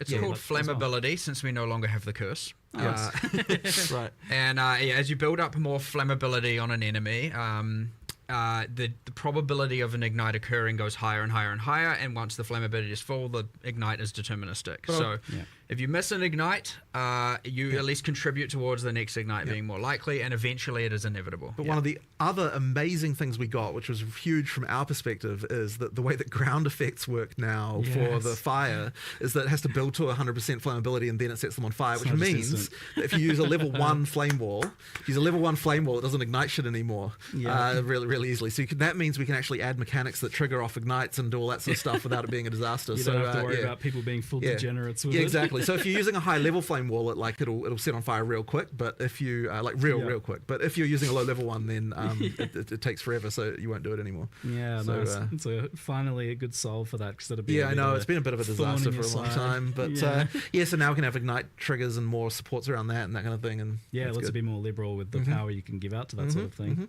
And just the consistency has been a pain for any ignite builds for a while now. So that's just going to be actually consistent now. Yeah. So that's really good news. And I saw that freeze was getting a lot better too. The same idea of like any freeze skill. So the freeze skill, for that one we didn't, I believe we didn't change the sort of base freeze balance exactly. It was more that freezing skills just have more freeze going on. And then there was also the other change, which I guess we didn't even cover really, which is that anything that consumes well, we'd use the word poise, but basically what that means is that anything that's like harder to apply to a boss, if the mechanic is harder to apply to a boss, then we want to increase the reward for doing it on bosses. So then we've got like an extra damage versus unique monsters, like kind of in quite a lot of places and different skills now, because, you know, once again, if you freeze a boss, it's way harder to freeze than it would be a regular monster. We want to make sure that the payoff for that, for utilizing it, is now much more chunky. And this was substantial enough that you could actually see it in the footage. Like, you saw the boss getting chunked from those shots in the footage compared to like the regular attacks. But there were other ones as well, right? Like, so with the armor break, for example, it's like you weren't really incentivized to consume armor break on bosses. So the way we solved that particular one was like, okay, if you're an armor break consumer, rather than consuming the armor break, we're going to upgrade the armor break to a new state, like a new higher, like a level buff that's going to do something different. So yeah, like in the case you're like, in the case of Sunder, you're like upgrading from plus 20% to plus 40%, but then it also refreshes the duration, and then so effectively you're more incentivized to do this. Tom's in Germany right now. Extends it now, so that's like another thing where like let's actually make this combo work. The high velocity rounds one is very good. Yes, pretty crazy. It's so that's crazy, it takes your armor break into, I don't remember the name. Let's say T2 armor break. Shattered armor. But it's then for the next however long the duration is, 5% of the, think of it like a kind of infinite impale. 5% of the damage dealt by the high velocity rounds is dealt on every single hit for the rest of the duration. And that means every single pellet of a shotgun is doing a percentage and every, of the high fragmentation rounds is 10 hits. And then the consume days on Monk is the exact same thing. So if you do the days vaulting impact, and then you have, if you have staggering palm up in a temper spell and you do whirling assault, you're doing all the whirling assault hits, all the projectile hits from staggering palm, all the temper spell hits, each of which are doing a percentage of the vaulting impacts thing on hit, and you just melt things. So juicy. I saw Days was like instant application too. Yes. Well, that one was kind of worthless before, so we're like, let's just make it actually work. This idea of like buffs that get escalated into tier 2 buffs is like a kind of cool concept. I like that one. And the other funny thing about it that's like less obvious but really good from our perspective is that it means you can't repeat the combo piece immediately either, because once you've upgraded the armor break, it's extended the armor break, which means that you can't just reapply the armor break immediately again either. You have to do something else. So it actually kind of generates that rotation kind of naturally, which is kind of a nice one. It's chunkier and it feels like you're not an idiot for doing it. Right, exactly. Before it's like, why would I want to remove their broken armor and make them tankier again? Like it never really made any sense. That's a good one. But it also like prevents some of the weird edge case. What do you think of the stuff they announced for you guys? So, all W's. Huge. Absolutely all W's. Yeah, there's a lot to take in with the I think people will, even if they didn't enjoy it when they first started playing it, because of like it felt tedious doing cruel and all that stuff, they fixed a lot of that shit. Do you feel like there is all skills are going to feel powerful again? Players to, like, take in? Like, well, you'll have options. So I've got something.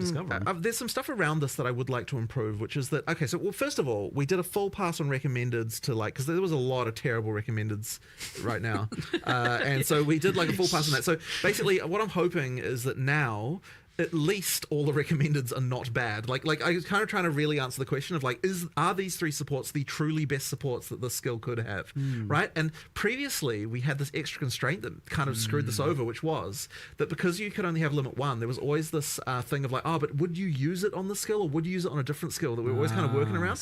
Now we can just be like, what are the 3 best options, right? With no other constraints, right? And so that means that like that immediately makes it easier for us. But I think the other issue is that what it was, the whole like, there's too many supports thing, part of it was because since the recommendeds were bad, you kind of had to go to that other screen where you've got all this other stuff. It's like, if you actually rely on the recommendeds to be good, it's like, the fact there's a bunch of supports doesn't kind of matter as much. I remember we had a ranger with the 10 skills, 50 supports, and it was 2 out of 50 were recommended, I think, for the skills they were on. I'm like, yeah, it's a bad sign, right? And so if that's a bad sign, if your in-game ranger is that, it means that if the player who's following the guide that we have given them is not only not being rewarded, they're being punished because we're making them make wrong decisions. Yeah. So I'm sure there'll still be a few that are incorrect on there, but like hopefully it should be way better. And the other thing as well as I'd really like to do is I think that we might want to get into starting to recommend more stuff, or maybe even like recommending stuff based on the previous stuff that you've already That's done. crazy. Which might be just get a bit complicated, but I'm kind of like, I feel like we maybe should start thinking about that. That sounds like a nightmare to code. Surely, like, this is an opportunity where AI could be involved. Maybe, like, if you've got this other skill on your build, then this becomes an option, or there's something like that we might have to do, because I think there's more we can do there. But whatever. For now, it's just at least we're like, here's the 3 best shit. Oh, but also the names. I know. The names are so much better now as well. Yes, right. So we did a pass of like making the names more obvious. Like, because there was a lot of supports that just kind of weren't like search for there's this thing that does a thing. I don't. What is it Oh, called? God, I don't know. Yeah. You just, I don't know. Impossible. Whatever. Yeah. Google it. Yeah. Like, there's something that does an explosion with armor, but what's it called? Well, that one should be obvious, I think. But armor explosion. Yeah. Yes. But yeah. That's what it needs to be like. No, I'm pretty sure it is called that now. Yeah, good. But yeah. I remember just being like, if I'm struggling with this, so many people must be struggling with but this. I mean, like, using AI just to do the recommended, like, based off it was not builds the most on intuitive of website, systems for sure. you know? So, massive step forward in the UX, the understandability, all of that stuff for sure. I'd say as you play it and as you take it as it comes, it's not overwhelming. It's easy to look at it in this context and go, oh my god, 100 in support and whatever the numbers are, and lineage supports, and oh my god, there's so much going on. The lineage supports really should be treated more like uniques, so they kind of just go into the big pool of, like, you know, stuff that at Endgame you're kind of like, you know, potentially working on. But I mean, a lot of the lineage support things will end up probably being like, oh, you know, this build guide says, you know, this is the thing to use here, so and you know, and here's the boss you need to farm to get it. So I suspect that, you know, it obviously ends up a lot of that way with uniques a lot of the time. But there being so many options for this stuff, actually, kind of like, so there's this thing that ever since kind of the internet, you know, we're spoiled, right? We're inherently spoiled for everything. We have the build guides and all that, and there's a lot of fun to that as well. But we obviously lost some of that kind of mystery of your own self-discovery. But I feel like you're almost forcing us back to that age a bit, because there's just too much for guide creators to really cover. I don't know about that. Like, people will still converge on things. But even if a guide creator like creates a build, even if it's like quite well optimized, there's usually like a few other options. Well, that are ideally, almost as I mean, optimized, that's part of the fun, right? Like, you know, over time people come more stuff, and ideally, since we're shaking the meta up each league as well, like, you know, there's still new stuff to find. I mean, that's, you know, like, I think that Path of Exile is actually a game that still has that, because of the fact that there's enough stuff and there's enough meta changes to actually cause it to be that there's still cool stuff to find that no one's discovered yet. Which is, there's not many games like that really that still I don't really think I get that as much from POE1 anymore, but POE2 is getting that. I guess so. But I mean, that really just comes down to the amount of meta shake-up that happens. So when are you hosting the next Tarkov patch talk, Pestily? For sure. So with the sheer amount of like supports and things, have you taken a look at how we obtain the kid would never do that and get a 6 link, and how hard it is to do that, and how many we get? So there have been some adjustments. Actually, this is probably a good time to cover a topic that like was probably not obvious in the live stream, which is that we now have a system that allows us to effectively. And I don't have a good like way to phrase this really, but it's like, so I'll take the transmutes as an example, right? Okay. So in the live stream, we're like, it's dropping too many transmutes. We want to instead drop these more powerful ones. The way that actually works is that as you get higher level, it specifically takes like some of the juice, if you will, of the transmutes that would have dropped, official term, and then instead drops higher level ones but less often. So the kind of the idea is that it's like, you know, we're getting rid of the crap you don't want, and kind of like making higher, like better stuff that you just get less. So good. And we're actually we've actually changed over some of the ways that, for example, the way that uncuts now drop as you get into the end game as well works that way. So it's like it effectively turns. You're getting less uncuts, but you're getting more of but they're turning instead into higher level ones, and like that kind of stuff. So like that'll change the game a little bit. Now I don't know if we're going to have that exactly perfectly right in the very first version, but effectively that should mean that you the way it makes that feel is kind of better in terms of getting those upgrades. So I'm pretty sure that I'm not 100% sure of this, but I'm pretty sure that the jewelers have also been changed to use that system instead. For the very top one, I think. You did the change. I wouldn't know. I think that one's been changed. But there's effectively like so what you get there is we're still trying to make it so that you get enough of the low level currency that you can still do map crafting, because obviously you don't want to burn the higher level ones on that. But what it does mean is that you know, you won't need to do as many crafts. Like just the bulk of the number of crafts you have to do to get decent stuff will be better, and you won't just get as much just the crap that you don't need. Now, I will say that the perfect exalts are not common. They are quite rare, and there's also the drop rates are to an extent that's much larger than previous stuff because of the way that works are much more controlled by the level. So at the difference between the eye level 78, 79, 80 is quite large in terms of the percentage that gets converted. So there's a little bit more going on there, and then eye level 81 and 82, like from rares and uniques. Yeah. That is even more. So like you kind of there's a little bit more of that going on with that to make it You can cube them down, right? As well. You can so down cube. You can't up cube. You can down cube. If you're SS, So that's probably not a word we should be using. But you can split them apart. Like if you're an SSF and you're not getting enough of the basic stuff to roll waystones, and you happen to be getting some of the higher tier ones, and you don't need them for your gear, downgrade them so they can.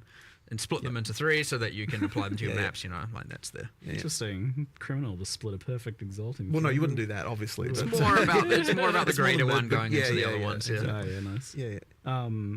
So kind of on the topic of like the sockets and the gems and things like that, what's your kind of like expectation for like when a player would have like 1 6 link or even multiple or all 6 links? Is that a thing that you think players have now, especially with the support gem change? I don't know that we've necessarily changed that for 6 links too much. For the lower ones, like for the 5, we did add a few more like specific drops around during the campaign and like a few more things like that to kind of just make sure we really wanted to make sure that there's a bit less randomness for that part.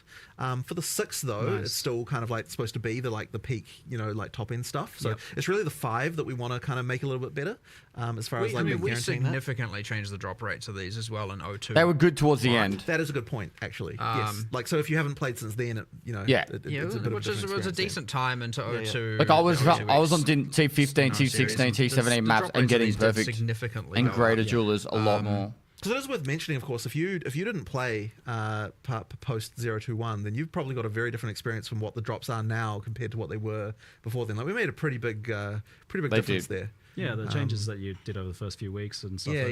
So just worth mentioning that's still a thing, right? Like we still have those changes too. So if you stop playing after like a week or something in 020, like the item drop stuff changed quite a bit. I think I'm going to go hardcore souls have found. You're going from softcore. Is it kind of the same thing for like digital Steve? Like you're gonna have a fun time. I'm not exactly kind of like a chase long term. It is supposed to be chase, right? Like getting those higher stuff. But one thing that you shouldn't get anymore is the just like spam of crap you don't need as far as the uncuts are concerned. Well, during that O2X when we were looking at item drops and everything, I looked into the gems and it was okay. So obviously we added that Ventus. It's going to be free for the weekend, but it'll be 1.0. It'll be free. 90% are coming from that, and we looked into it, and then it was like, oh, these are like only dropping from the way the levels had been set up. It was assuming that the tier 16 maps were 83.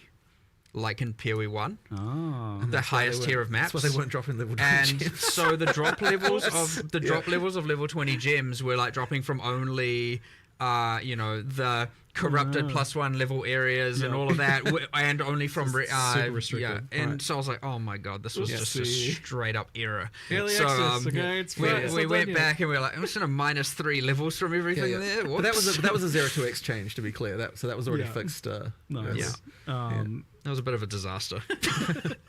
But also inherent items. There's another change. Just speaking of gem levels, it just like clicked in my mind. We've actually what we've done is taken all the wand staff skills and whatnot, and we've effectively balanced them. Because the idea is you find your, like, let's say your volatile dead wand.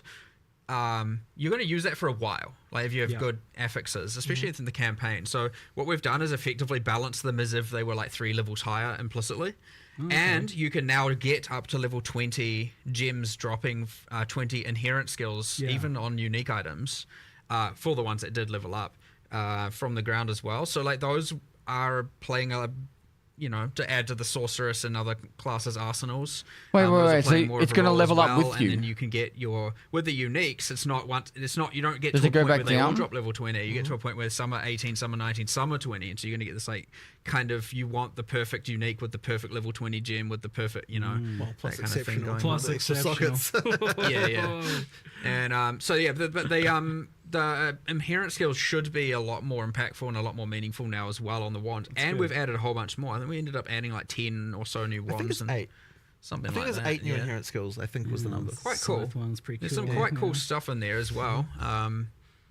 Right, immediately reasonably got the effective. unleashed staff finally back in. Oh, cool, for those who were at the OG or the second Exile Con. So that's been removed off Chronomancer, and a new passive's been added there, and there are a bunch of other Ascendancy class changes, by the way, that we didn't cover. Just balance things and stuff. All the existing stuff seems to have gotten touched quite a bit. But especially in like Ranger, Warrior, and Elementalist, it seems. Every class got changes. I think. Sweet.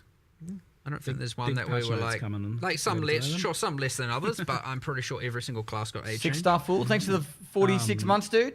So I think it seemed that you get the access to the level 3 uncut supports pretty quickly. Oh, they got capped at 18. Okay. So effectively you get now there's effectively a tier per act. Those are rare. Like no. Yeah, like so because that's what I was thinking. I was like, these tier 3 ones. But bear in mind we've sort of rearranged everything, right? Because we've got things that level up. So effectively in tier 2 you're often getting things that are level ups from tier 1, and so then we can push a couple of those up to tier 3. But then in tier 3 there's some of them as well. So you kind of it's sort of spread out a little bit more evenly, and the extra levels kind of mean there's more interesting upgrades. And one of the other things I just wanted to mention is there was this and part of the issue with the supports before is that there was kind of this decision fatigue you had a little bit with them as well, where it's like you didn't want to remove something to add a new thing. Like you'd more likely wanted to just all in on the thing you already picked. So having some level ups like that kind of actually just eases that a little bit, where it's like there's a really obvious upgrade sometimes if I just pick this, and sometimes it's just nice to have that. Gives you a little break. I really like the new tier per act. I actually really value the fact that no matter what, when you get to that new act, obviously the interlude is kind of considered one and a bit act, so it's not you're not getting 3 tiers of supports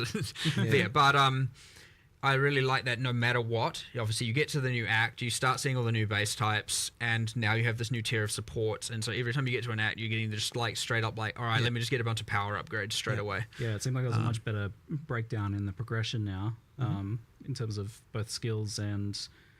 Which is cool, because remember how like it was such a struggle to get every second act you get level 2 support gems and level 3 support gems, and you wouldn't get them. Level 3 support gems you weren't getting till fucking Endgame, for example. And even level 2 support gems took like and then cruel. for essences. So like there's now a it's lot every of act you get to you get the next level, you get a new because tier, it's you get a whole bunch of new levels. base types, you get a new tier of essences appearing, and so on and so forth. It's like should be good. Just feels really good getting to a new act and Private the Penguin, thanks to the we'll talk more on specific archetypes then. But first, so like on the skill topic, thing that comes up often from Chad and earlier questions I've gotten is like about the overimportance of plus levels across the board for a lot of things. And also the impacts of mana costs on that. Like you guys did a pretty big adjustment on that recently, but how do you feel about where mana costs are at and plus levels in general? We have lowered the exponentiality of mana costs like pretty drastically, especially level 20 plus is going down a lot, like an absolute huge amount reduction. We're trying to keep the campaign relatively intact. Awesome. There's another. Yeah, I was probably going to do a practice run with Drake at some point. One of the reasons for this is that a lot of 8 days time builds disaster. especially ended up using something that was using flat damage and thus scaled strictly from gem levels and not from your weapon's damage itself. And as a result, what a lot of people were using was, what's this magic weapon with just plus whatever the number is 7 or something. We've actually changed quite a lot more things to be weapon-based scaling. Around the place. Obviously not on the sword. What's kind of like an example about that? Like, everything that was flat damage, all those unarmed skills, all the. Brad, you don't even play this fucking game. With Hollow Palm gives you damage a different way. You watch the rugby pass? But I go for the Rabbitohs. Shockwave Totem, all of the stuff. We're just generally going like, we just want weapons to matter, and this whole just using a single affixed weapon at the end is. It's not going to fly. Now, that being said, plus gem level, still pretty important, and especially in the case of casters. But yeah, the mana costs just got kind of out of control. Manageable in some cases with some builds, with others, not at all. So yeah, that's come down like a lot. I don't have the exact numbers. We were looking at a lot of the models yesterday of what the numbers were.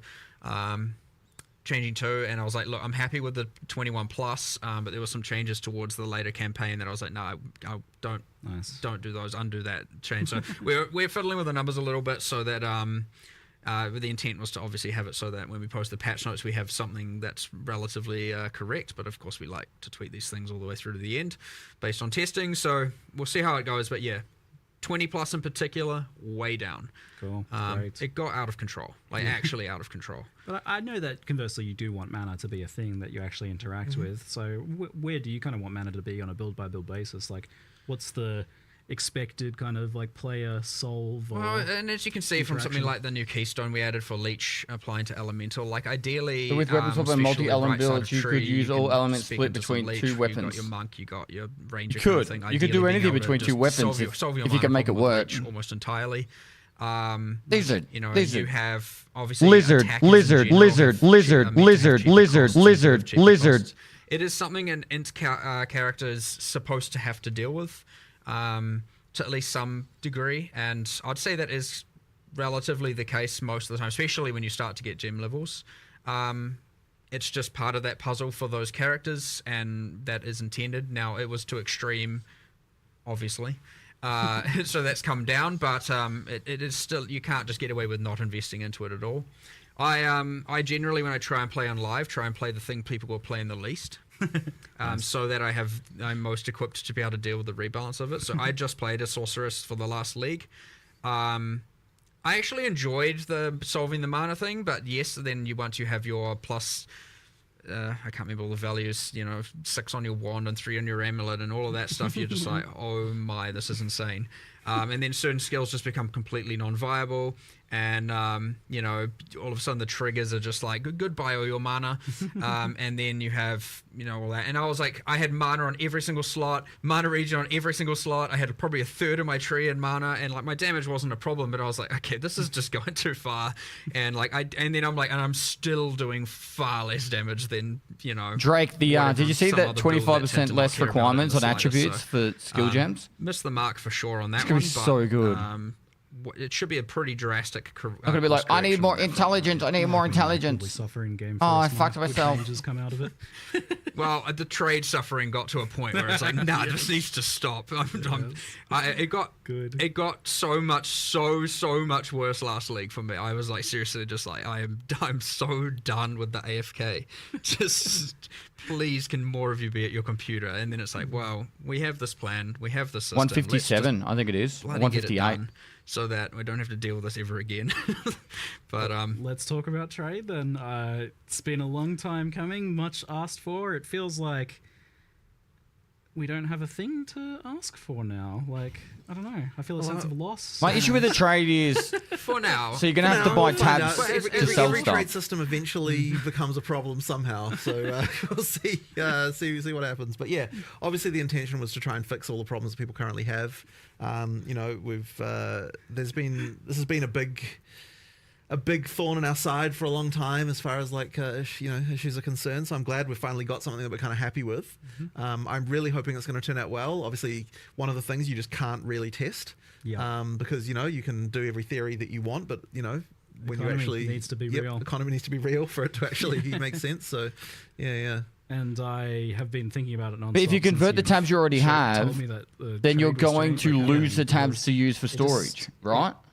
It seems like it can have so many follow-on effects. Like, for one, so you're not going to get both. All of a sudden, so if I've got it for storage, I can know, and I transfer it over to being a trade tab. Huge amount. Like, I'm not going to be able to use it for storage anymore. For the amount of offline players that are now available, at least, and then like, I'm going to list items that I wouldn't have listed before because I couldn't be bothered leaving them up. So that's doubles it again. Like, what's 10, 20 times more items available to players? Like, that's a big thing. It is, and that's part of the reason why we need the gold costs to kind of offset that, because that will potentially drive down prices in some cases. So you need something that's kind of a barrier so that people aren't like buying things too easily. But at the same time, what I'll say about this is that, so the gold costs are there for that. One of the other big, really important things with the gold costs is it means that it doesn't screw your progression up too much as you're going through the game.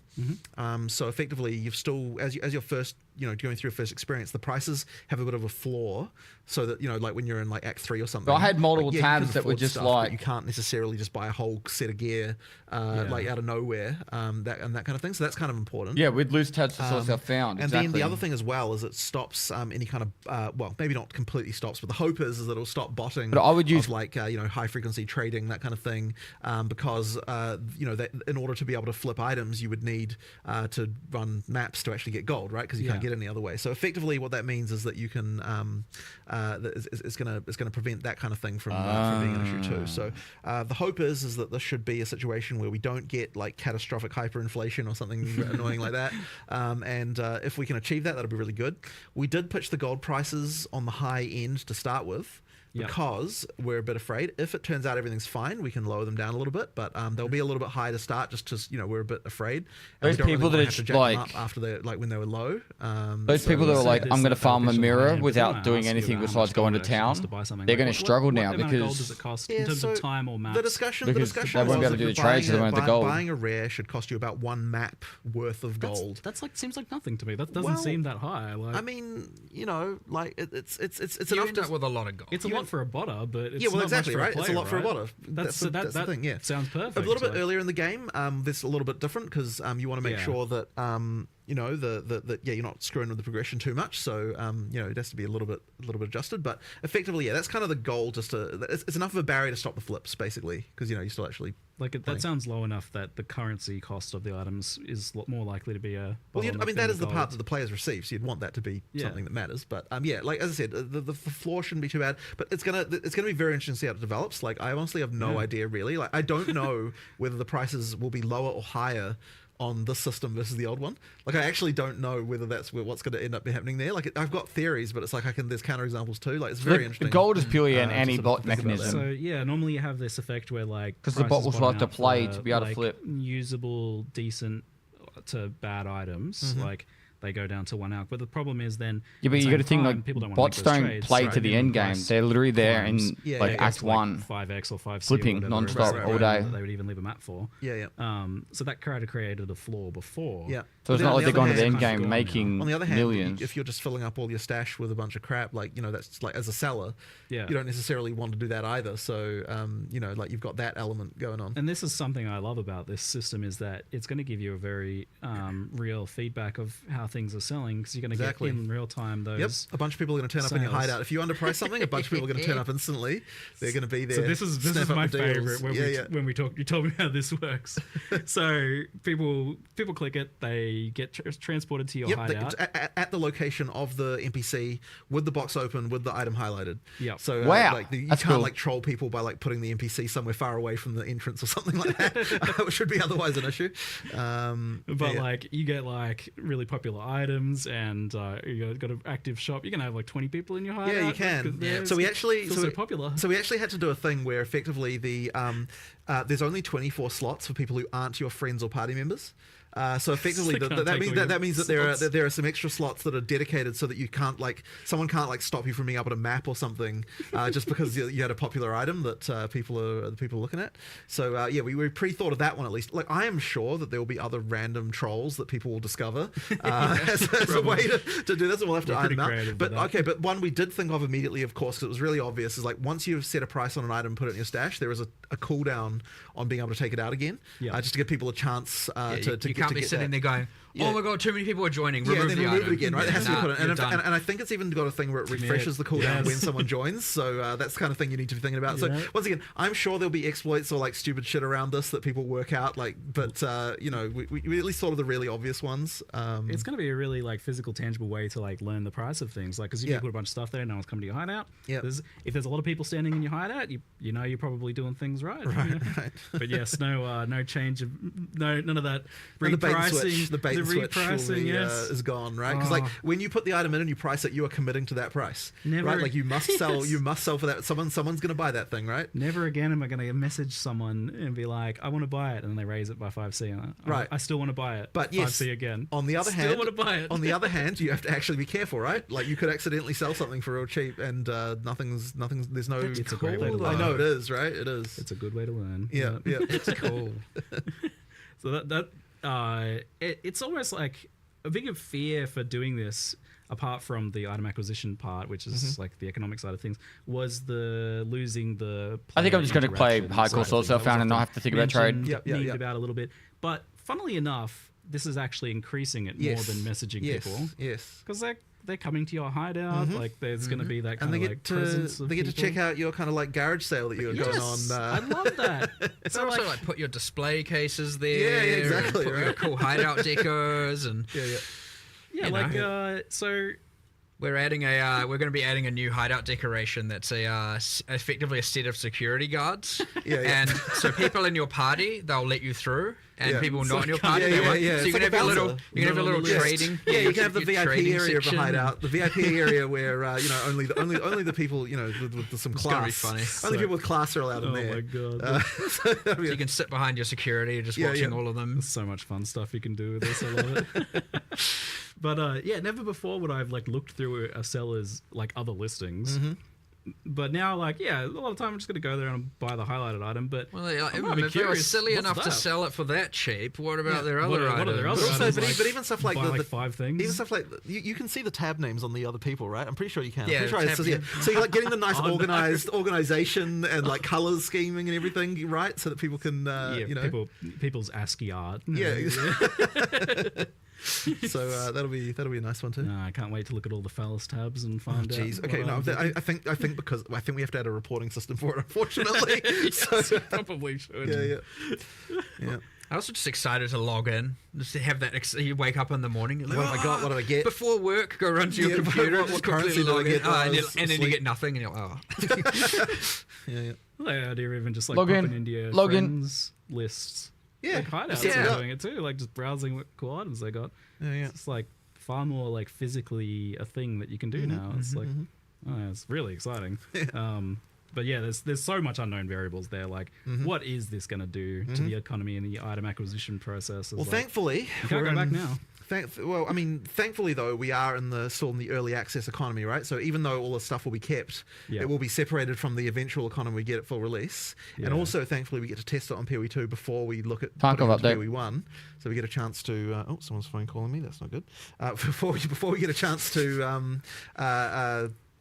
Before we have to commit to that for POE1 and so we can get the balance right, we can get all the details right. But like, I am almost certain that it'll have to go into POE1. Like, there's no way people won't. Oh, that's it'll have to go. But at least we'll get a chance to kind of assess the how the economy shakes out and kind of make some adjustments if we need to before we have to worry about that. Looks like there's some extra chat questions about this. So one is a concern about bots sniping instantly with the system. I mean, that's the point, right? Is like, ultimately that. Well, I mean, I wouldn't say it's the point, but ultimately, yes, it's a thing. But then it already is kind of a thing. Like, there's already stuff that honestly goes on with there. That really changes too much, I guess. Yeah. Because we were talking last night, I think. The technical update. They might have just done it. Right. Server how side. this kind of stuff plays out. The gold is a bit of a deterrent. The gold is the deterrent, right? It'll stop the bots ideally. To some degree, for sure. Right. Yeah, you can only snipe so many items, but you got to put the actual hours in to be able to do that. And often those apparently sorts the of bots GL thing's going on PvE. Profit off low margin trades, and low margin trades delete your gold. So right. Yeah, exactly. And listen standard to flip. Another interesting note that came up in our earlier discussions about this, it sounded like you didn't really need to make gold costs really high for rare items, because I was like, oh well, tier 1 uniques like cost $1 billion gold.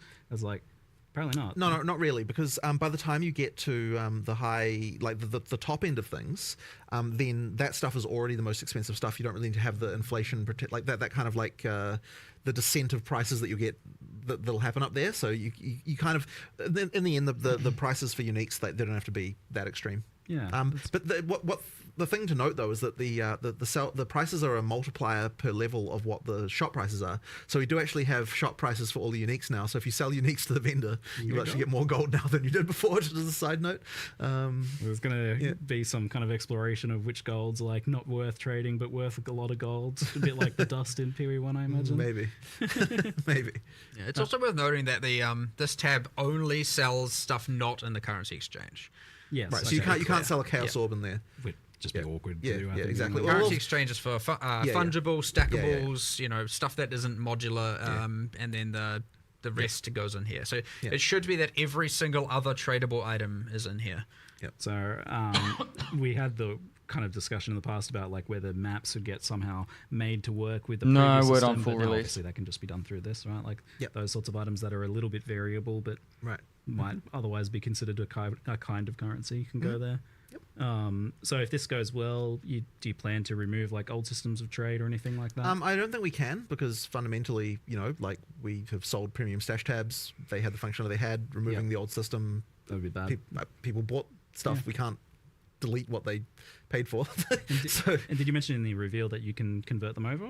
Yeah, we did. So you can convert your existing tabs. If you bought them for the purposes of this, then converting them over is obviously the right thing to do. Yeah, that's a thing we wanted to make sure. A lot of those long-term POE1 players have a seemingly infinite amount of premium tabs, largely for this reason, right? So it certainly wouldn't be right to all of a sudden be like, no, you don't get to use any of that anymore.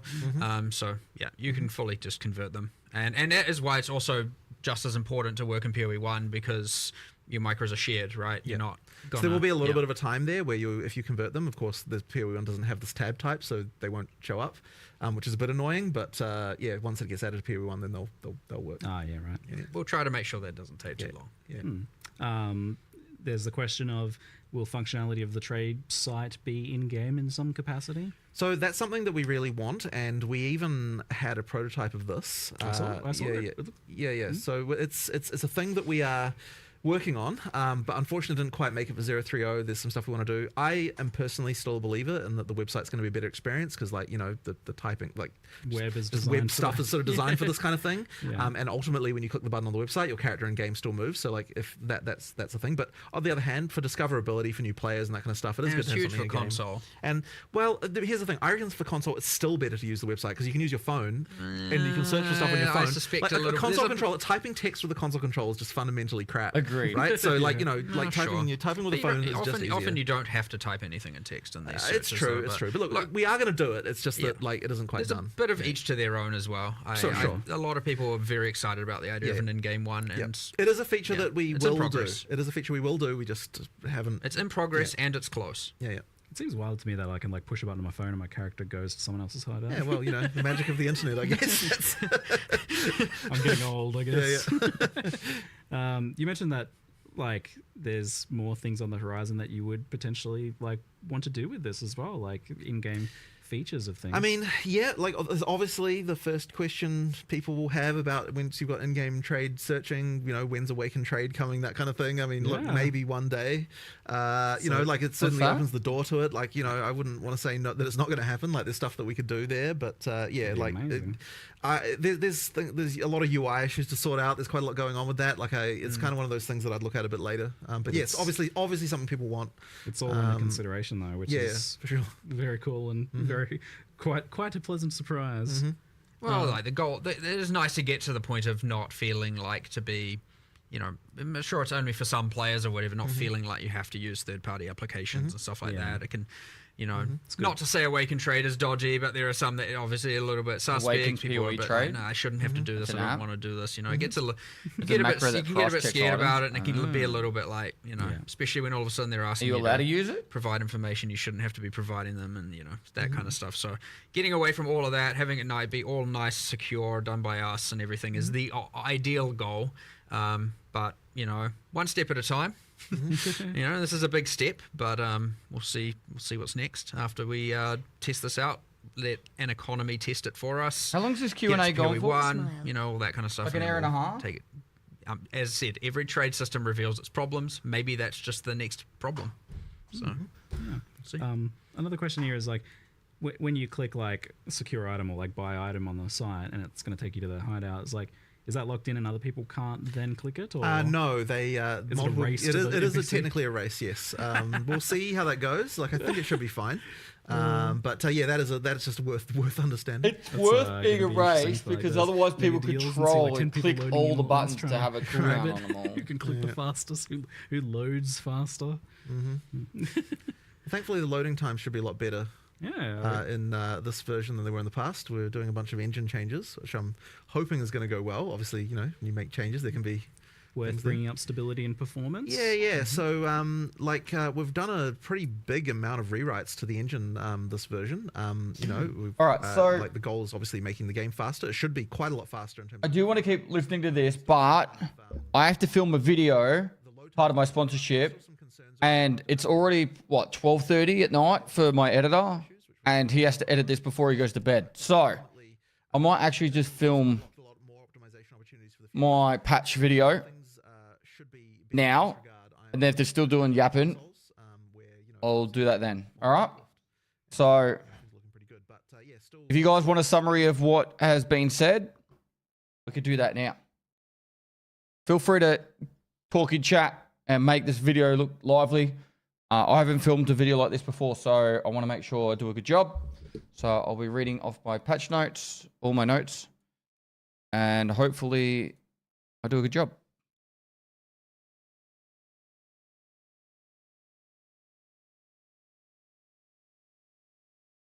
Lizard. Yeah, just spam lizard the whole time. If you just do that, that'd be fucking cinema. Lizard. All right, I can send some reminders.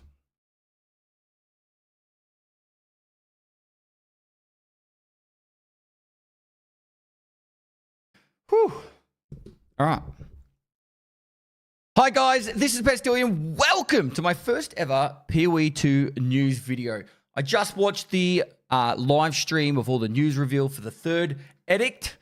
And if you've played Path of Exile in the past, either Path of Exile 1 or 2, it's actually an absolute banger of a patch and a lot to look forward to. So I'm going to do a run through of everything that's going to be coming along. And without further ado, let's crack straight into it.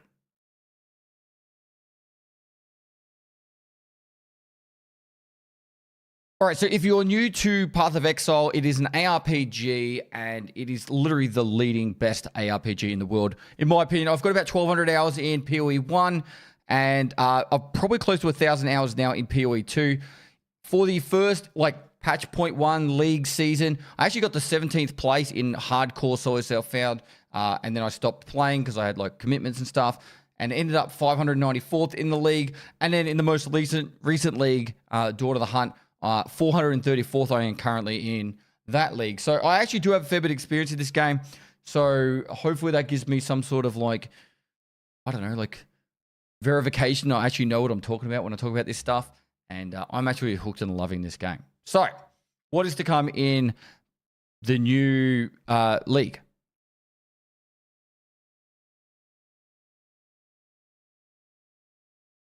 So I'm just rearranging my notes. All right, so starting up, the league will be on the 29th of August, and it'll be free to play for about 3 days' time. So if you want to check out the game, it's free to play. If you want to get involved and play it long term, I'll have a link down below, and you can actually use my affiliate link to help me get more of these opportunities. This is a sponsored video, and I'm actually excited to do it because I've actually made one other Path of Exile video in the past, and it's a new player's guide to Path of Exile 2. If you want to get into it, that video is definitely worth a watch. So, in the previous Path of Exile 2 or POE2, had a Acts 1 to 3, and then you would have to replay those Acts 1 to 3 in Cruel. They wanted to address that issue whilst adding Act 4, and there will be 6 acts eventually. But Act 4, the story continues. It's non-linear. So you actually get to pick wherever you want to go. It's not like you have to do in order of the zones like in Act 1. You literally can pick wherever you want to go. And there are 8 islands to go to. In those 8 islands, there is a total of 16 areas. So 2 per island, pretty much. 100 new monsters, 12 new bosses, and eventually there'll be an ascendancy in the 4th act. Now, instead of going back and doing Acts 1 to 3 in Cruel, you will actually now have an interlude act. There's 3 areas for the interlude act, and you could do them also in any order. The Curse of Von Holten, the Stolen Barya, and Doyani's Contingency. These are actually temporary. They're going to have bosses in there, and there's a lot to do in all these areas. Eventually, those bosses and all that will get put into Act 5 and 6. So it's not like they're wasting their time with these interlude acts, but the content that they've put in there, some of it is borrowed from Endgame maps and stuff, and other stuff will get put into Acts 5 and 6. So then, eventually, like in patch 0.4 and 5, they'll have those Acts 5 and 6 in there with all this stuff. In total, though, there is 35 new areas, 24 new bosses, and it's thick and juicy. They've actually done a lot of stuff to help make the maps feel and the areas feel a lot more dense.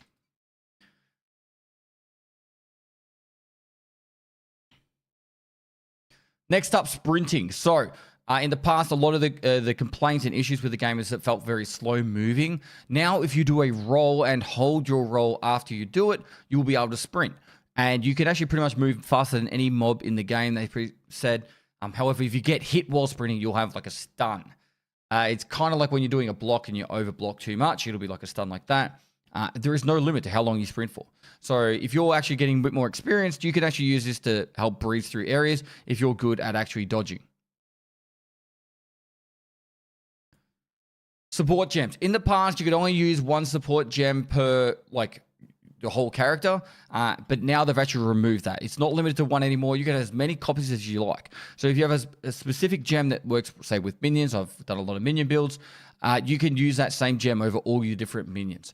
There's also now 5 tiers of support gems instead of 3, and some of the support gems have levels 1, 2, and 3. So even more powerful versions of those support gems.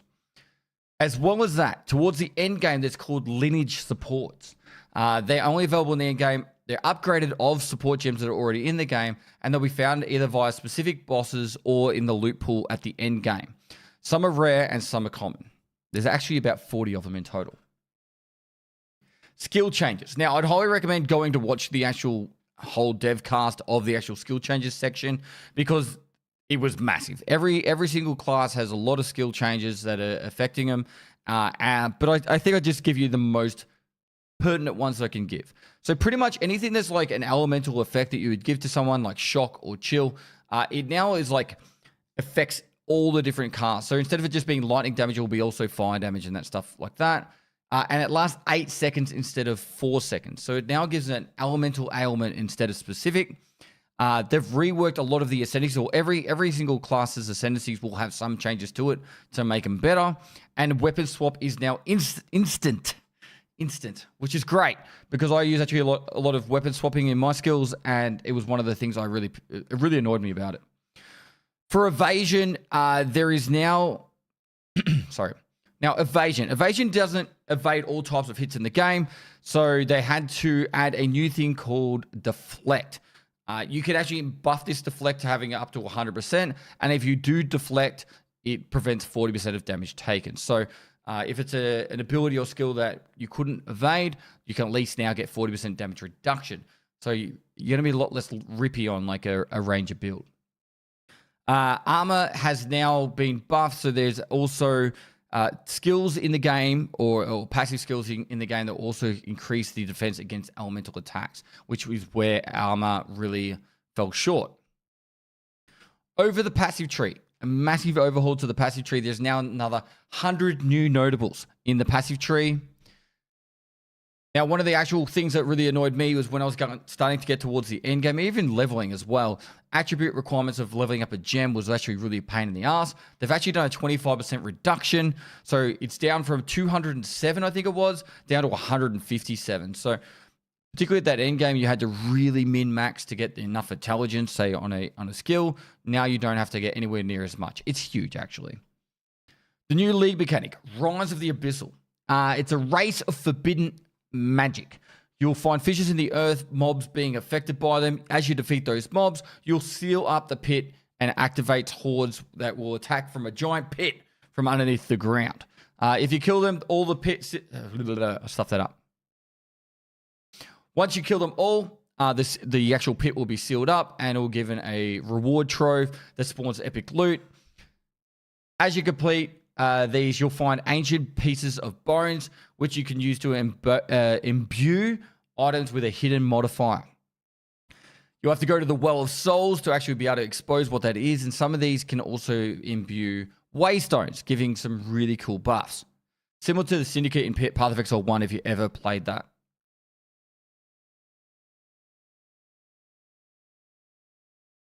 You will also be able to find new sockables for this league, including timeless jewels. There is a finger to hand into the Well of Souls, and it'll make you jump in. And then they left it on a cliffhanger, so you have to find out what actually happens there. Now, for the end game, one of the more contentious things, people complain a lot about the end game and how it kind of feels like you're building up to like doing something massive. There's going to be a massive overhaul for the end game in the patch 0.4.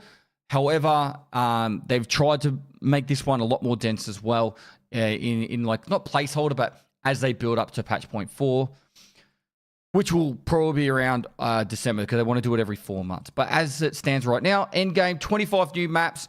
There's cyclones, maelstroms, and valve vaults within the map. So there'll be like whirly whirls throughout the map. And you'll have to clear the 3 maps around it to get access to inside that cyclone, maelstrom, or valve vault.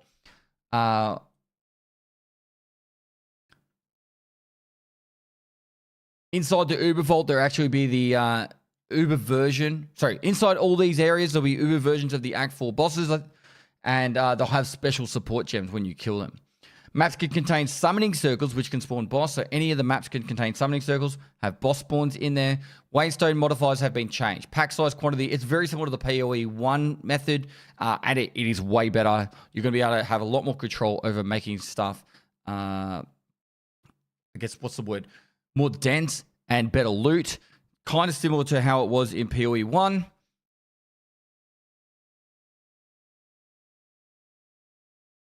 Now, one of the big endgames thing that was actually quite painful for me, particularly early on, was like, say you were going to do like the ritual, trying to get the extra skill points in the ritual ascendancy part or path.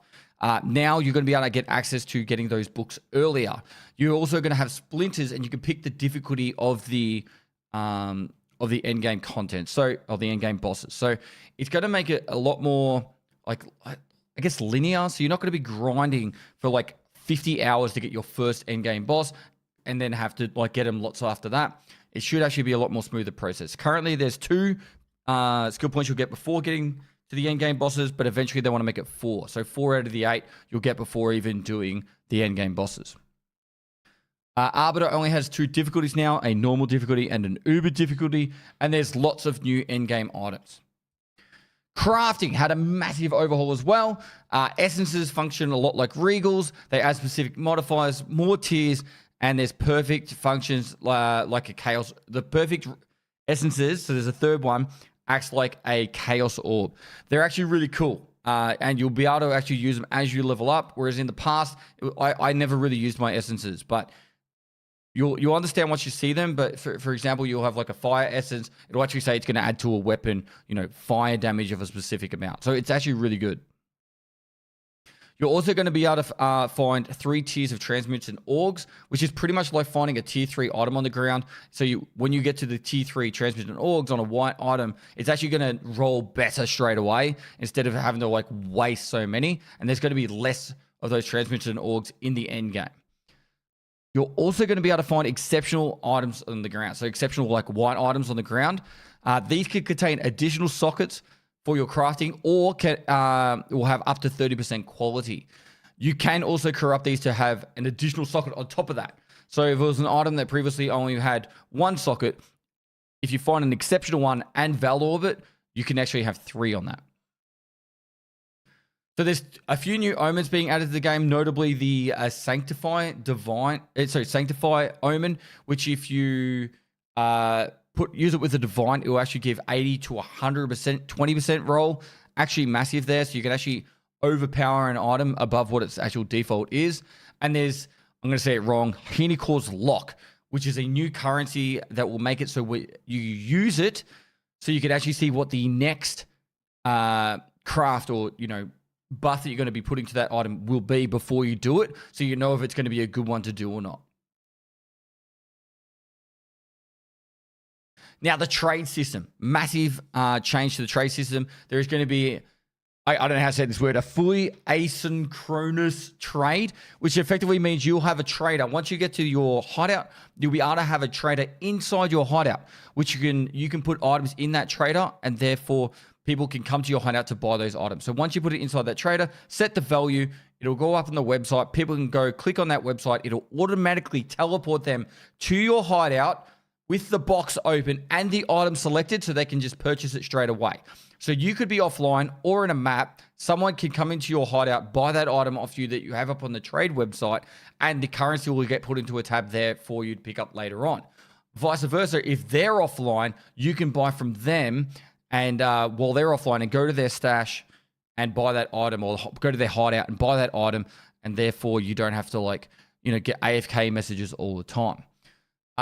It comes with a default tab, I believe, at least one default tab, but you're actually going to be able to transfer any of your premium tabs over to that trader or to that vendor, so if you so please. There's going to be another supporter pack added to this, so you'll be able to support the game even further if you wish.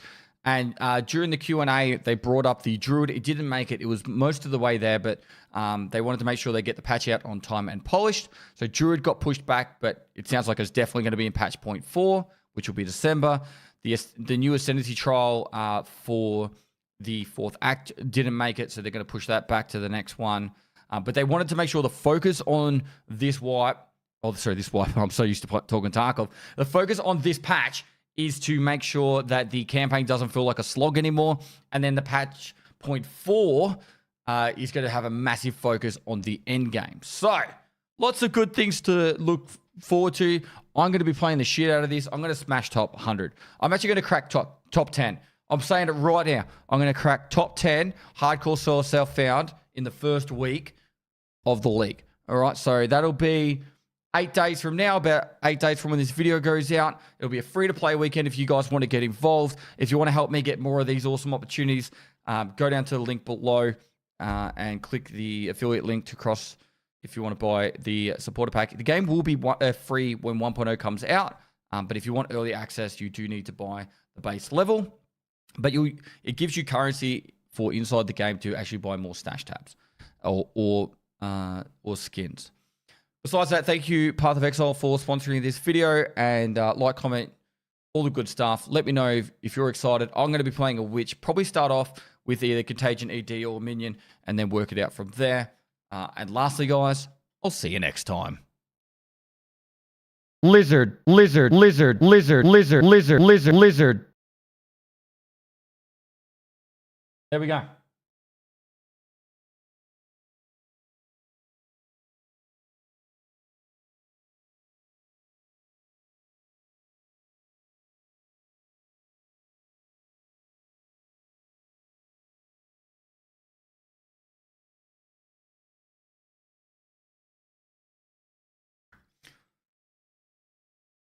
Did you guys enjoy that summary?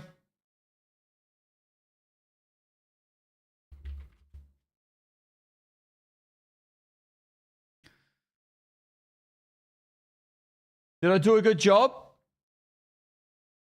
Wasn't recording, do it again. Oh no. You did great, sweetie. Never done a Path of Exile one before. Previously did. I can realize just how. One sec. Exactly. So it actually, I think, does exacerbate it a little bit. Like we're going through this now in a bit of a different time than what we did initially when we had because early POE1 had tons of terrible balance going on all over the place. Like I remember some of the stuff that was happening. Yeah. So, but yeah, we just can't get away with as much now these days. The old guaranteed crit flask. Yeah. Yes. Yeah. With your 1500 crit charges on crit. Right. Oh, no. Yeah. On leveling, so leveling builds are kind of another topic in general as well. Like, do you guys are you looking a lot at like leveling build diversity within each class or even across classes? In some cases, where some things are strong enough, like Rake Stomping Grounds, where spellcasters are doing it. Is there a point where you... I mean, I want to look at things all through the game, really. Like, I just want the fundamental underlying skills to just be fun. Like, so I'm not really necessarily looking at a skill as, like, this is an in-game skill versus a leveling skill. Like, to me, they need to serve both purposes. And, like, when we're looking at skills, we're like, can the scale to in-game? But, of course, it also is it fun in campaign? Like, both of those need to be true. I wouldn't, like, classify one skill or another as fitting into one of those categories. Yeah, do you kind of, like, aim to have at least a few for each archetype that feel good then, so you're not kind 12 whole months. Love you, Pest. I mean, as I said, ideally all the skills feel good. I mean, I know that we need to improve some of them, but that's part of the goal of what we're doing here, right? Order. You know, not always the design makes sense. It's like early with on. the monk, for example, you know, lightning, ice, clearly better than the wind physical version, right? And so may make changes to that subcategory. Ice archer, you know, so, and then there's the clunkiness with the poison ranger, and you know, so because most people are leveling as lightning when they are playing archers instead of lightning spear, they're which whatever. They were playing lightning, and the other things, like, sure, there's a couple of things that are still good, but you know, like, there are clear, you know, things that are losing comparatively to the others within each of the classes, and so we focused on a lot of those. We looked at, like, look, these aren't being played, and why. Let's see if we can get them to be played competitively with the things that people are playing on those classes. So yeah, and I mean, things like Sorceress, where you have, you know, at top 15,000, 0 to 0.1% play usage on literally one of 7 classes, not great. Like, so that gets something way more drastic.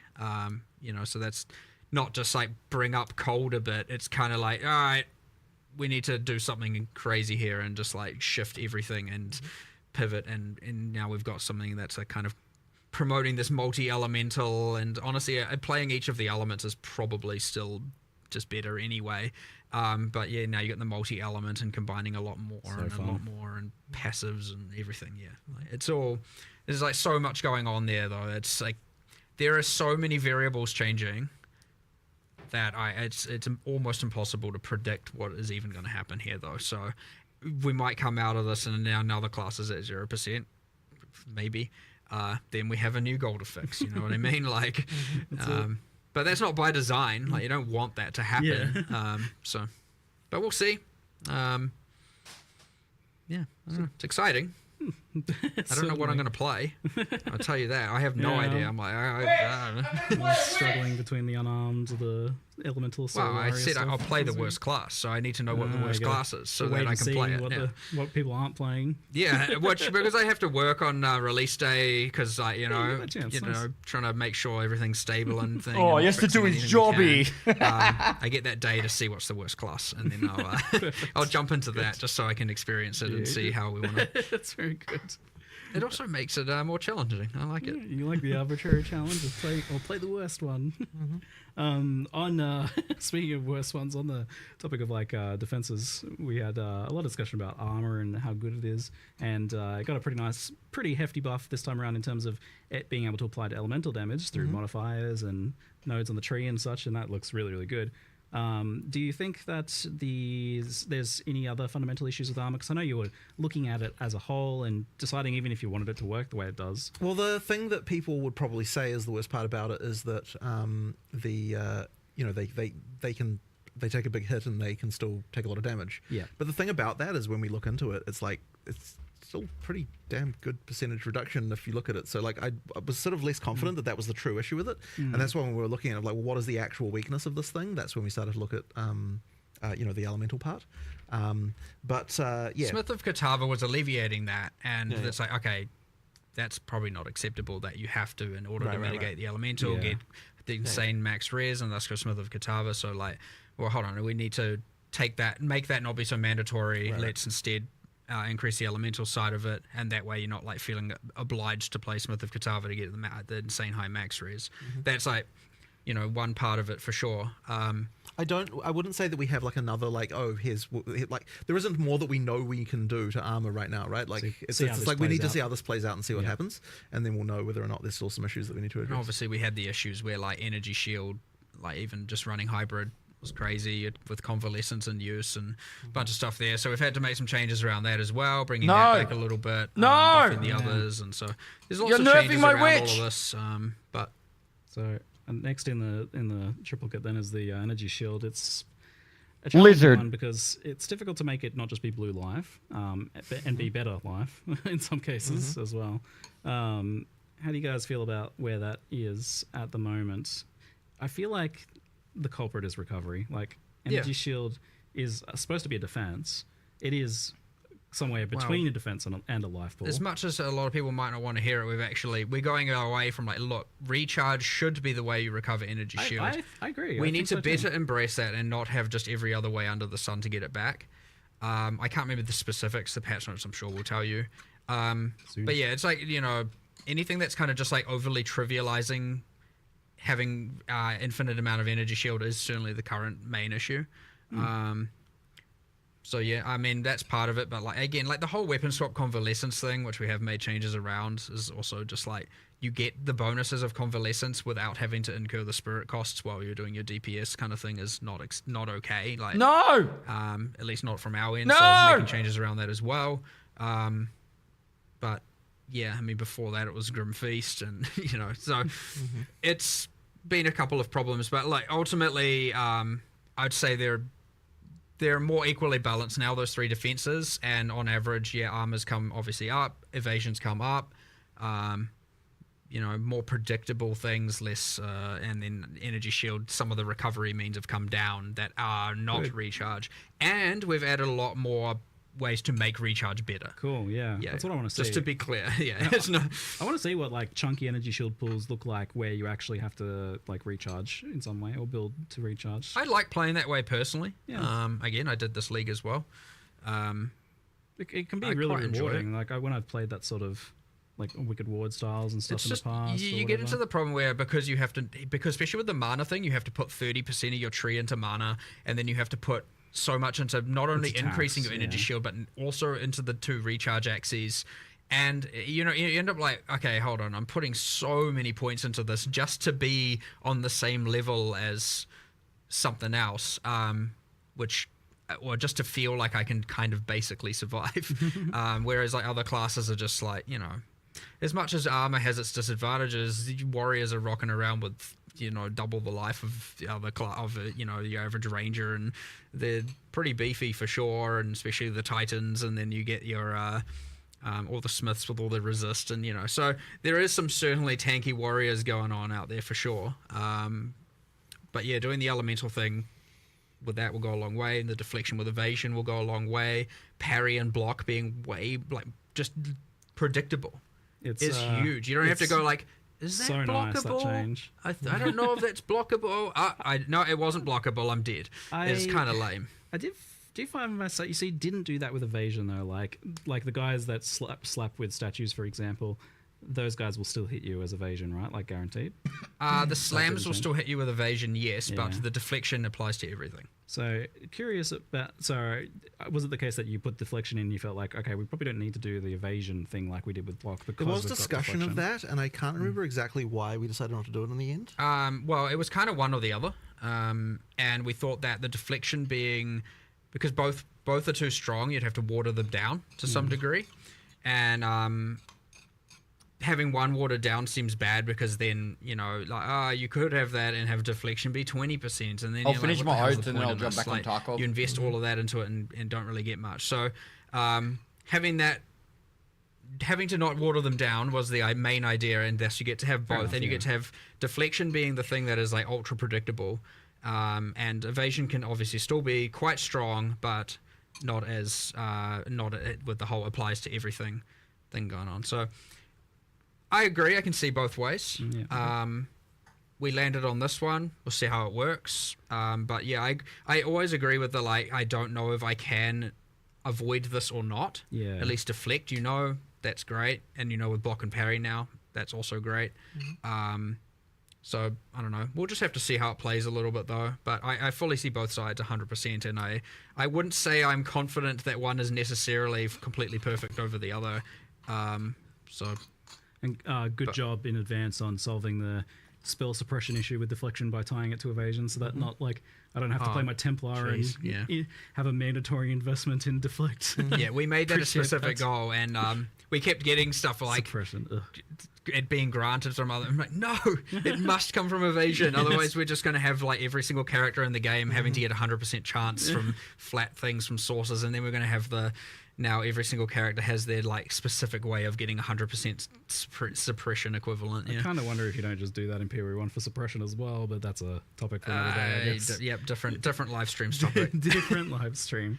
Not to say we have any plans there right now, just to calm anyone down before they're like suppression dead. Just hold on. But different live streams topic.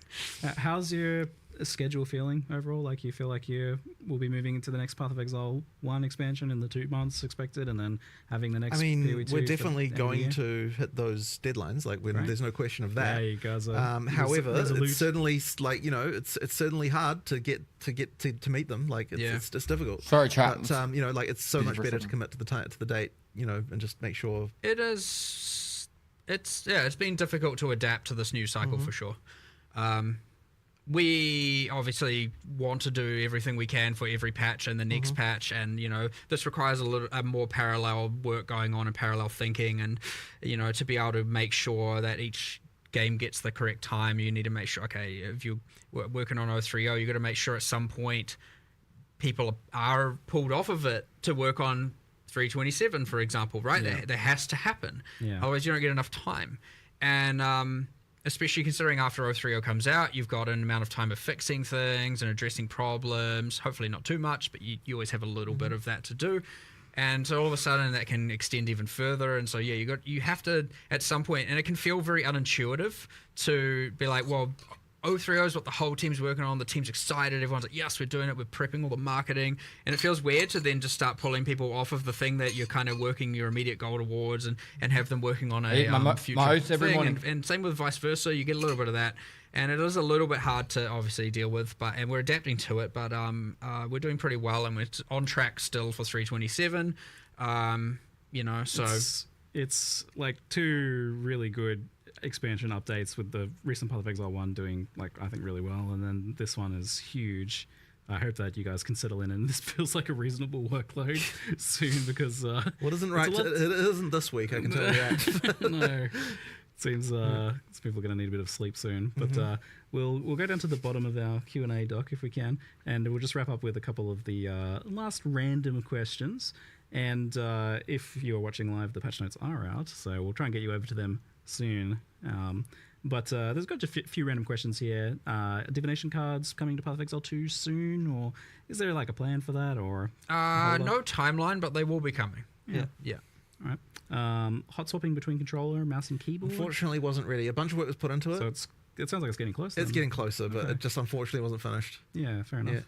Any chance we get mercenaries in POE2? Mercenaries are Factory told us night times like 1% spawn rate. Anytime soon, I would say. That's more of a later thing, I would say. Later thing. Yeah. Because they do it's a big thing that's just always going to be there potentially, and that's skewing how you build characters. Yeah. They have a lot of impacts, the mercenaries. They do a lot of things, curses and utility and stuff like that. It's a big one. But did you like how they played out overall in POE1? Well, I mean... You're on PvP? As allies, in many ways, yes. There's a few elements I don't like. Again, it's pretty weird. I don't know how much detail to go on talking about this when we're talking about, POE2 context, but there are some problems of... I'm not sure then. I don't like that you just end up putting uniques on them and it has minimal consequence in terms of their survivability. I don't like some of the, I'm not entirely happy with the Doriani's prototype kind of situation. The combat with them itself, it's like you insta-die or they insta-die is often what happens. Not great. So that's the kind of thing where if we were to do it in POE2, they wouldn't just be like recycled character skills and recycled character animations. It would be a lot more consideration. Well, even if it was, at least we have new animations. So you'd have a lot more telegraphing, a lot better fights. It'd feel like actual skill fights as opposed to just like, what is this ruckus going on right now? So there's ups and downs to it, and I'm not saying any of that will necessarily drastically change even within POE1 or when, but there would be things I would want to do, because I would say the combat of fighting them in POE1 is not meaningful. It's very much a who dies first, and you don't even necessarily know why. So, but overall pretty fun. Overall pretty cool. Big change. Very cool. Yeah, genuinely pretty happy with how it turned out. To be honest, just a few bits and pieces that need some improving for sure. Cool. I wouldn't want to add them to POE, something like that to POE2 that has such an impact on character builds when we don't even have a good stability within the build diversity and the build structure. I would say that kind of thing comes once you have, once you've figured your stuff out, you know what classes are at a baseline, then you can add a lot more of that. 8 years or so maybe. Yeah, well, hopefully not. Hopefully, we're not too far away from that being in a much better state, but these things are endless. So yes, that's it. We'll see. Here's a funny question: can you sprint on a rower mount? Does like the rower sprint? So there actually was a plan for that, The but did it rower actually is get implemented? the rower is currently no, it's not sprinting. The rower is currently faster. That's but right. when you it slows down a little bit when you're shooting. Yes, that's right. I remember that. Not Yes. slower than normal run speed. Yes. Yeah, okay. So it is inherently faster than base run speed, but when you are attacking on it, it slows down. So that it to is the old speed that it was. Yes, so it is more competitive. So that it is more Oh, competitive. so rower is faster, yeah. But you can spec out. You can, I believe, spec out. You're gonna of that play and Arena leave. Pestily. And then Tarkov Arena. you can. Why? It kind of is so that when you're just running, it's more comparable to sprint and movement skill usage and stuff like that. Yes. So it's just it's faster. That's all there is to it, really. Does the sprint work with blink? You'd like teleport and start sprinting the same way that you were It won't. I don't think it will. You can, but it won't resume sprinting straight afterwards. Like I believe There's a glitch at the moment. Skills level feel up like I was super trying this fast. literally What do you yesterday. mean? Go on. You don't just Like like strength and blink keep endurance, sprinting. or It's a different action. It's an end there's an end animation to it. You'd have to go re back into a sprint. So no, but it does work where if you hold down and then you blink and then afterwards it sprints, right? Isn't that how it works? Oh, in that regard, Yeah, I think it is. I would hope so. Yeah, no, yes, that's how it yes, works. yes. Yeah. Sorry, I thought you meant you were sprinting and then you blink. No. It goes back if into you hold it, down, yeah. you blink, you go, you sprint. You That's know, how it works. I could be just entirely wrong about how that other thing we'll works. see when it's live. I was doing it yesterday, I thought it was like, yeah, I understand why it's like this, but ignore me. I was probably just wrong. No worries. Does the elemental damage mitigation from armor apply before or after resistances? That's so isn't it before? Wait, so hang on. So you and for us smooth. No. You resist first and then you mitigate. I with don't armor. remember. I'm pretty sure it's that way It's around. the I'm one pretty that sure. means the values have to be higher, so which means it's the order in where it's the less effective one, so because the values are quite high and juicy as a result. Yes. Oh, okay, so in that case it will be. I think it's pre. In that case, it's you armor mitigation. first, then resist. It will be. Then. I think that is what it is. Yes. I love it. Fantastic reveal. I'm very excited to get into playing it. Thanks for spending a solid 2 and a bit hours chatting Q&A here. Very fun. I felt like half an hour, honestly. Yeah, so It's I good. feel like I could spend another hour or two just talking about economy from like the impacts of the trading cool. stuff. So that's Path of Exile 2. I'll be playing it in 8 days' time. I'm gonna crack top 10 on the leaderboard. Hardcore soul self found. If you guys are interested, I did have it pinned at the top of chat. That's the link right there. Be free to play for the first weekend. Thank you to Path of Exile for sponsoring this segment.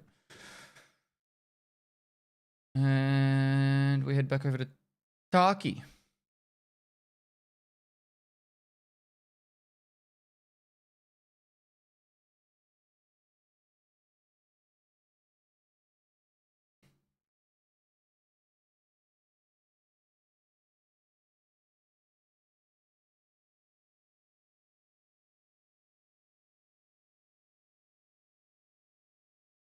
Don't think I need to close.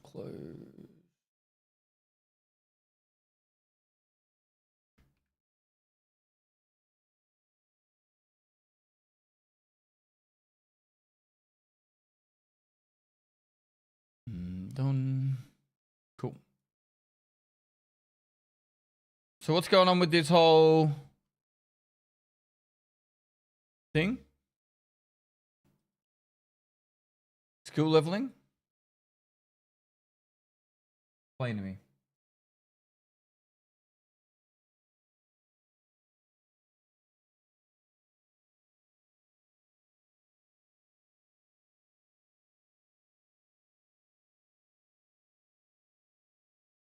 Can anyone explain?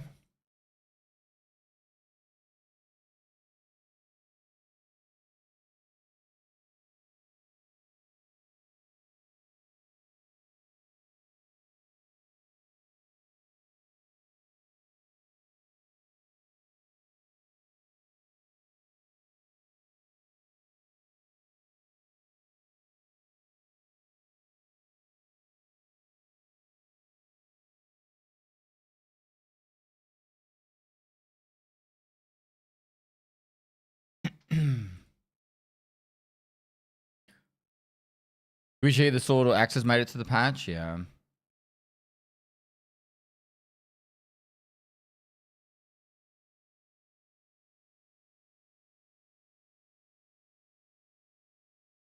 Should we check out Arena and see what this whole leveling thing is?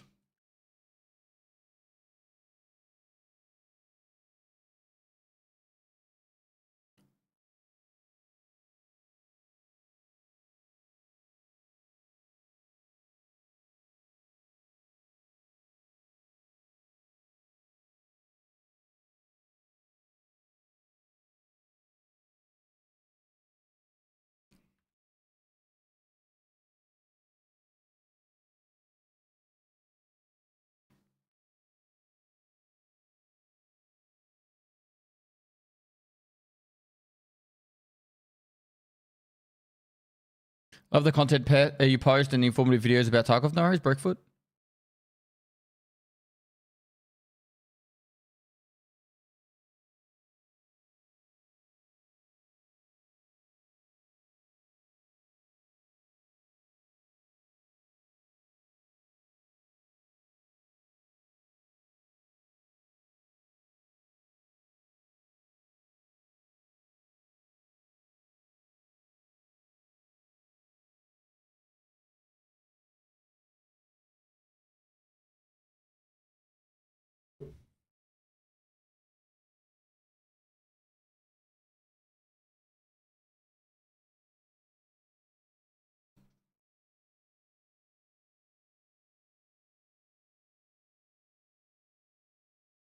So how fast are skills leveling? No one's answering me, chat. Answer the questions.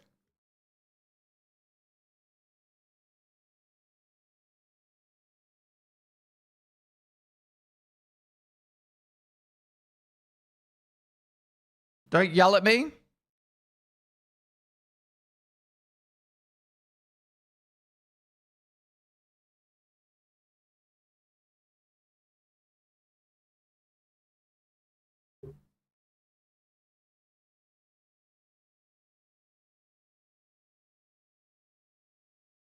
We know nothing.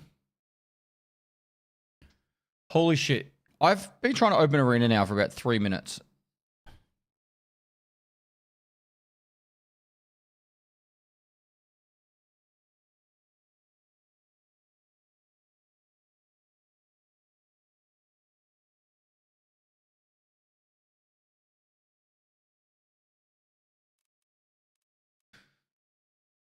All right, let's give it a go. So, currently my skills are 36, 35. What? This can't be right. 43. Last hero. Eliminate 21 enemies. Eliminate 76 enemies. Let's just do this.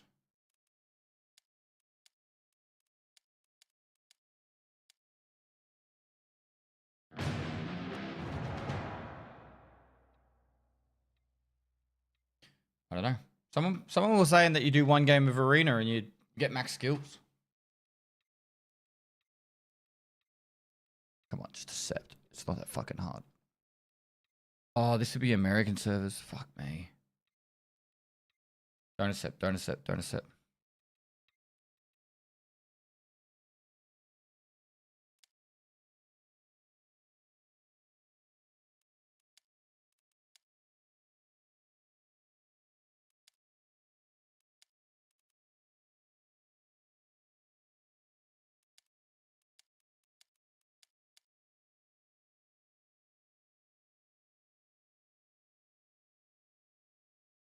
I was checking his stats now. In Tarkov.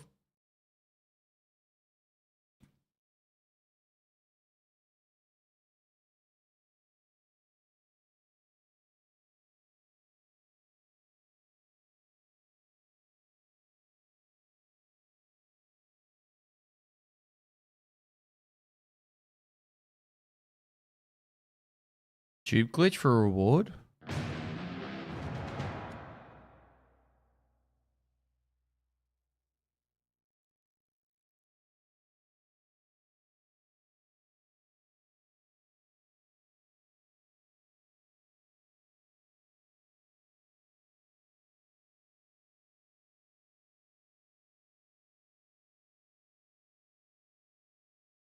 Max endurance. He got max endurance. Whoa, 25 levels in mag drills? Holy shit. Light machine guns went to level 11. Max endurance, max vitality, health, metabolism.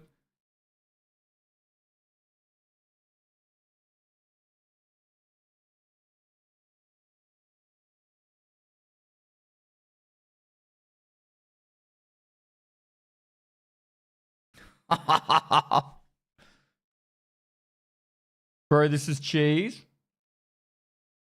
We're beta testers, all right? We are fucking beta testers.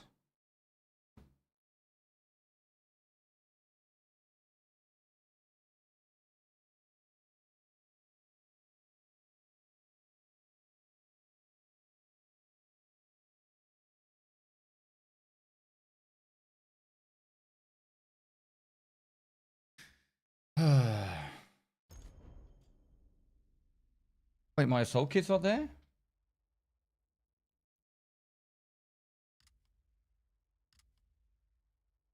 I guess I'll go Ash 12.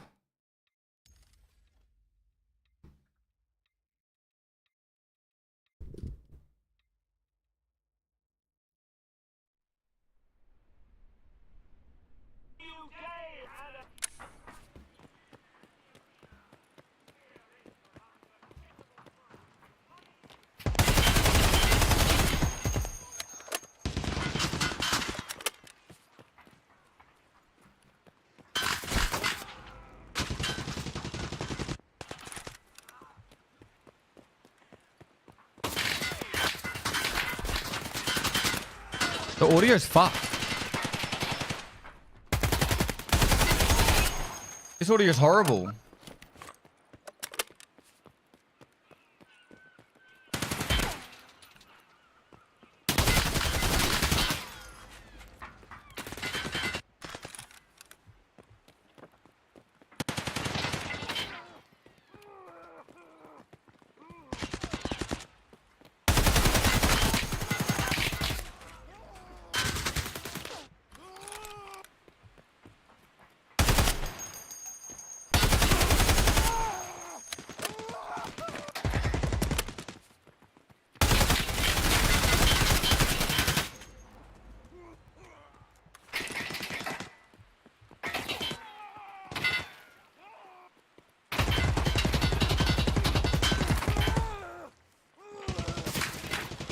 I barely heard the person behind me.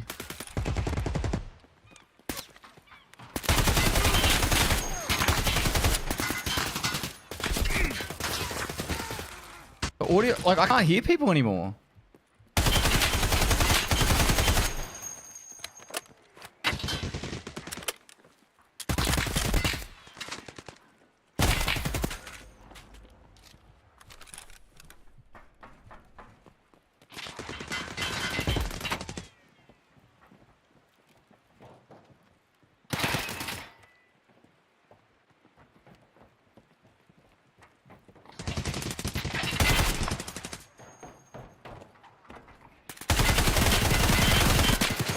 Did I get him?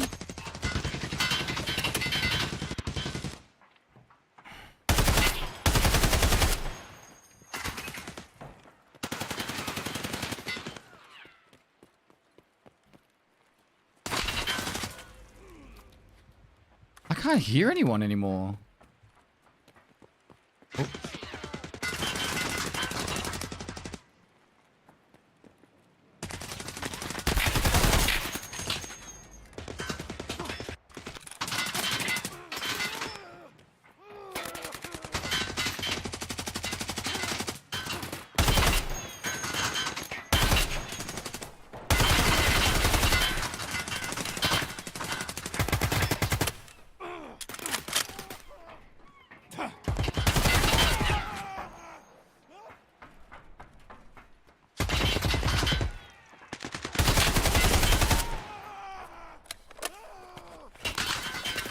Loot them for attention. Can you loot in Last Hero?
See, this guy's not even making noise. He's completely silent. He's standing on top of me.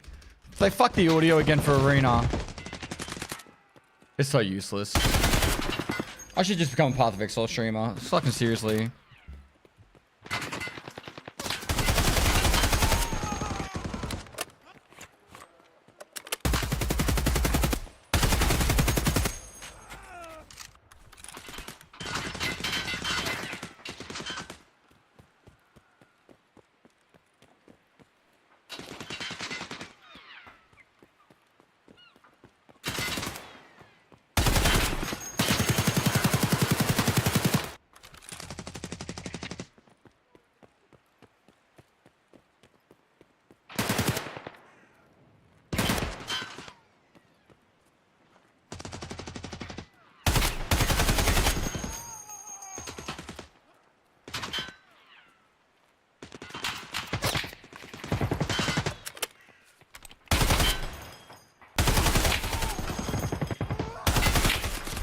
I gotta reload.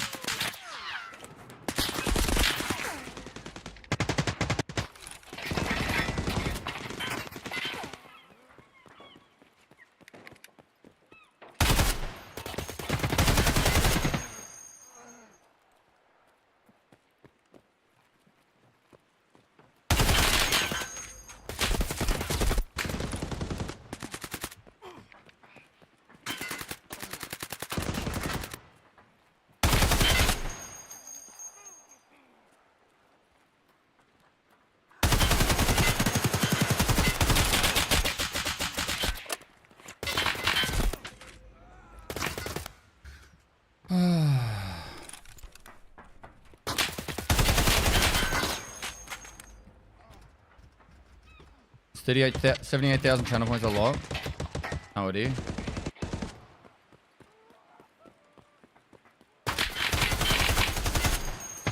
Alright, daily done.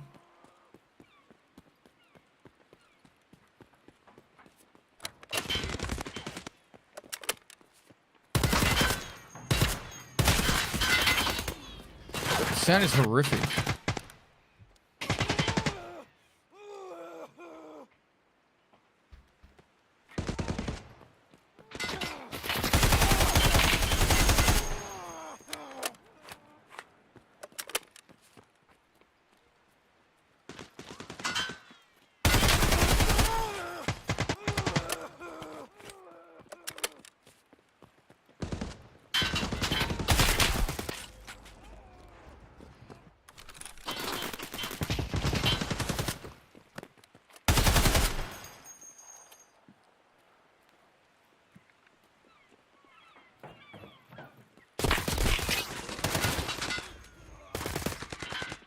I'm bug testing. Thank you, Orange. Plus, I'm getting my last of my battle pass done.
I actually hate the fact that I've lost all my presets. Like, this one still works, thankfully, but like...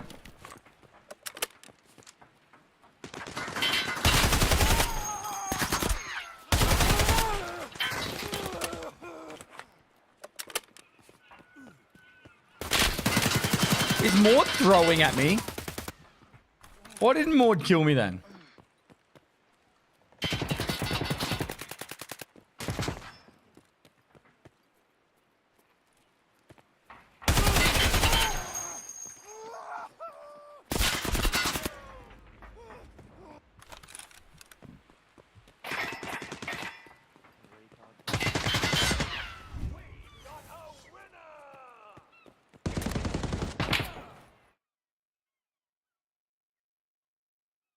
Daily done.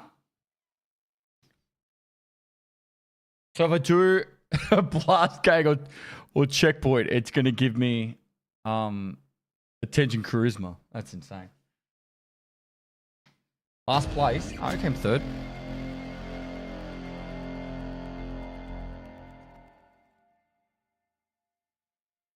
Can you please try the shooting range and use the stim?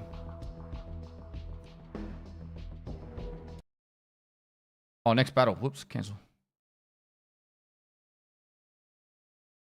Can you loot in checkpoint?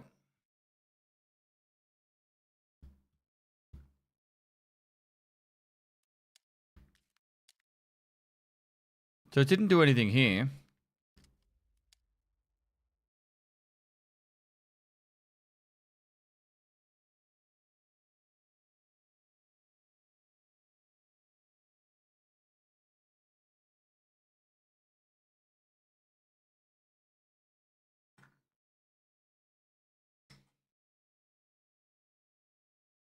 In your main game stats, not arena. That'll be hilarious. Even just having mag drills. I'm going to do all my dailies in arena if it's the case.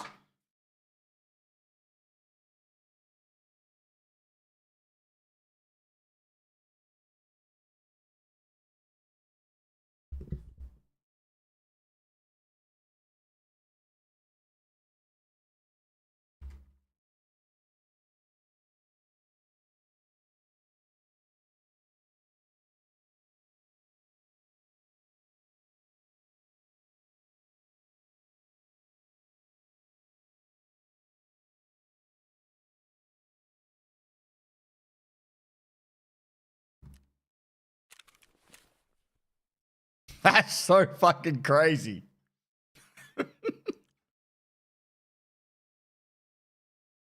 Assault rifles. Light armor. Well, that's nice. That's going to make things a bit easier. Well, that was from arena. That was one game of arena.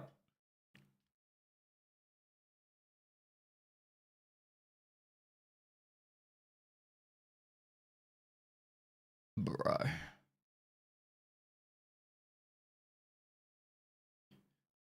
Did you get max strength from arena and endurance?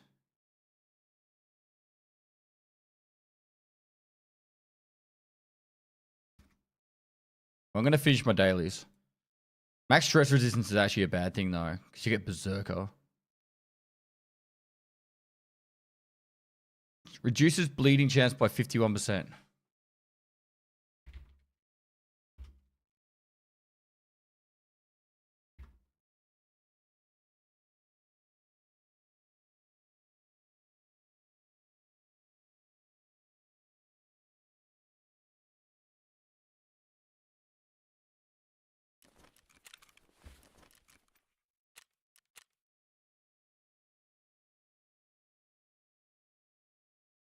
I can't ban you for doing this. RMST Jesse, thanks for the 19 months.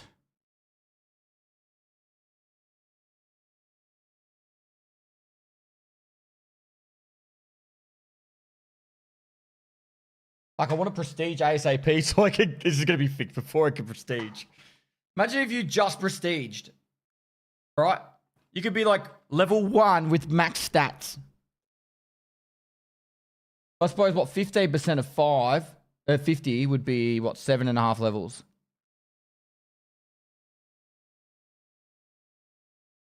I just did. Yep, that's me. Well, at least I'll start with 7.5 levels.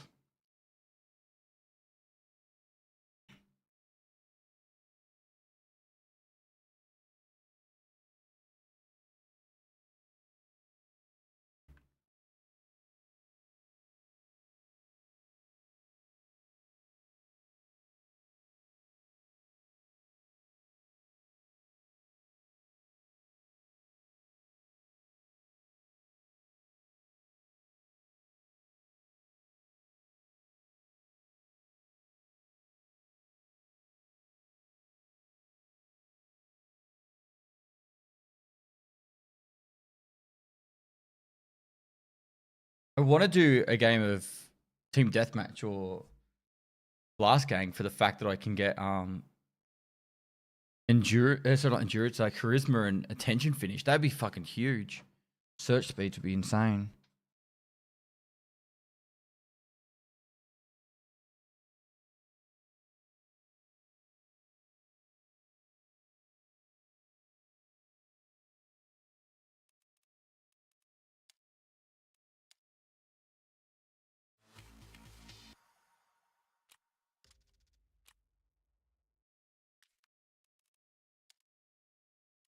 So what's broken on this now?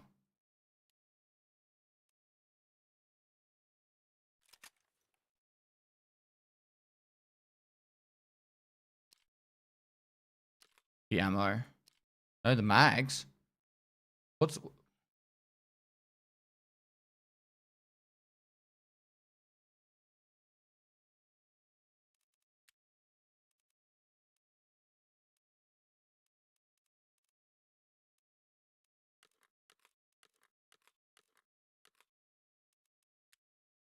I still have 740.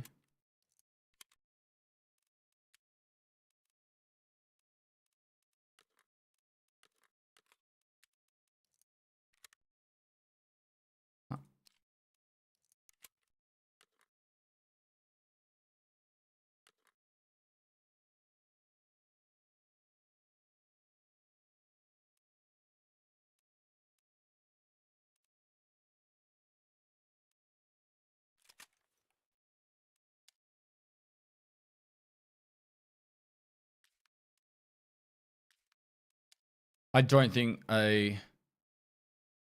What's the daily I got? Blast gang. Win a round while playing as assault. Win a match while claiming at least 4th place as assault.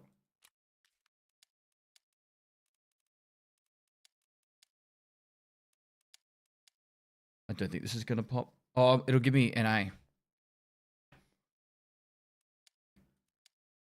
Because it's broken.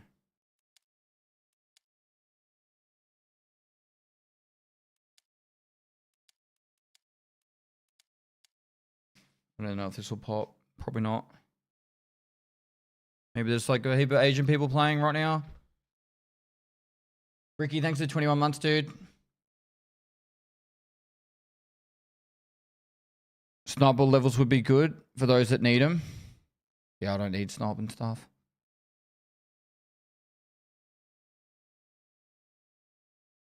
I can't see blast game popping. I'll give it like 3 minutes.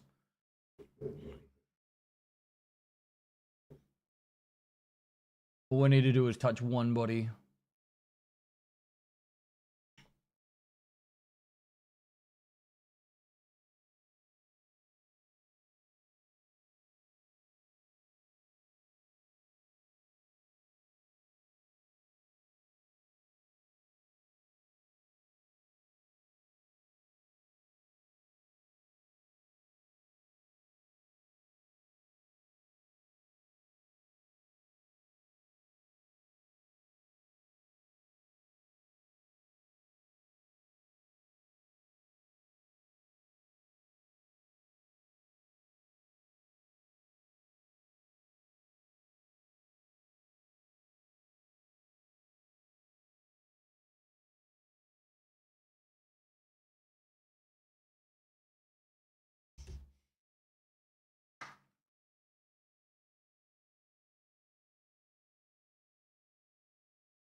If you're Australia, Asia, or China, Arena, help us get a blast gang.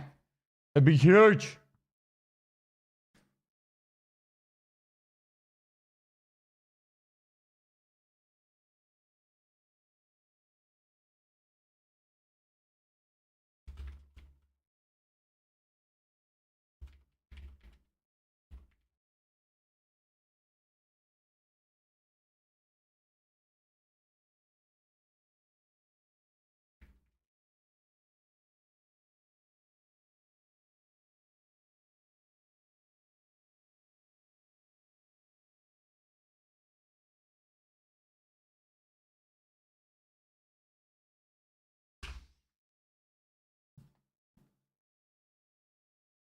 Updating now.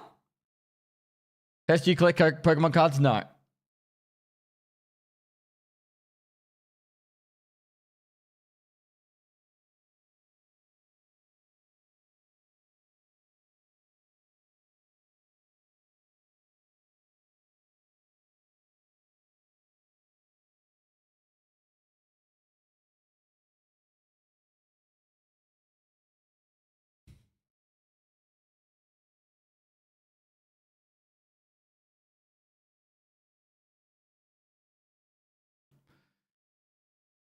I don't reckon I'll get a Blast Gang to pop.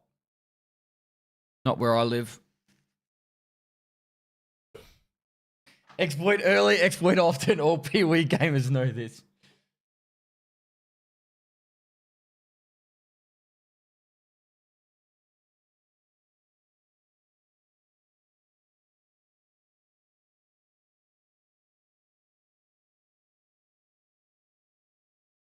The password for the minigame in Rest Space is Tetrian Dotch, it seems. Apparently a reference to Gothic. What does that mean?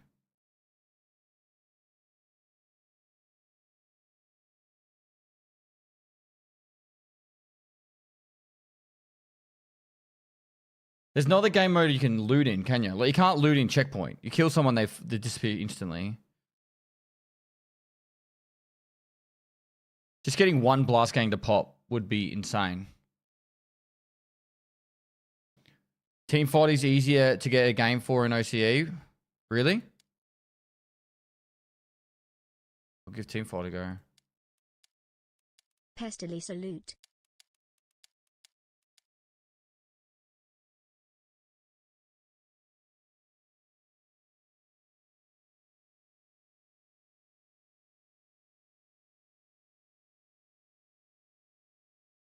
I'll give this like 2 or 3 minutes.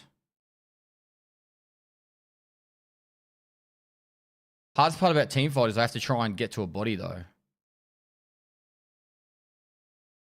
I suppose I can loot my teammate's body? Wonder if that'll work.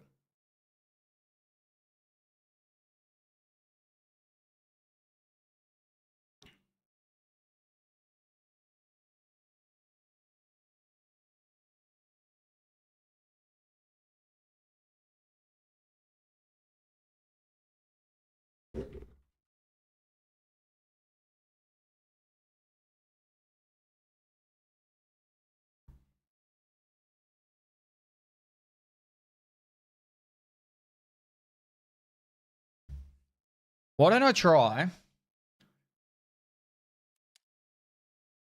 It's just going to keep popping last hero, isn't it?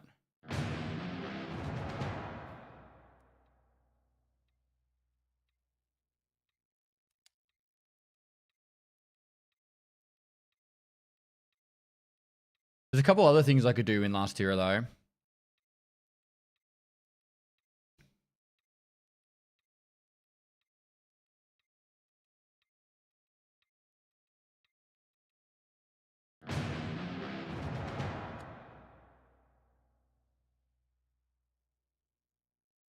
What hobbies do you do outside gaming? Farming, gardening, spend time with my family, Magic the Gathering. That might be under gaming still. People in OCE, or anyone who could join Asia, China, Australia. After this last hero, I'll do a team fight or a last hero, team fight or a blast gang if you guys are keen. We'll get a bit of charisma up us and some attention.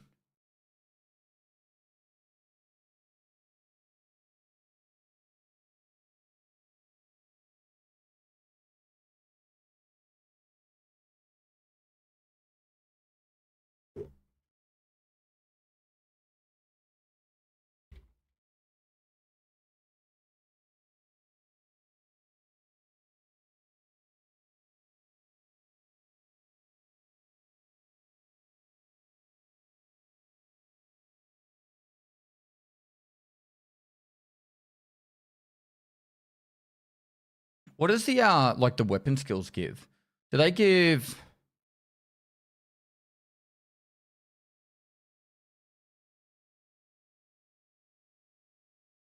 Trying to remember.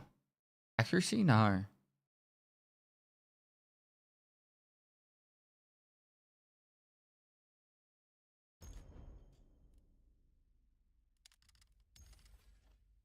Faster reloads. Could be worth.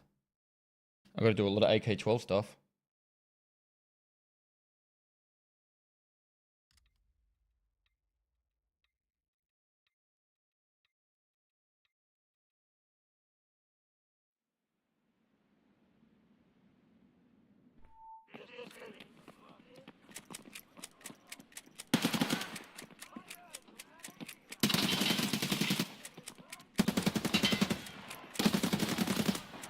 I've never had max mag drills.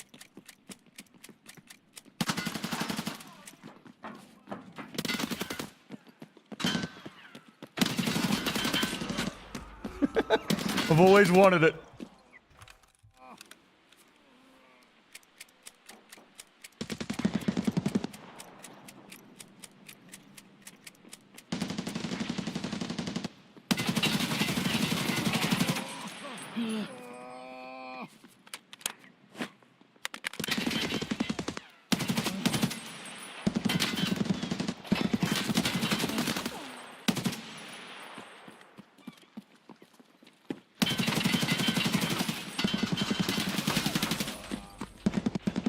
How many mags to max it? I don't know, man. I don't.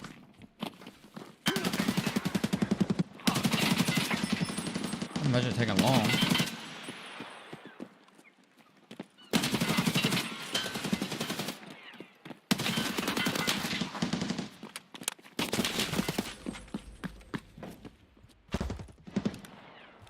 Mag drills didn't work. Maybe try reloading a sniper.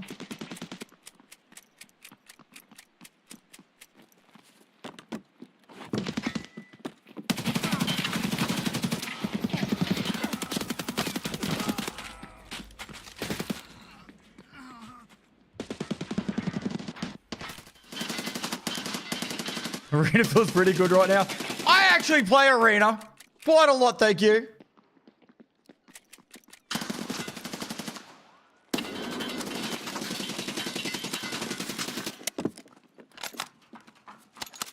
I got max battle pass. What's going on, Diggs?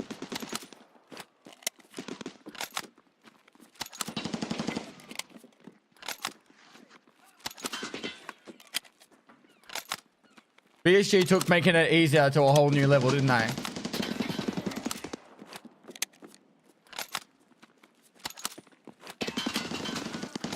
I don't know if that actually gives mag drills though.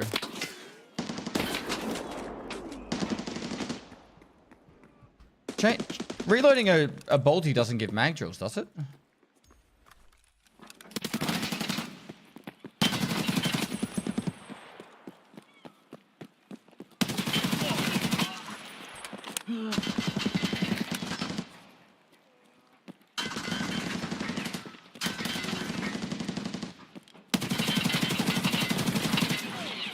Diggs, have you tried to do like a blast gang and seen if it does attention and charisma?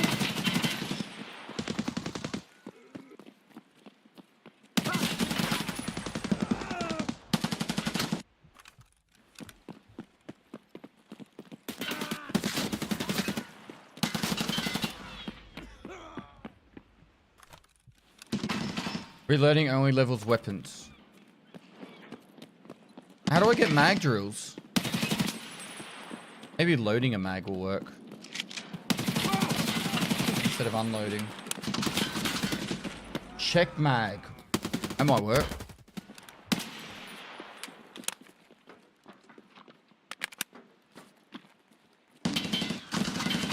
Audio is so scuffed.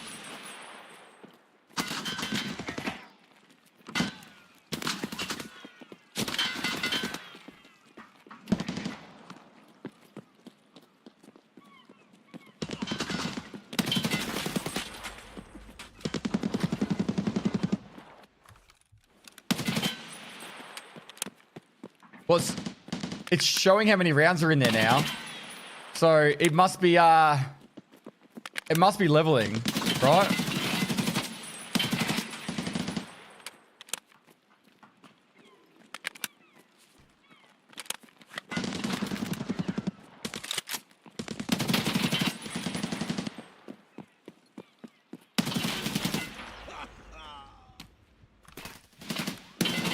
Arena always shows the exact ammo.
Imagine if they do a rollback.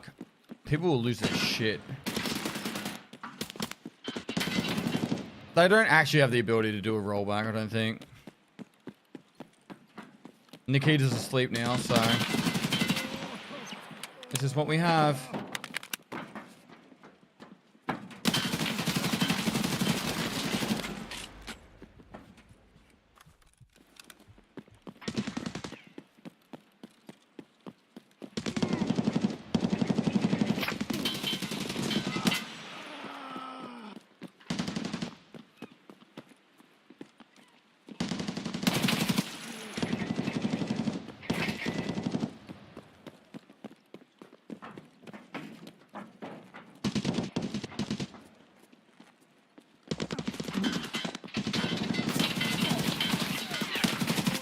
Audio literally makes 0 sense, by the way.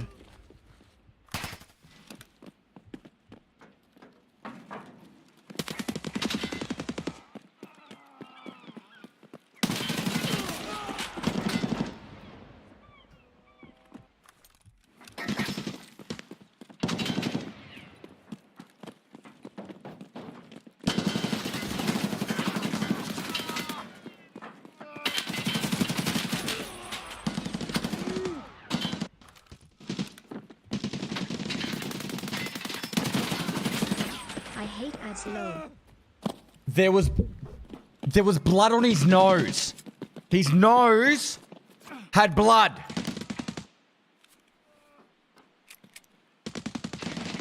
$55 fucking damage to his head.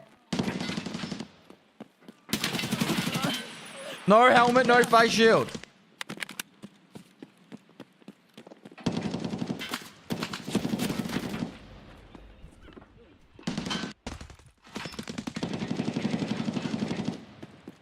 How many more kills do I need for my weekly?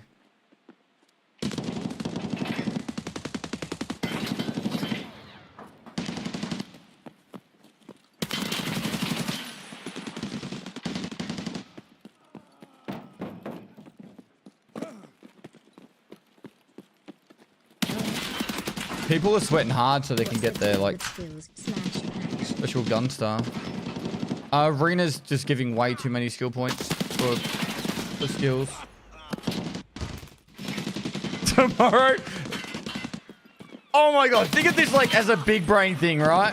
What if Nikita did this so people rapidly buy Arena really quickly just to abuse the exploit for like a day?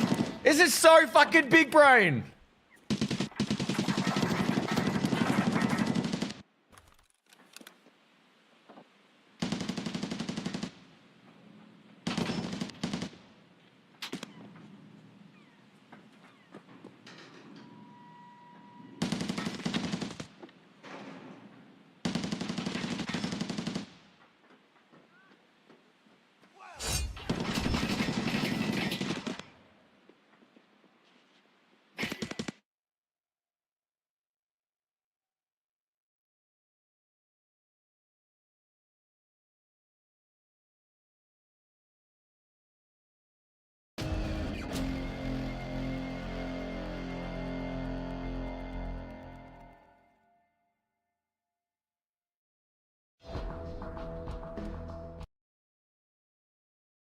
Oh, I didn't mean to fucking press that again.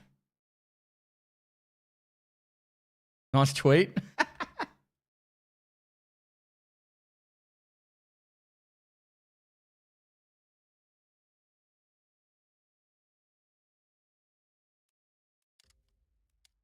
Let's see if I level up my mag drills at all. Wish it didn't take fucking 7 hours to open the game though. This makes me not want to play Tarkov though. That's the problem. It's like, you know, when you play a game and you like use a cheat code and it just zooms you to like the end. I don't know, like no clip in fucking Half-Life or some shit.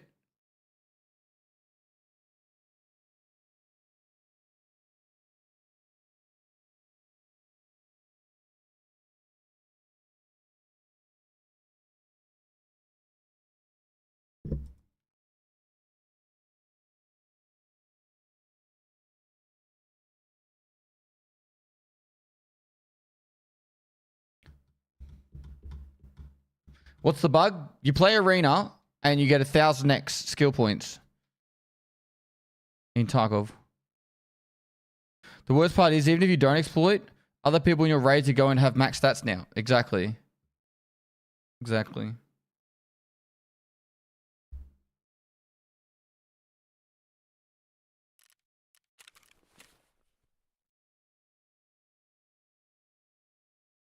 Assault rifles went up. Wait, I went up 15 levels in bolt action rifles by just reloading a couple of times. Another...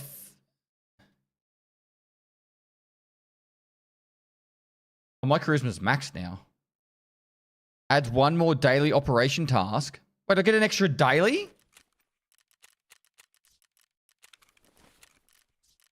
I never knew that was max charisma.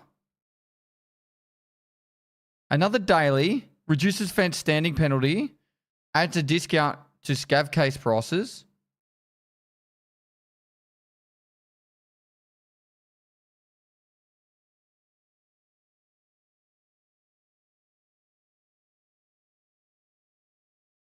Never even knew. All bleeding stops on their own. Increases health regen in combat.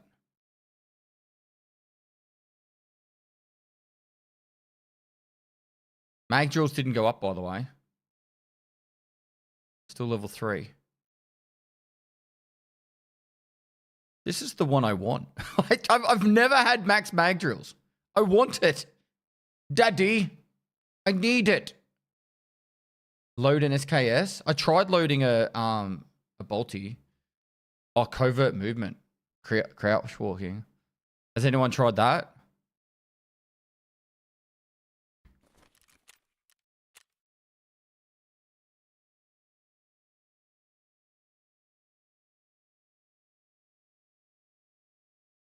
I unloaded and loaded.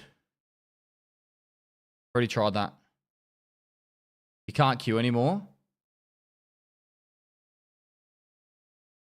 I think arena just went down.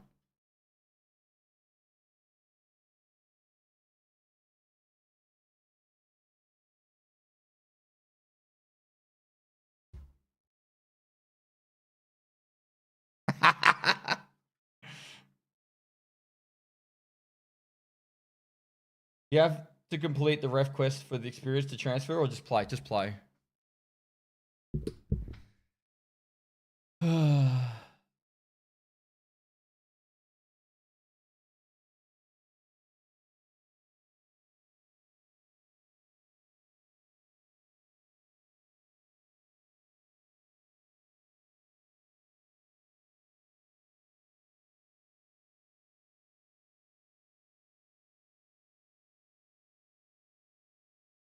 Hilarious.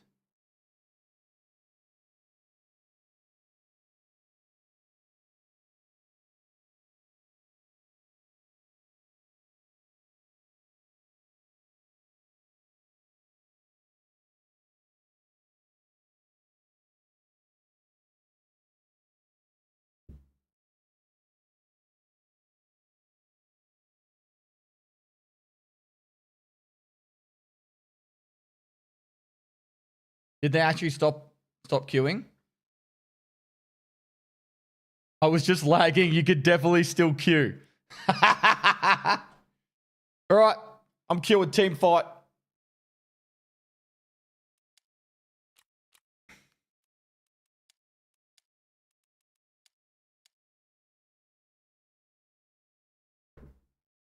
Wait, why don't I just join an American team fight? I don't even need the game to... Even if I got ping kicked, it's not going to matter.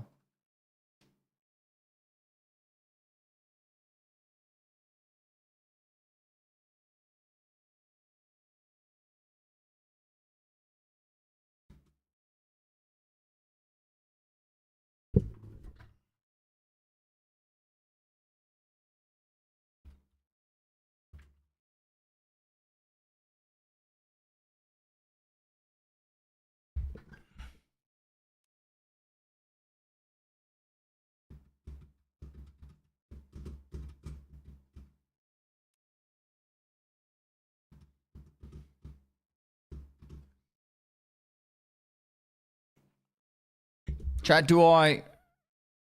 Is there anyone queuing up team fight in OCA?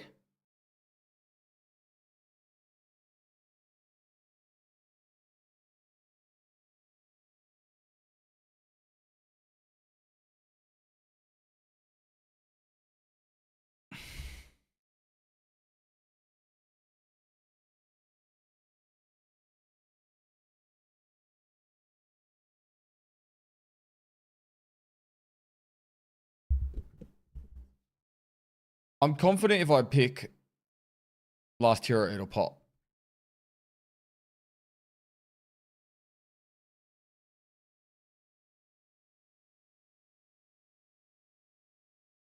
First you get his hardcore up, now you're choosing skills. Day 3 of asking if Pestily will have my firstborn, please. Dude, I don't know if you know how kids work, but I can't produce a child. I can inseminate, but I can't pop one out.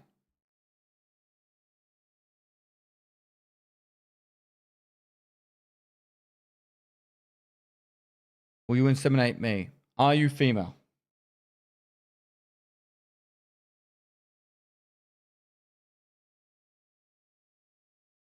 No. Then no, I will not. I could inseminate your mother and you could have a brother.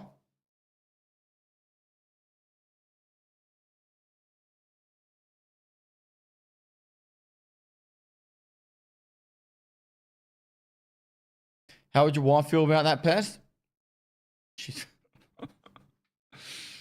I'm sure she's a nice lady. All right, Cat Conqueror? I'm sure she's a nice lady. Can't talk about your mum like that.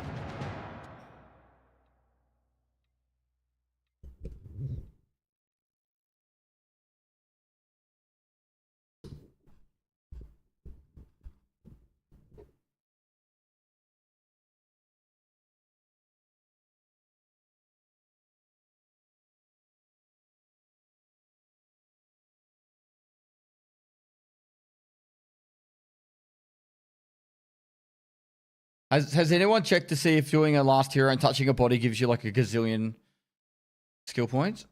Or is it only giving like the physical skill points and not the other ones?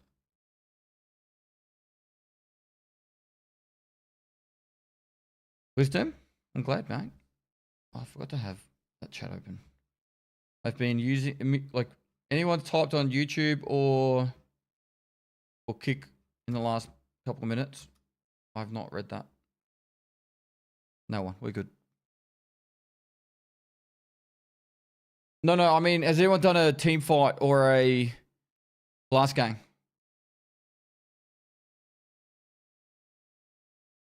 And has anyone leveled up covert movement? These are the questions I need.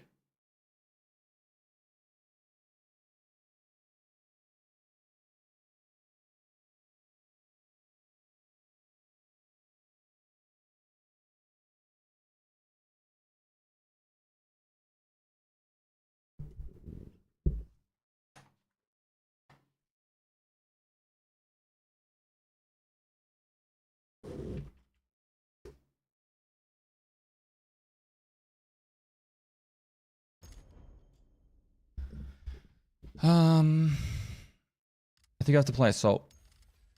It's 7 round wins or something. Blue half fiddled me.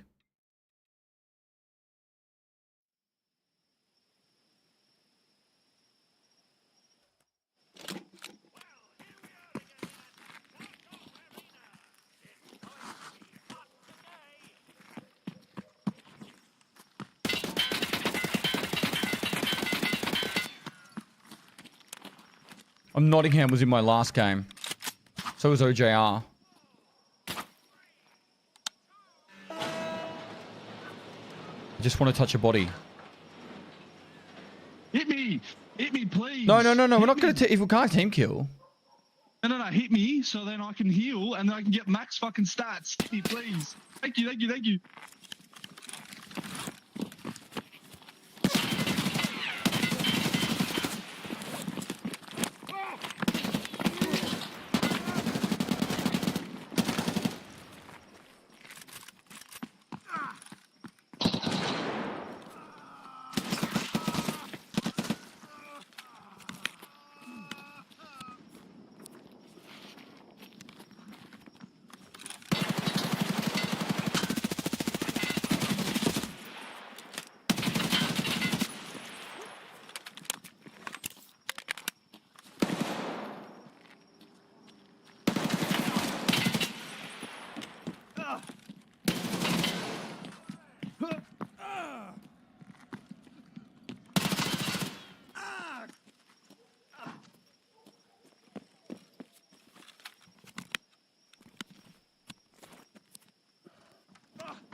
Surgery skill?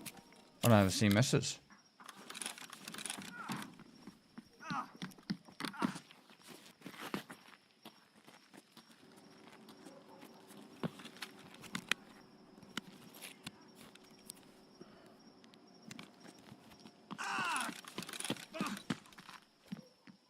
Does this guy have a CMS? Oh. Do you have a CMS?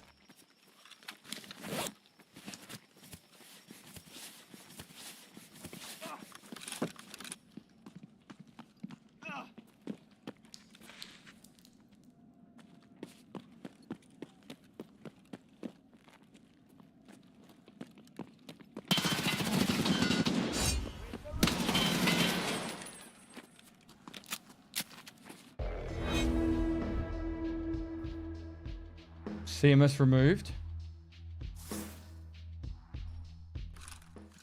Alright, Pestily, hit me in the fucking leg, please. Am I going to get booted for hitting ya? Nah, it's only killing. You're chilling. Also, while you were tabbed out last game, I knifed you and I got it on the clip. My life is content. GG's, bro. Do it again. Wait, why are you healing?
Win rounds.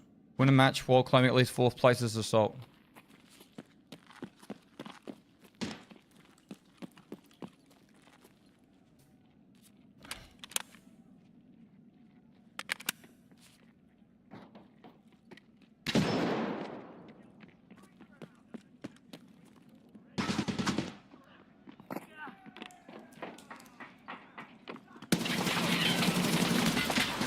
What? He pre-fired that into... We won the round anyway.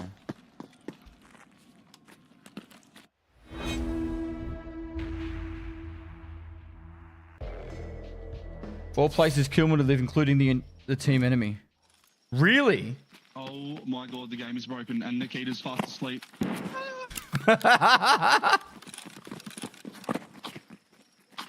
Nikita got nanas. He's dreaming. He's dreaming. Get your steps in, fellas.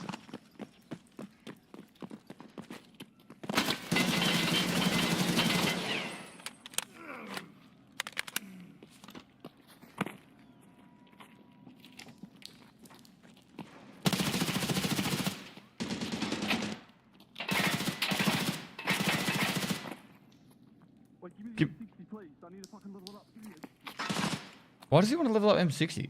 TLDR? I'm leveling covert movement now.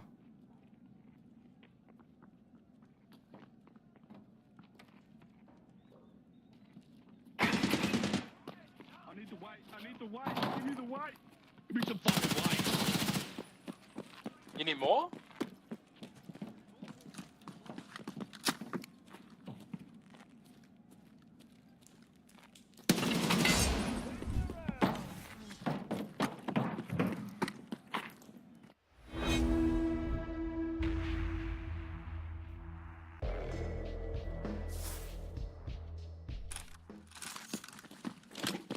Give me a kit. Give me a kit. Come here, fatty. Give me a kit. Come here. Whoa. I need the kit first.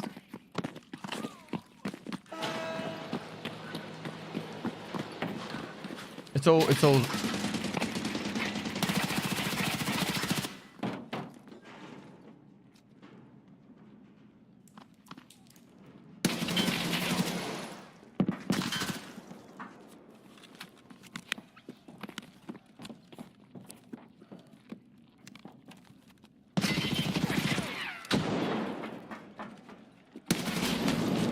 There's two on that left-hand side up on the high ground.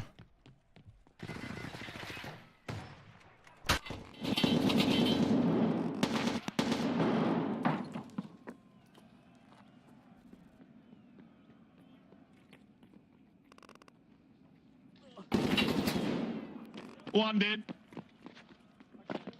Should be one left, yeah? I killed one, two, yeah. It's 3v1, guys. Alright, let's pack it up. Let him win.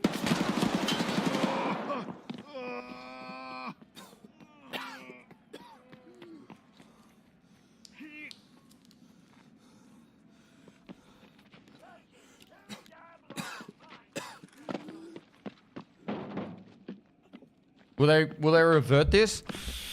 I don't think they have the ability to roll it back. Like, I've never seen BSG have the ability to roll it back. What they've done in the past, and if they do it, I will fucking quit the wipe, is they have the ability to purge everyone's skill. So I've seen them go, everyone has level 0 strength before, because at one wipe, there was a wipe specifically where if you jumped, you got a skill point. So people were just in raid jumping over and over again. They got max strength in like 10 raids. And they reset everyone's strength to 0. But if they do that, I have to level up my whole strength skill. I was at level 19 strength, level 18 endurance. So if I have to level that up all again until I can prestige, I'll be done. Wait, did we lose that? Come on, guys, lock in. We should have won that. Nah, he earned it. Delay the game. Delay the game. Max stats. No. Trust me. You'll get max stats from one game. You just need to... You want to touch bodies, get a strength, get attention and charisma and all that done.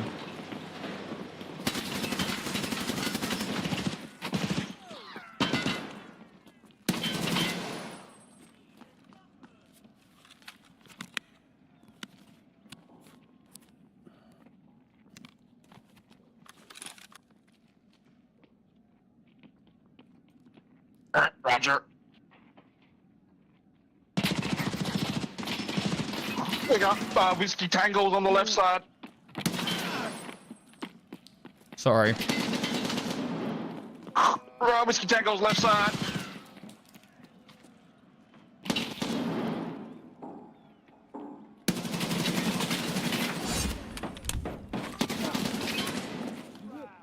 Yeah, all dead, all dead.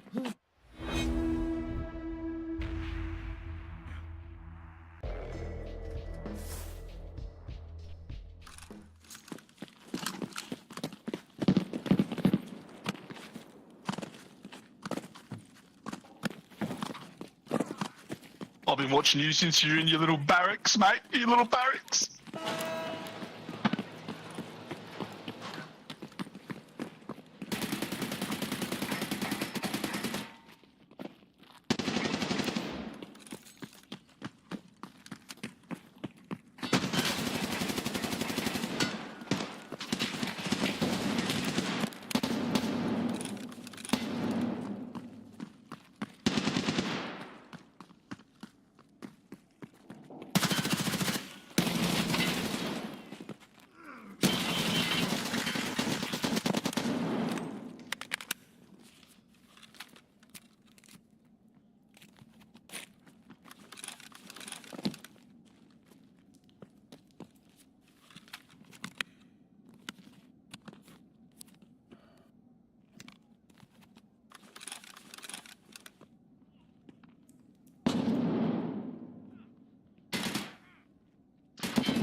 Could barely see him.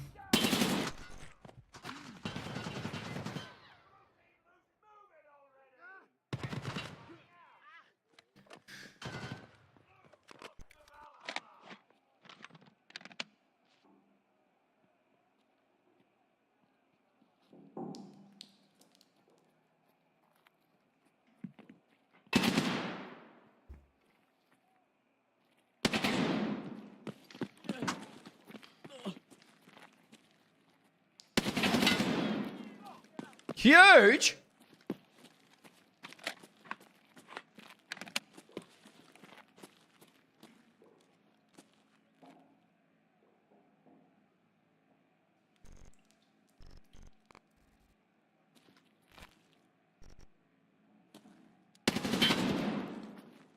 How many rounds do you have to win? 7? That was for Pestily! Playing with randoms is fun.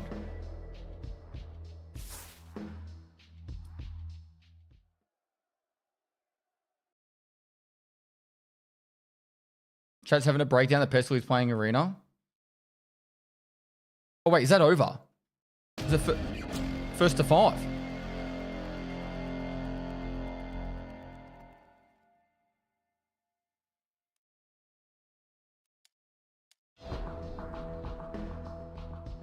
Perform a first kill of the round with a headshot in Blast Gang 30 times. I did that 3 times.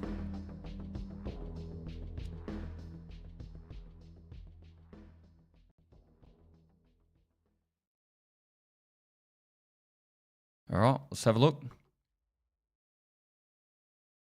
Can you get a CMS for Arena? If you could, that'd be kind of funny.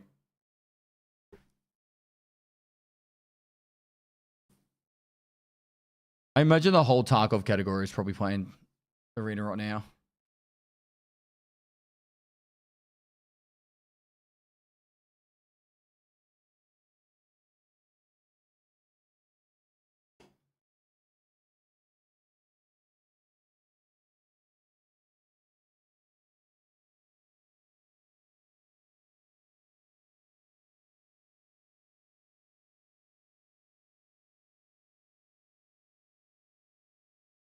You literally get 1000x on Arena. So if you do anything, you'll pretty much max skill it.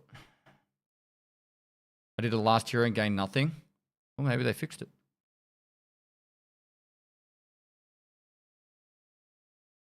Last hero does nothing. I did 2 last heroes and maxed most of my skills. It's got another 38 level, up to 38 levels in that. Assault rifles went up more. Light vest. So my covert movement didn't move. Did it go up? Did it not go up anymore? I don't think it did anything anymore. Maybe they already fixed it? I think that was where my light vests were.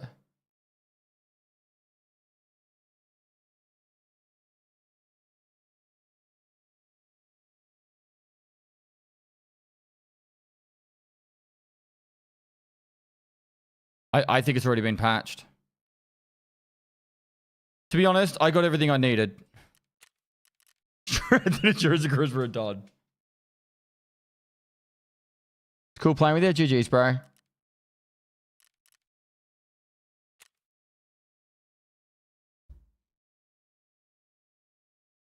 You were glue half filled with me? Nice. Alright.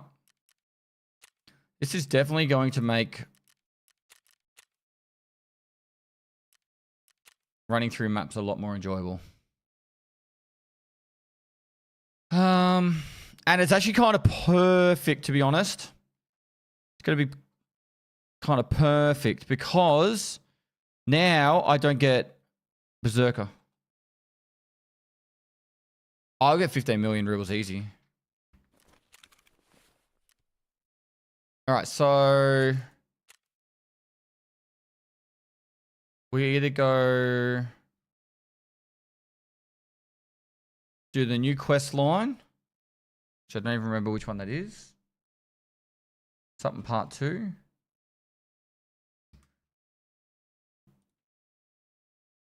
Friend from Norvinsk part 2.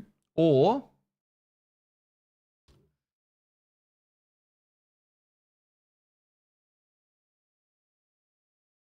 I want a bit of fishing. How you doing?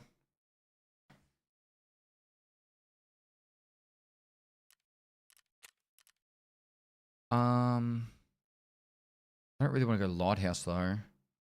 So is the second quest on Shoreline, is it? Whereabouts in Shoreline? Admin building?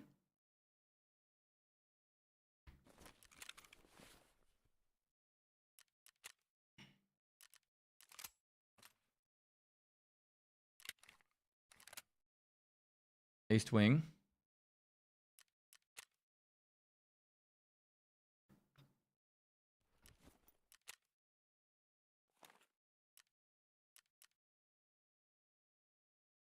We could use this. Oh, that was my labyrinth gun, actually.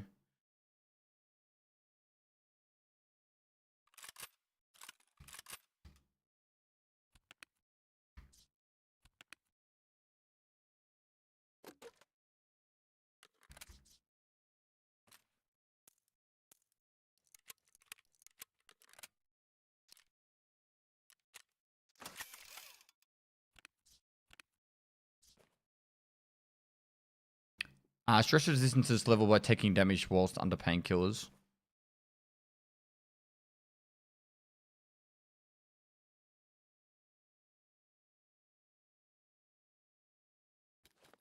Don't really need anything in Shoreline, so...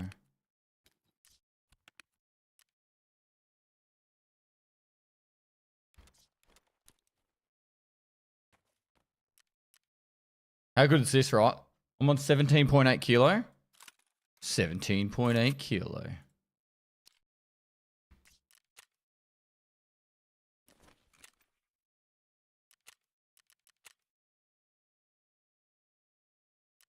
Suppose we go.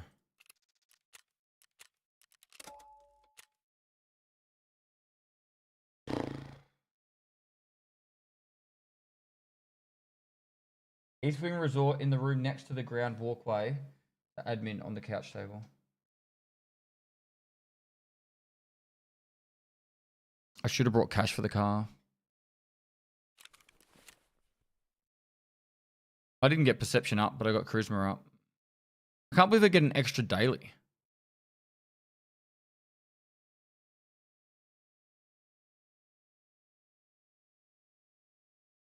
How much of an issue would it be if they just gave everyone max skills now? I don't know.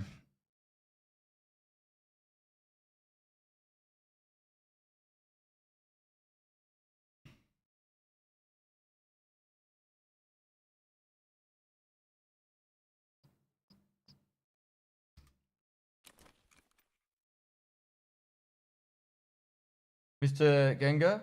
I did. I watched all the news and everything. It was good. I actually got a video in the making.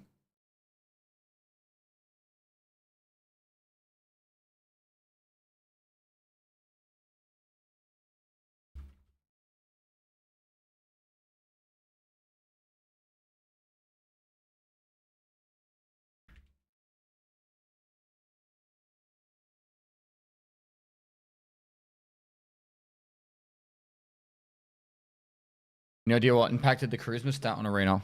No. I did 2 last heroes and a team fight.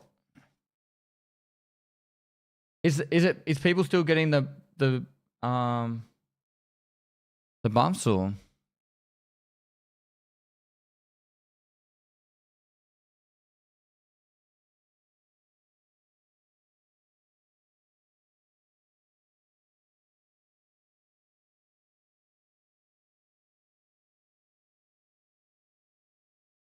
Damn, they tweeted they patched it.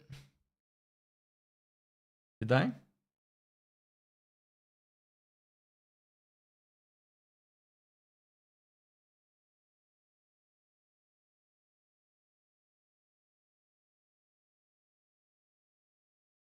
You don't think it's fixed? I don't really need anything else. I got everything I wanted.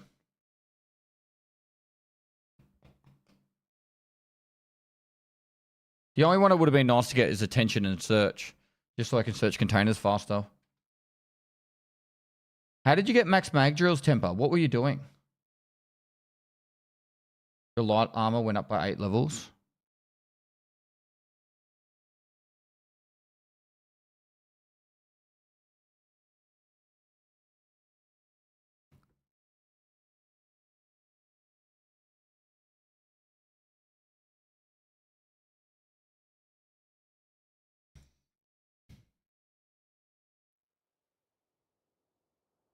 In my opinion, the solution should just be give everyone max strength and endurance and just leave it at that. I think most people would be okay with that.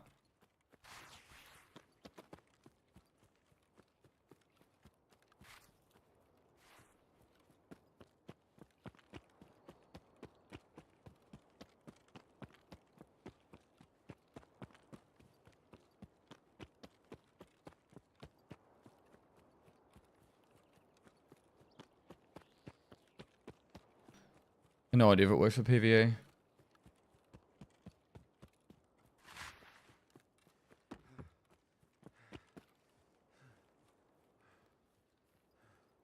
What I do know is this wipe got a hell of a lot easier.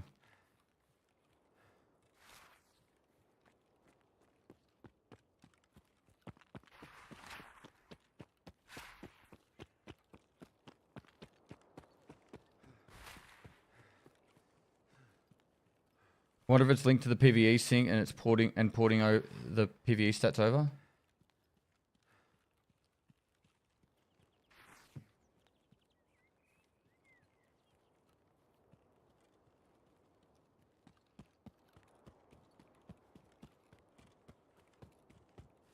What are you linking?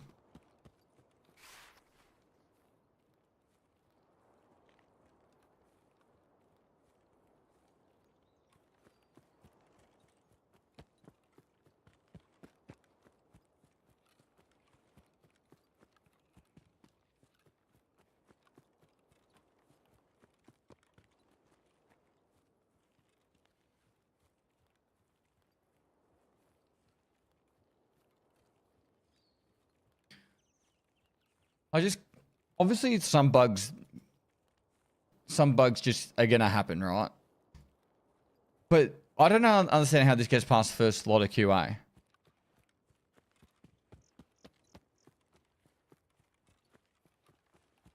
And the reason why I have no issue going to arena and leveling up my skills like that with everyone else is they always argue about how this is a fucking beta and that there's going to be issues. And if a large portion of the player base is going to take advantage of something, then there's no reason why I shouldn't as well. I really don't care.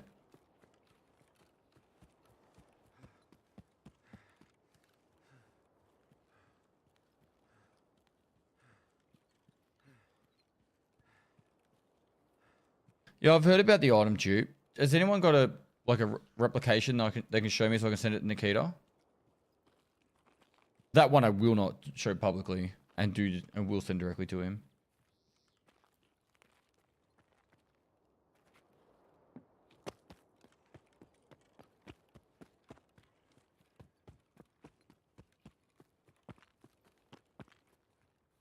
You just put something in Flea and take it down again. On PvP. That's all you literally have to do.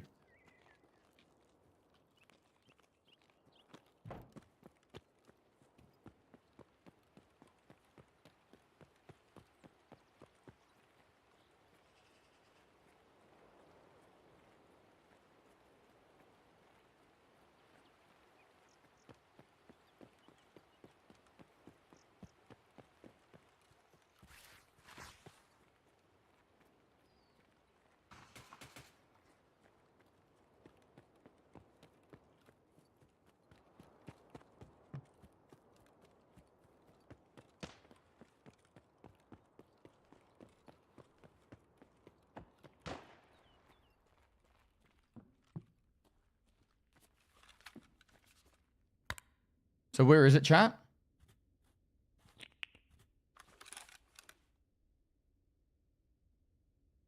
Office next to back stairs. Coming from admin. It's the first office on left.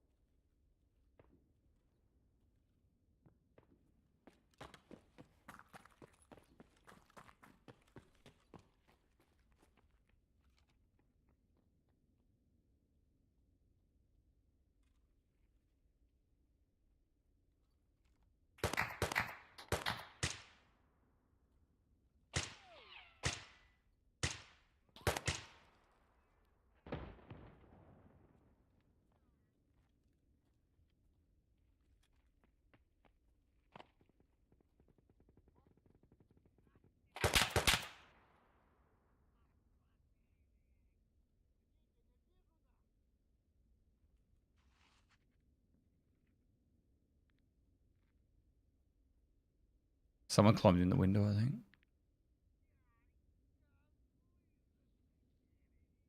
What, in that one?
The reverb off walls back.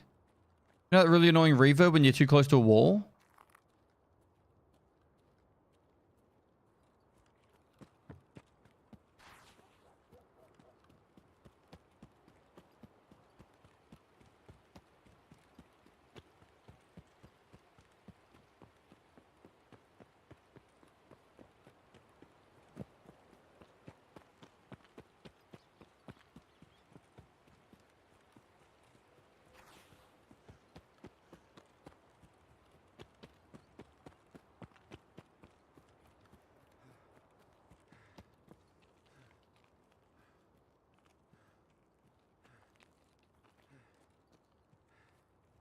I think I'm fucking done with this game. I can't fucking fathom this shit. It's fucking ridiculous. 8 days. 8 days, chat. Path of Exile 2.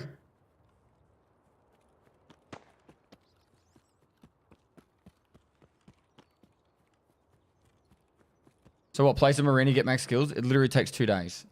2 raids, sorry. 2 arenas. 2 arena great games, and you'll have pretty much max everything. Strength, endurance, vitality, stress resistance, charisma.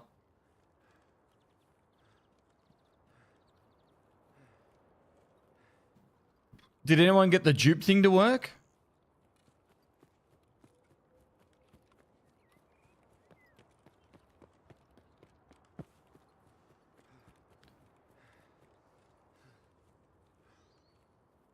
Is it literally as simple as put something up for sale and then just take it down?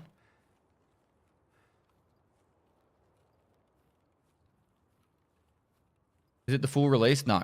No. It's patch 0.3. You get a little bit of hope. And then it goes to poo-poo.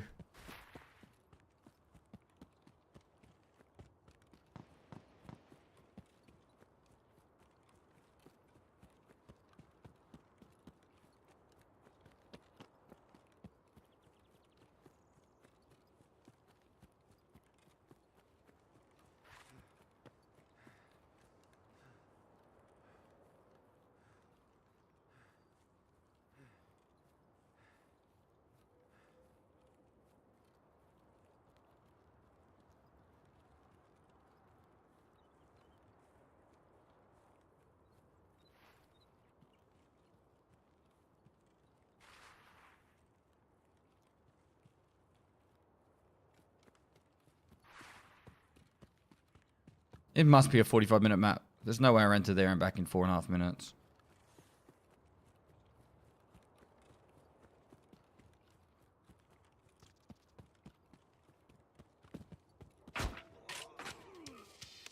I hate my life. I actually hate my life.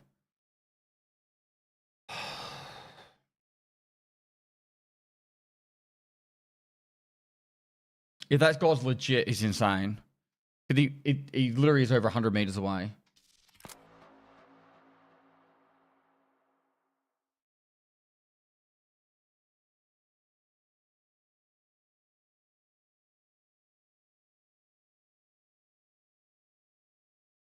He just pulled off the luckiest shot of his life, I reckon.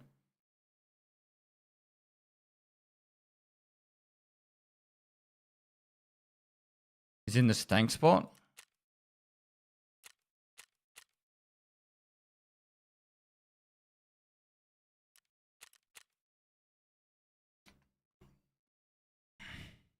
What's the stank spot? His gun made no sound, so he was 100 meters away. All we heard was the actual bullet hitting me.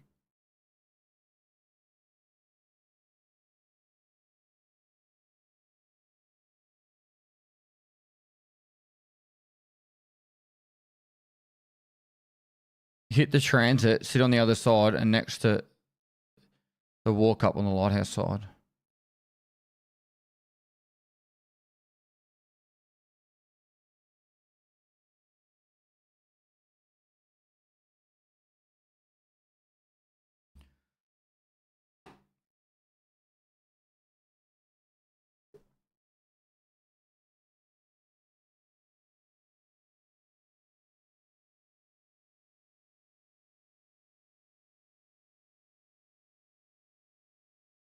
It's 140 meters away.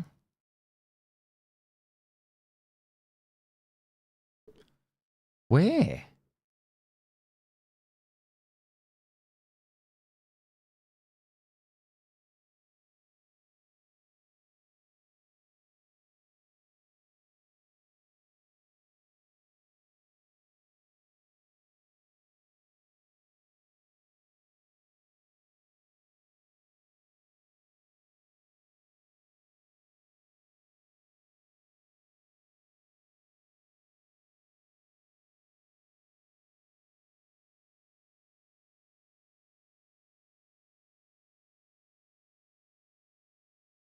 Three levels from a match is a lot, dude.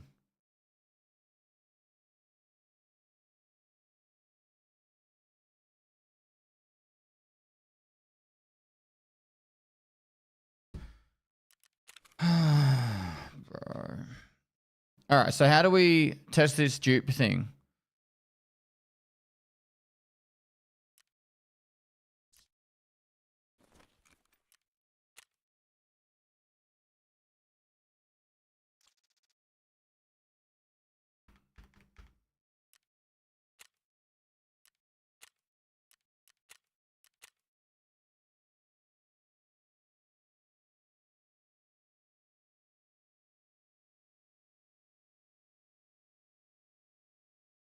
Can't. I've already taken it down.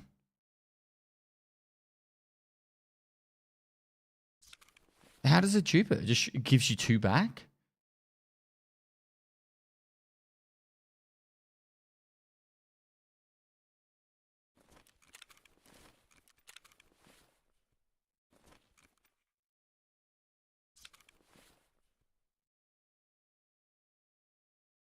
No idea if the skill thing's working still.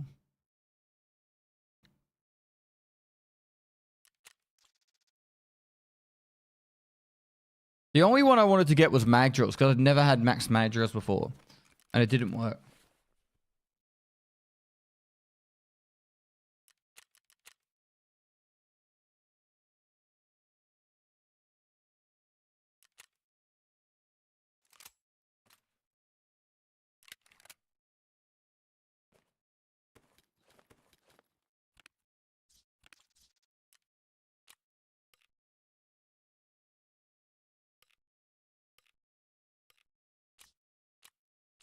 Where's my item? It expired. Who gives it back?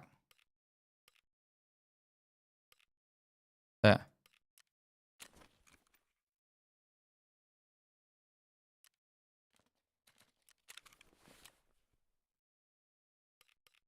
How does the dupe work?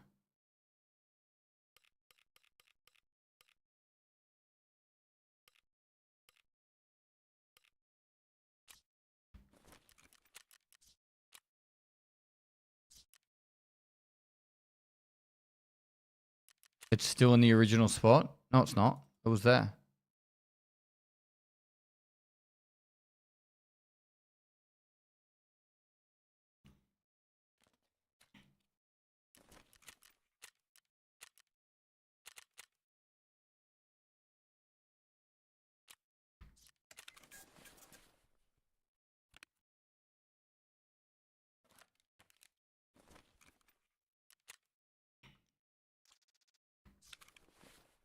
Did have 2 at the start, yep.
If they want the skills, I'll be done. I'm actually with you. I'll be pretty fucking disheartened to play. Little Nick, thanks for 18 months. Like, I honestly think I'd be done. Because, like, for me, I was already at level 19 strength, 18 endurance. And if I have to level them back up just to hit prestige, because I'm, like, just about there, I'll be fucking done. The only solution I can actually think of that's just simple is just give everyone max strength, max endurance. Or set everyone to 20. Give everyone level 20 skills, just straight across the board. Something along the lines of that. But if they put me one level below 18, I will fucking lose my mind. Do they not have database backups? I'd be very surprised, dude. They haven't been able to do rollbacks in the past.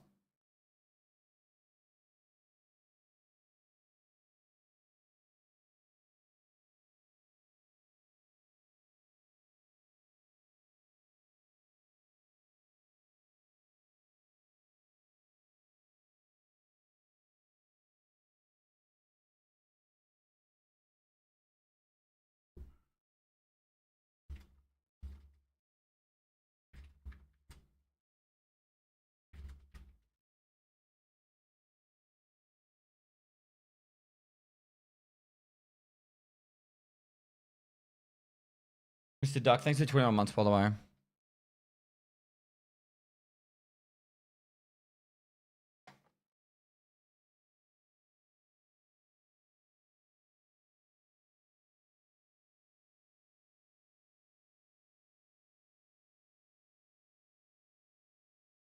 So the scavs are now trying to shoot me through the floors in ground zero when I'm in the MG room. It's hard to fathom how much they can fuck this shit up, hey? I reckon they reverted the sound to before. Remember how there was a sound update last wipe? I honestly think they reverted the sound to before. And it's gone to shit.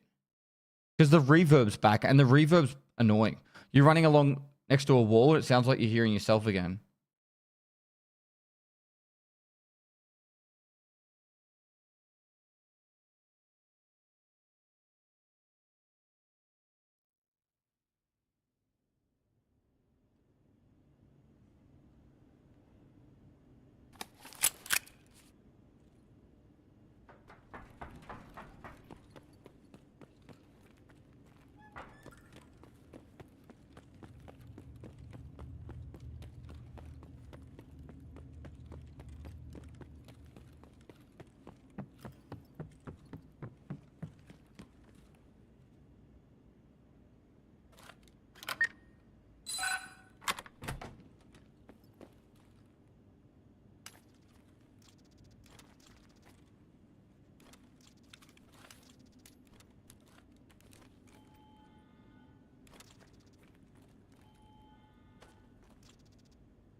Внимание, охранник! Несанкционированные действия в секторе Y11.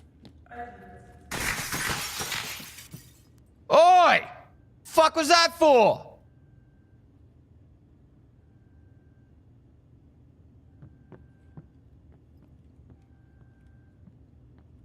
No way that's Raiders, right? It is.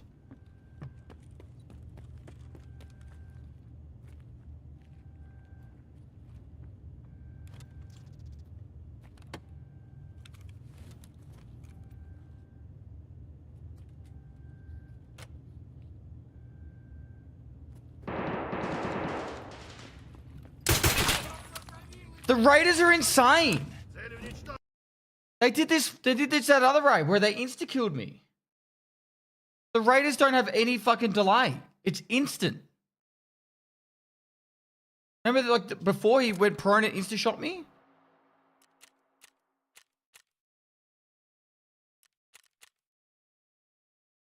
Oh my god.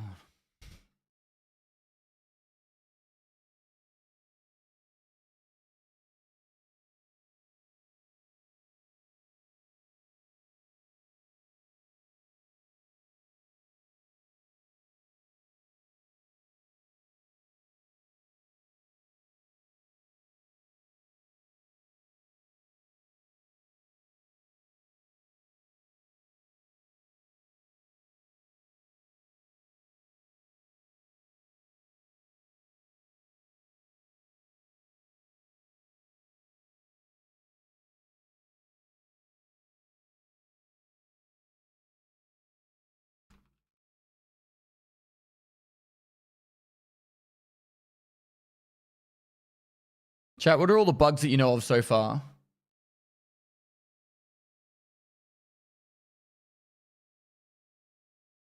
Sound reverbs. Sound reverbs back. Raiders have literally 0 delay and insta-kill you. Item duping, 1,000 times skill point transfer from arena.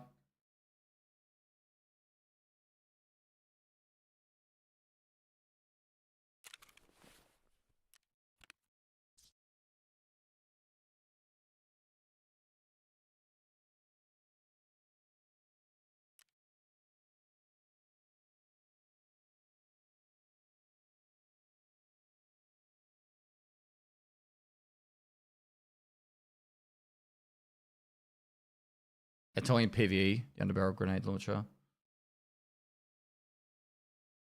Oh yeah, containers.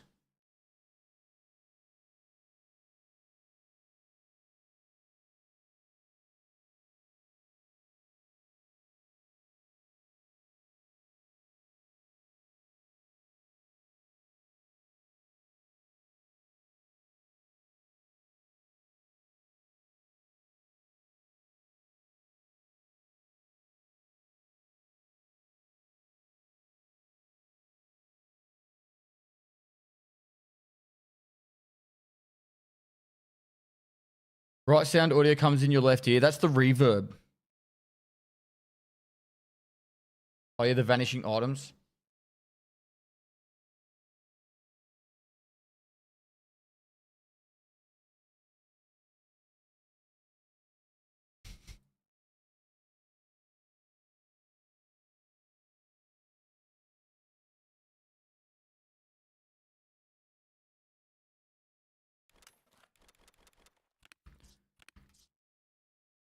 I think I'm just gonna call it a day, chat.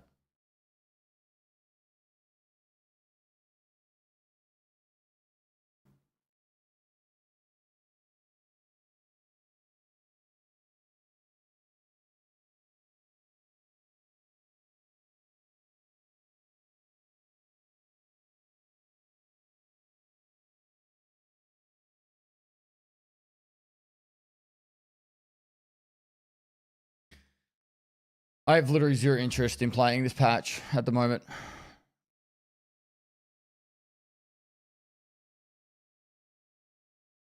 They need to fix it. I'm done.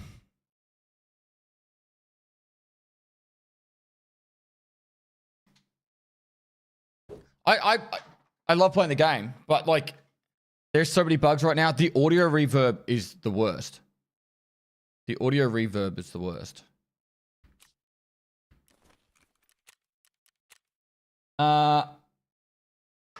Appreciate Path of Exile 2 sponsoring a segment of the stream. It was really cool to check out all the latest stuff. I'll be playing heaps of that in about 8 days' time. If you're interested in playing Path of Exile 2, it's gonna be free to play next weekend when the new patch comes. But if you want to click that link and buy the supporter edition so you can get permanent access, would appreciate it. Gives me more opportunities. I'll be playing a shitload of that. I'm probably going to do a play with Drake at some point where I'll just play a heat with Drake just to refresh the mind of playing Path of Exile, but it's going to be very different. And yeah, I have no interest in playing this patch right now, so I'm going to head out, but I'll see you guys later. Have a great morning, afternoon, evening, wherever you are. Talk to you later. Bye-bye. Thanks for watching over on Kick and YouTube as well. Appreciate you guys. Thanks for the follows, bit of subs. You guys know the drill. You're amazing. Every one of these.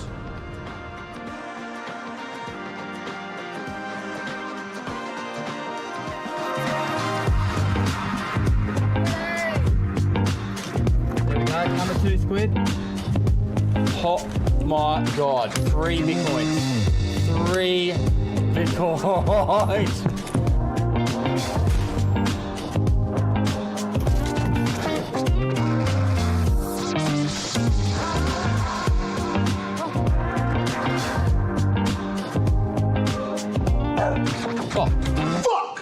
We think Pestily, like father, like son. Isn't that sweet? How cute is that?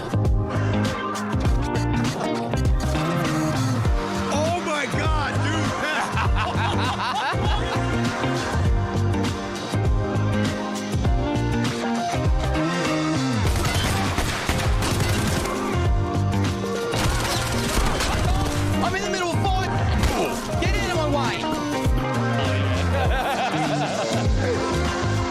go in the water.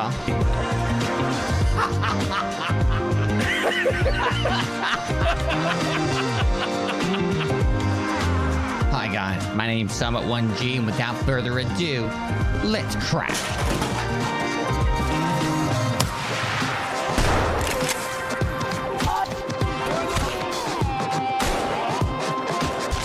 I hit you another one!